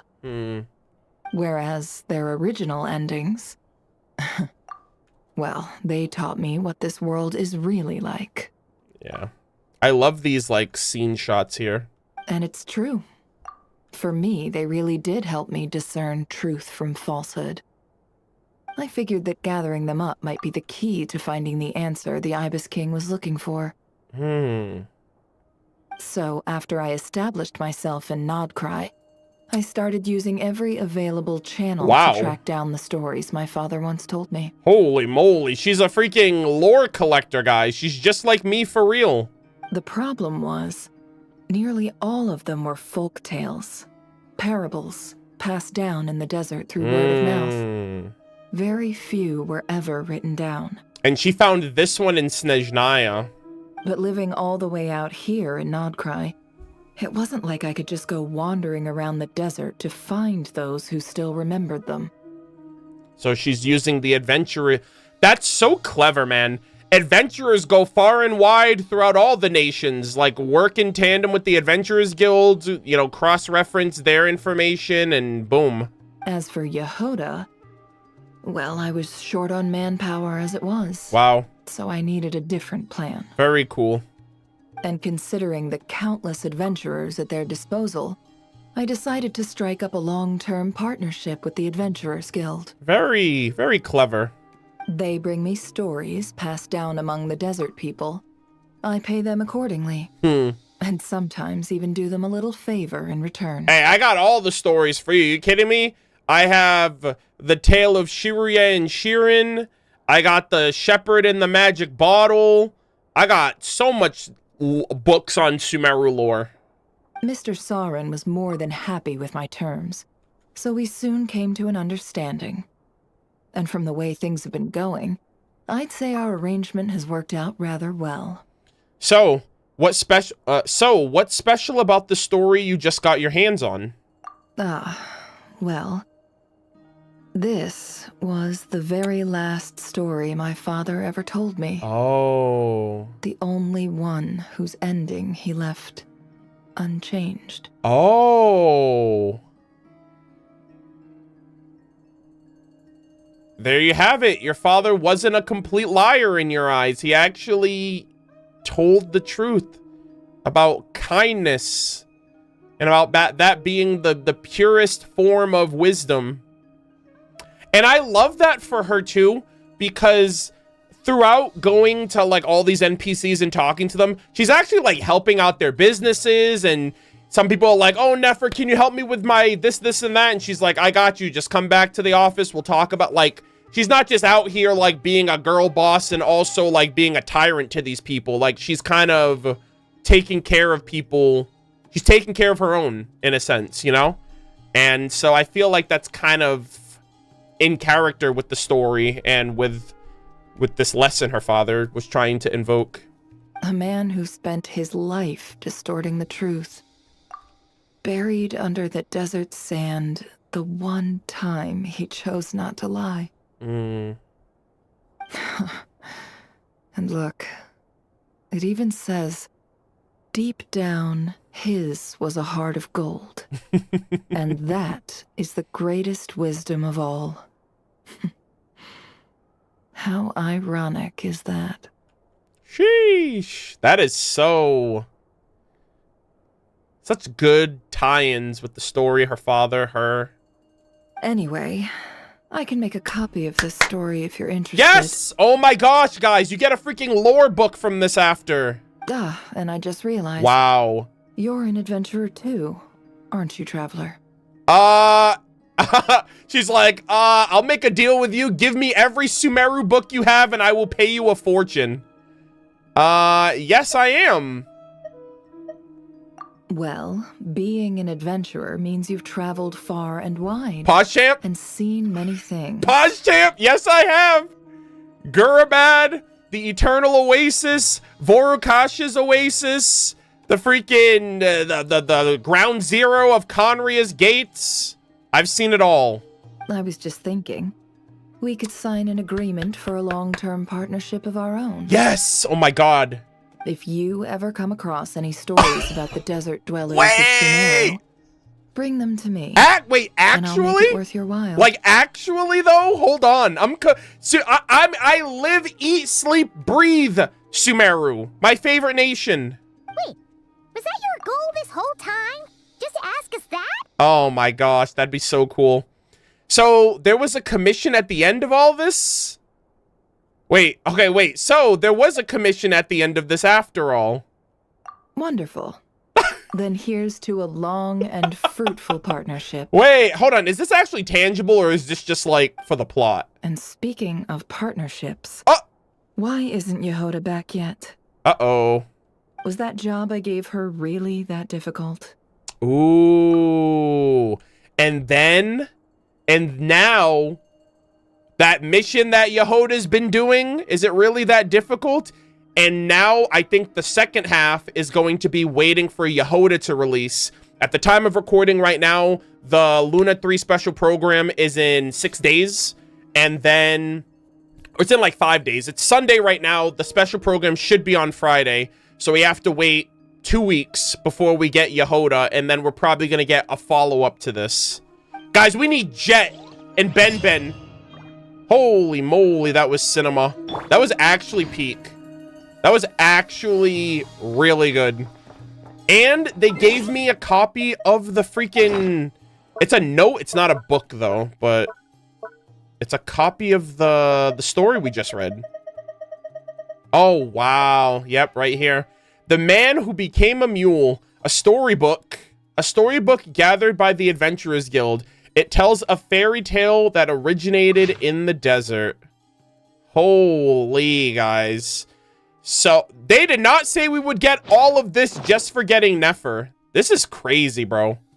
This is actually a whole-ass quest chain that ties into her backstory with her dad and everything else. And it's locked behind the character. That is insane. This is why Nodcry is, like, built different, guys. I literally was like, yeah, looks like I'm getting every single character in Nodcry because...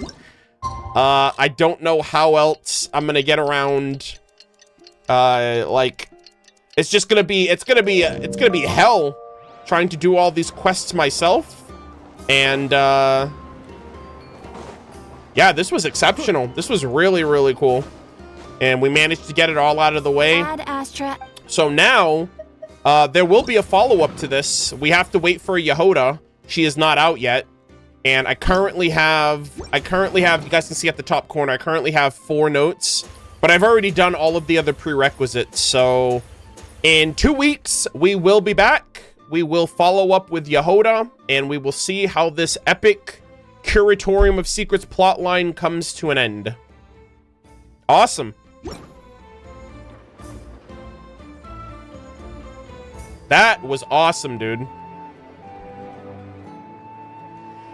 You can only unlock this if you have Nefer and or possibly Yehoda. Well, you know what? We'll have to wait and see. I assume... I mean, the only way we were even able to do this is because we have Nefer. So I assume you can only get the follow-up if you get Yehoda. I could be wrong, though. We'll have to wait and see if the quest is available after Yehoda comes out. But regardless if you get her or not.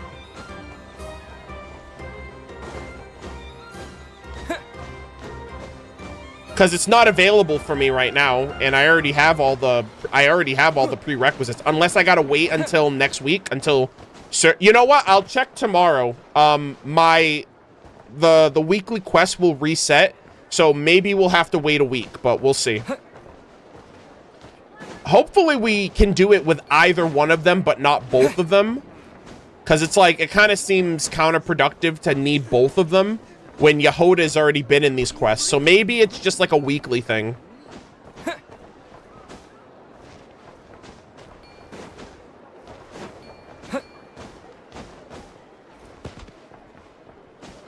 Yeah. Do you guys think that makes sense? But yeah. Yeah, now that I'm thinking about it now, I do think that that might be the play. Rather than you needing Nefer and Yehoda, maybe we were only able to do... You know what I mean? It's kind of like when you come in here... Like, I kind of jumped the gun and I was like, oh, it definitely has to be about Yehoda. You're only able to do one of these a week. And so, technically, we did this one, and then we got this one. So, this is either you need Yehoda, or I have to wait a week. Or I have to wait until tomorrow, because it's Sunday, so this should reset tomorrow. Because it wouldn't make sense that you would need... Maybe it would make sense. I don't know if Hoyo would do that, but... You needed Nefer to get any of this started anyway. And this actually says Curatorium of Secrets characters can use their intel gathering abilities to gather intel on certain characters. It doesn't say, like, classified information can be used to unlock new intel quests, which can in turn be completed to earn rewards and unlock new quests related to Curatorium of Secrets characters. So... I don't know if this is implying you have Nefer, so you get Nefer's quest. See, because, no, you know what? Maybe it might be tied to the character, because we just essentially got Nefer backstory. This is going to give us Yehoda backstory. So I wonder if you're going to need Yehoda to get Yehoda's backstory. I'm assuming this is backstory, because we just got backstory on Nefer's portion, but I don't know. We'll have to wait and see. I'll be able to find out tomorrow if we can do it now, and then when Yehoda comes out, I'll see if I can do it without pulling for her. But yeah, we'll just have to wait and see. Yeah, I do think it might require Yehoda, because it's like Yehoda is gonna need an incentive in the same way that Nefer has an incentive. Which it's like, okay, if both of them can scan NPCs, then what's the differentiation? What if you got both of them? Do you need both of them? That seems like a reason to have both of them, is that both of them have their own lore. Or their own little quest add-on. So, that is unfortunate. But I guess that's kind of the bonus, because if you got the 5-star, you get something. And if you get the 4-star... you get something. You just can't get both unless you were already planning on getting both. So, yeah, it does seem like that's the case. Especially since Nefer is a 4-star, and they tend to not really do these kind of things for 4-stars, like give them their own story quest, at least not anymore.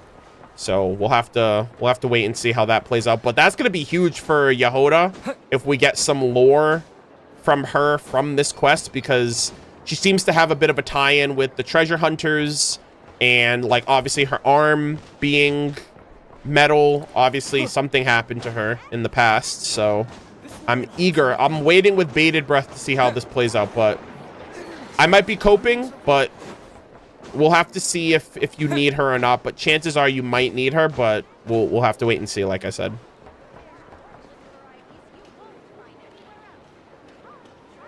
Oh, sorry. Yeah, sorry. I meant Yehoda's a 4-star. Yeah, my bad. I'm getting, like, tongue-tied now. Yeah. So, the best thing I think we can hope for is a free Yehoda at some point in the future, which I think is possible. I think Hoyo's really good about giving us 4-star units within, I even think, within the year of them releasing, right? We've gotten a bunch of free 4-stars. And so, I know Yehoda's going to be on this banner, but I wouldn't be surprised if they give us a free Yehoda through an event or something. I don't know about a selector, right? Because we should be getting a free Liyue selector in, like, during the patch of Lantern, right? And we might also get a 4-star and a 5-star Liyue character this year, too, but we'll have to wait. We always get a 4-star. It's a toss-up whether or not we get a 5-star. So, this year, we might get a 5-star Liyue character, or we might get a 5-star and a 4. Well, we might get a 4-star. We'll most certainly get a 4-star Liyue character, but there's a chance that we'll get a 5-star. Because it's not always a 5-star, but every year we have gotten... I think besides the first year, we've always gotten a 4-star. And it might be Madam Ping. I'm actually wondering if it could be the Celadon Mare, now that they've talked about the Celadon Mare in Nodcry. Not in Nodcry, but, like, they've been referenced. So, so yeah, I think the Celadon Mare, especially with all of this, like, Moon Sisters and Angels lore, I think more than ever the Celadon Mare is a possibility, along with Madam Ping. But like I said, we'll have to wait and see, gamers. Okay. With that all said, gamers, that is everything on my list. We are done with everything. Sorry if I bothered you too much with my stuff. Just haven't seen anything mentioned anywhere about my find in Sumeru with the big pyramid. I didn't know what you were talking about. You just asked, have I gone to the pyramid? And I just replied with, I haven't been to the pyramid since Natland, so I'm not entirely sure what you're referring to.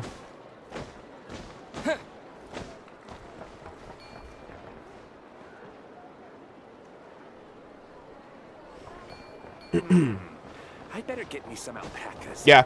I guess I can, you know what? Let me check it out. I haven't been to the Sumeru Desert since Natland, and even then I was only on top of the desert for I think you get in from here, right? I haven't been to the desert since 5.0 Natland, which was when I pulled from Mawika. I pulled for Kachina and Mualani, and I pulled for them at the top of the desert because you could actually see Natland from the top of the desert, and I hadn't gone into the desert yet. So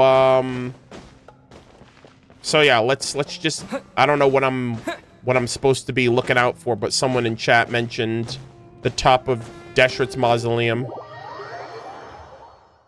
You will go there in the Sumeru event? No, I don't know. I haven't done the Sumeru event yet, so I have no clue.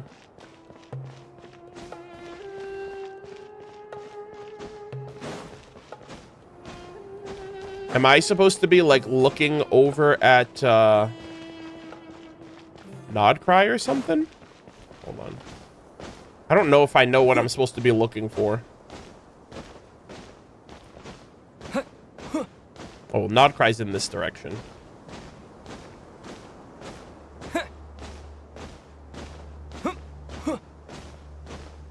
No, it's not? Okay, well. Is it on the pyramid itself, or is it, like, looking out in the distance? You got this huge strip of... Hold on. You got this huge strip of desert.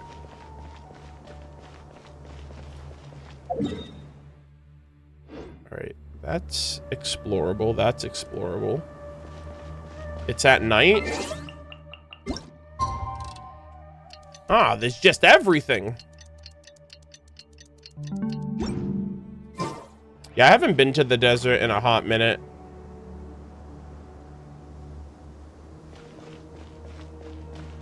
Stars in the night sky. I don't...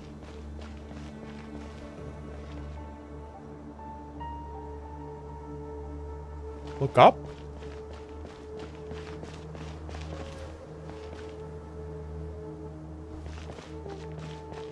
I see stars. I have no idea. Look up straight above.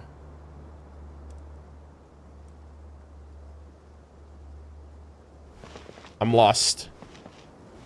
Looking, chat.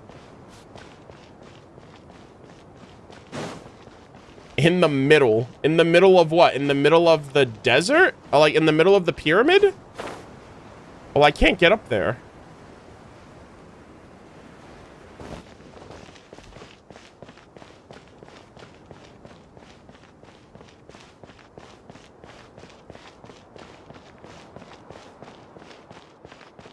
Oh my God.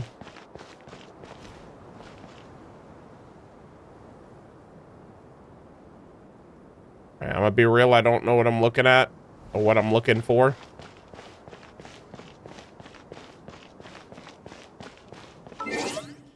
Yeah, can you just tell me what I'm looking for? I have no idea. Hold on, let me switch to Charlotte. Maybe I need 16 times the detail. Let's get this interview started.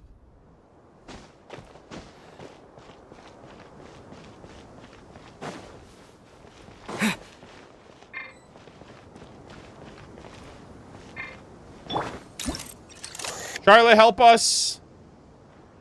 Focusing. Got the fake moon. Actually, you know what? I haven't taken a picture of the moon in a minute. I'm gonna need that for some safekeeping.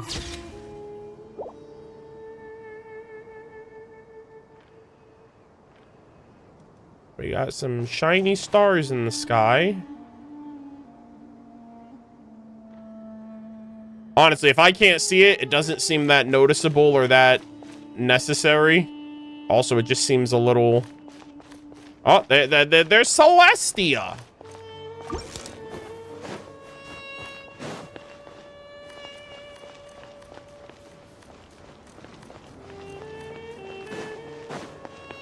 Say cheese! Say cheese, you son of a bitch.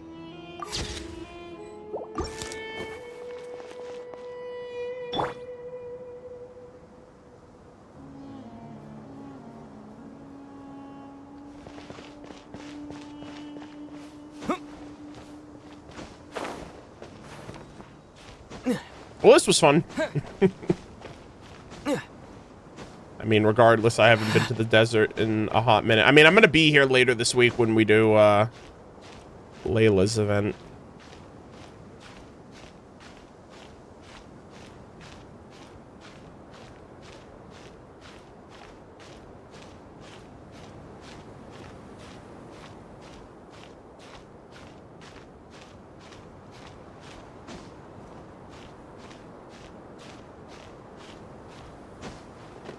Oh my god.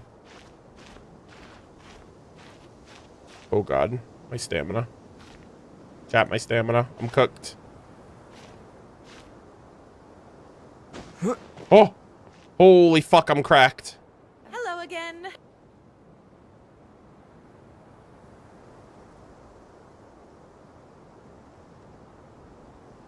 Yeah, I don't think there's anything up here. I'm gonna be real. And if you saw something or you thought you saw something, I can't see it in my game, so you must have the master script, the master copy of Genshin Impact. I mean, there's stars twinkling in the sky, but that's about it. Oh god, Aether, please don't do that. I don't even know what I'm looking at. Oh my god, I just realized I haven't done those puzzles. Fake gamer. Fake Genshin Impact fan. You need to be excommunicated from the community. No, I'm just kidding.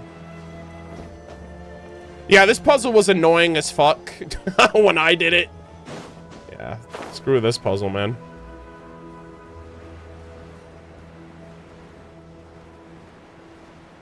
Alright, this was an interesting little side quest, I guess. Let's go back to Nodcry.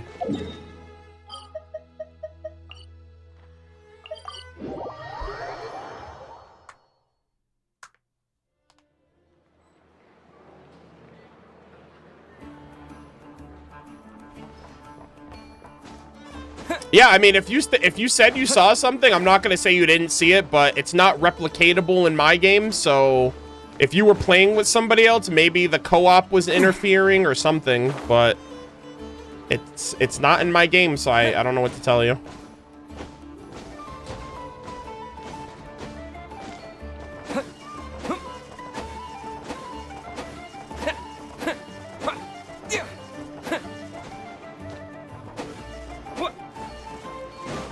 right, guys, but that is everything. That is all the content for today. We did the Miliastra update. We did Blade Soccer update, Teyvat World Cup update. We checked out the new lobby. We did Colombina hangout. We did Yehuda's anecdotes. We did Yehuda. Yeah, we did Yehuda's anecdote. We did Nefer's Intel quest. And we got a Nefer follow-up quest as well. So that's everything for today. My next stream is going to be on Wednesday. Sorry, today's Monday. So my next stream is going to be on Wednesday. And we are going to be doing all of the Layla event. So we're doing Act 1, Act 2, all the mini games, and apparently there's some epilogue follow-ups after you finish all the mini games. There's like a follow-up, like a 10-minute follow-up, and there are character interactions between Act 1 and 2, so we're gonna check out those as well. So that's gonna be on Wednesday. Friday, I will be streaming. After that, we're gonna be streaming on Friday. Friday should be the Luna 2 special program live stream. I'll be live for that, obviously, Durin and Yehuda's reveal, as well as the continuation of the Ark Conquest and, you know, any other stuff that they have planned, like the Miliastra Wonderland updates and, you know, whatever events and content we're going to get for the next patch. So that's going to be on Friday. And Saturday and Sunday is when I'm going to... It's either going to be Saturday or Sunday. It's probably going to be Sunday, just because I like the alternating days at this point. But next Sunday, so a week from today, we're going to do, obviously, another Colombina interaction. And then we're just going to be reading lore for that whole following dead week of Genshin.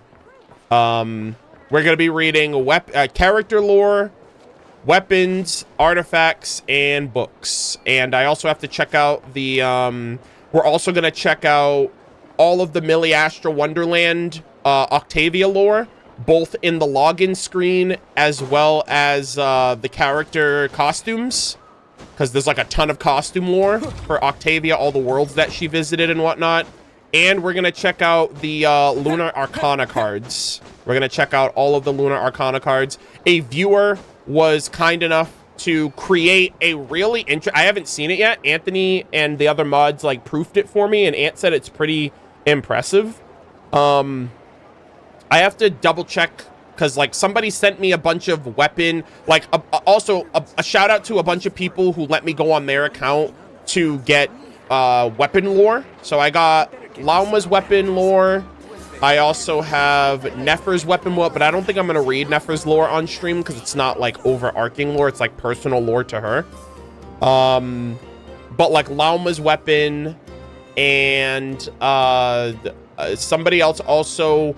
did this really cool Google slide presentation of all of the Luna Arcana cards, like all of their lore, in a pretty cool presentable way. So that way I don't have to just read it off of the wiki and it just looks super ugly. So so it'll be presentable. It'll look fancy and nice, and hopefully you guys enjoy it. Oh, that's right.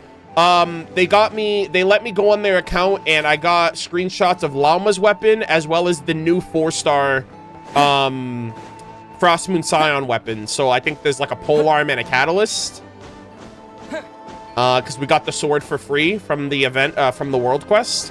So I basically got all the Frost Moon Scion weapon like screenshots. So I will give those people proper shout outs when we get to that point.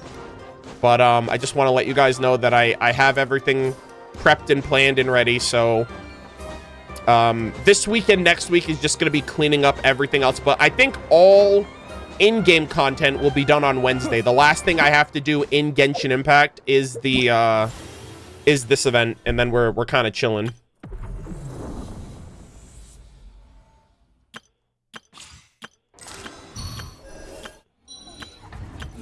But yeah. But yeah, thank you guys all so much for watching. Thank you guys for tuning in. Sorry that the stream was so super duper late. I'm going to try to spend Monday and Tuesday getting back on a proper sleep schedule. So we will be live on Wednesday, probably around 11 a.m. Eastern time. And we're just going to do the whole Layla event from start to finish. Act 1 and 2, all the character interactions and all the mini games until everything is fully completed. I'm new here. Why is Kale unclaimed? Because my Kale was already C6 when we got the free copy. So I get to keep Kale on my account, and I get to do this. Everything's ready. Let's go. Trainee Forest Ranger Kale, reporting. Trainee Forest Ranger Kale, reporting. Trainee Forest Ranger Kale, reporting. Trainee Forest Ranger Kale, reporting. I get to keep doing this. Trainee Forest Ranger Kale, reporting. Yeah, I C6'd her on day 1. So, or I C5'd her because then they were giving us a C6 for the with the Kale event. And then after I C6'd her from the Kale event, they gave another Kale in the Spiral Abyss, and I was like, well, I'm just gonna save this because I already have her C6. And she's one of my favorite characters in the game. So I've had that event screen on my account for 3 years now? Since 3.0. Or 3.1, technically. So I've had that screen on my account for 3 years. And unless I make an oopsie, I don't plan on changing that.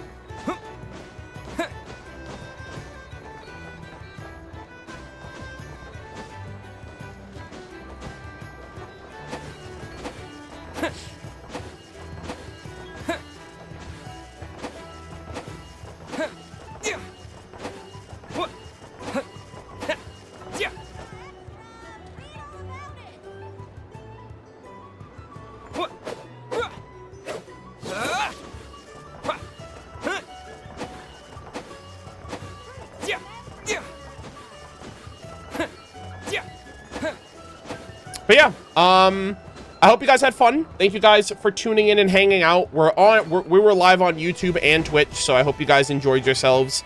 I will be back again on Wednesday, so I hope you guys enjoy the next couple of days.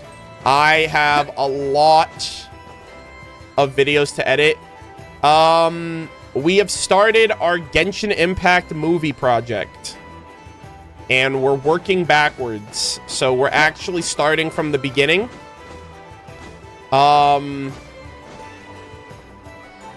Should I kind of want to leave you guys off with a little tease. I don't have anything to show. But so I'm just gonna let you guys know one thing that I am planning on doing with this movie project.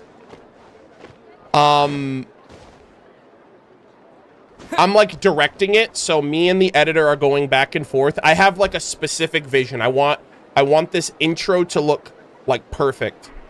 One of the things that I am going to do, so how it's going to start is we're going to have a big, grand Genshin Impact intro, which is going to cover the whole game. We can't start this until the game is done, so this won't happen until long after the fact. But after we do the intro, what I want to do is and I don't know if Hoyo will do this because they did kind of something similar in HSR, but I want to do a Travail teaser remake where we take the audio of the Travail teaser, but we change the visuals and we make it based on what actually happened in the game, based on what Dainsleif's narration is.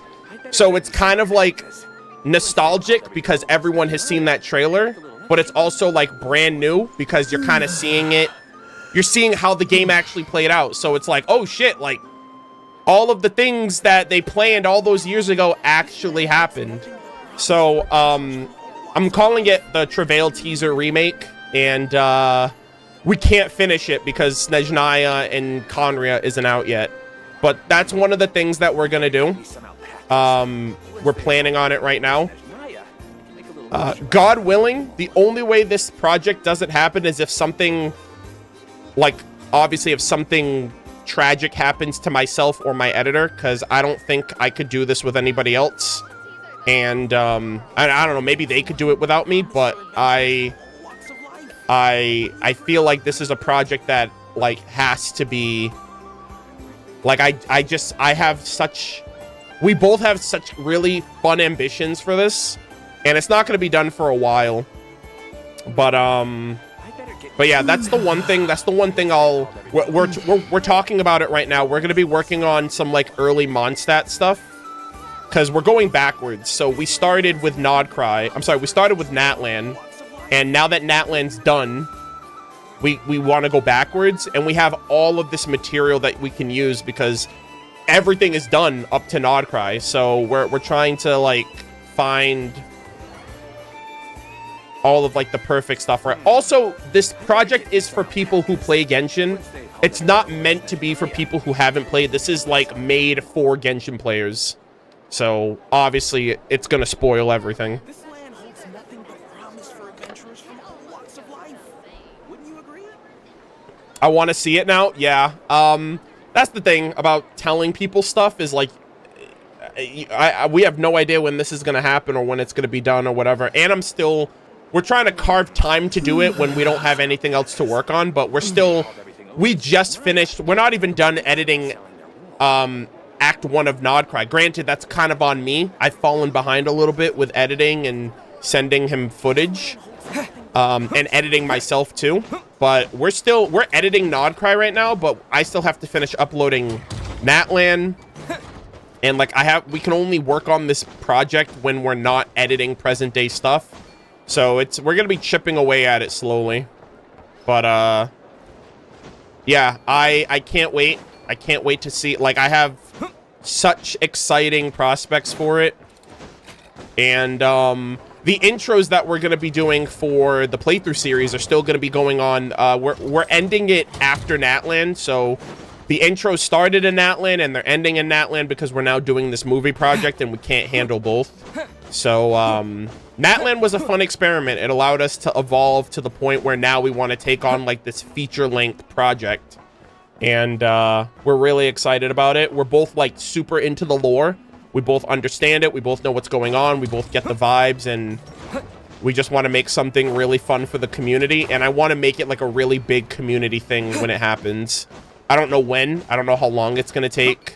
I don't even know how long after everything, but if a Genshin Impact 2 comes out, we're only doing Genshin Impact 1. We're doing this story, right? Anything that comes after Tevat and after Aether and Lumine, we're not covering. We're not touching that. Hopefully, our project will inspire other people to do it. But we're just covering the Tevat story.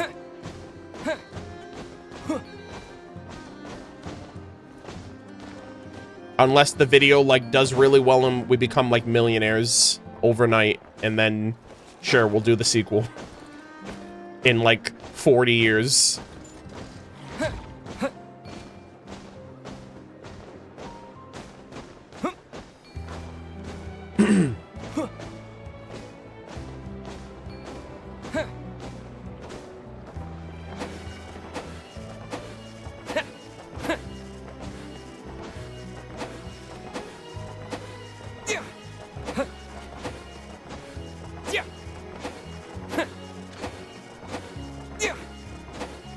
Considering that Arnold is one of the biggest lore content creators in the community, his movie might blow up the entire community. It'll be like the most talked about thing ever. I'm gonna make it a big deal. Like, I'm gonna reach out to a bunch of content creators and I'm gonna be like, I want you to react to this on stream with your audience. I'm gonna reach out to a bunch of like Genshin like news accounts, and I'm gonna be like, I want you to retweet my tweets and let people know that this is happening. I'm gonna do a whole countdown thing. I want this to be a community event, and I want it to be like really big. It's not gonna be officially big, but I want it to be as big as I can make it as a content creator. How long will it be though? No clue.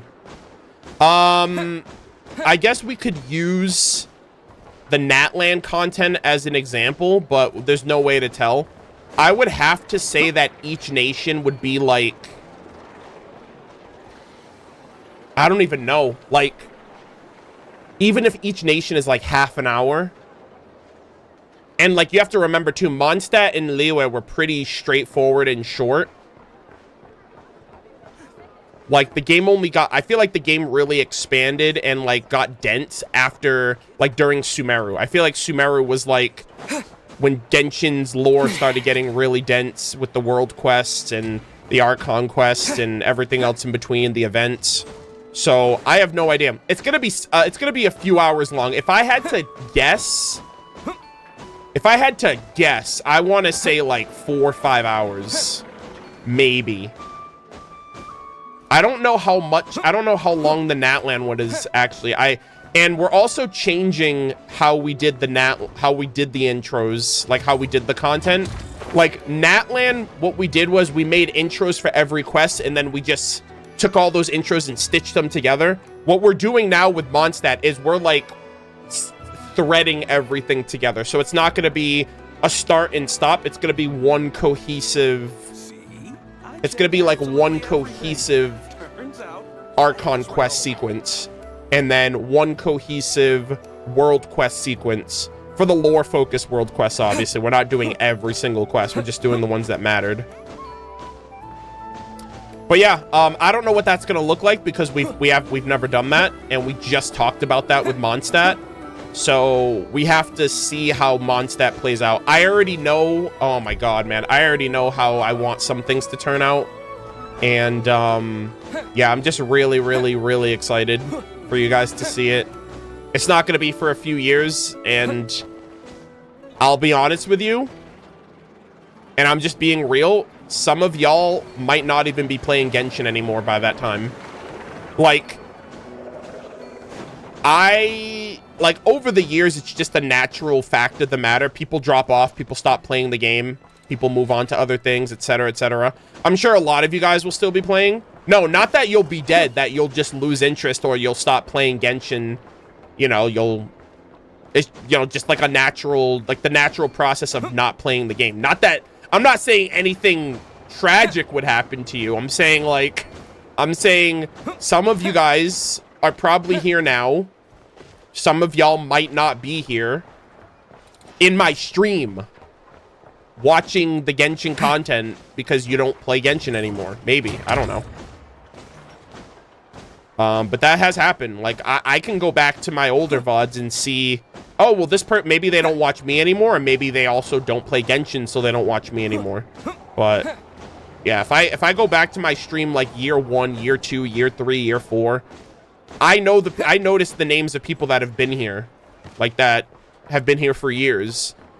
And I also, if I go back to my old streams, I'll be like, oh, I remember that this person's name. They always used to be in my stream, but not anymore. So my logical conclusion is that they don't play Genshin anymore, or they just don't watch me anymore. So yeah.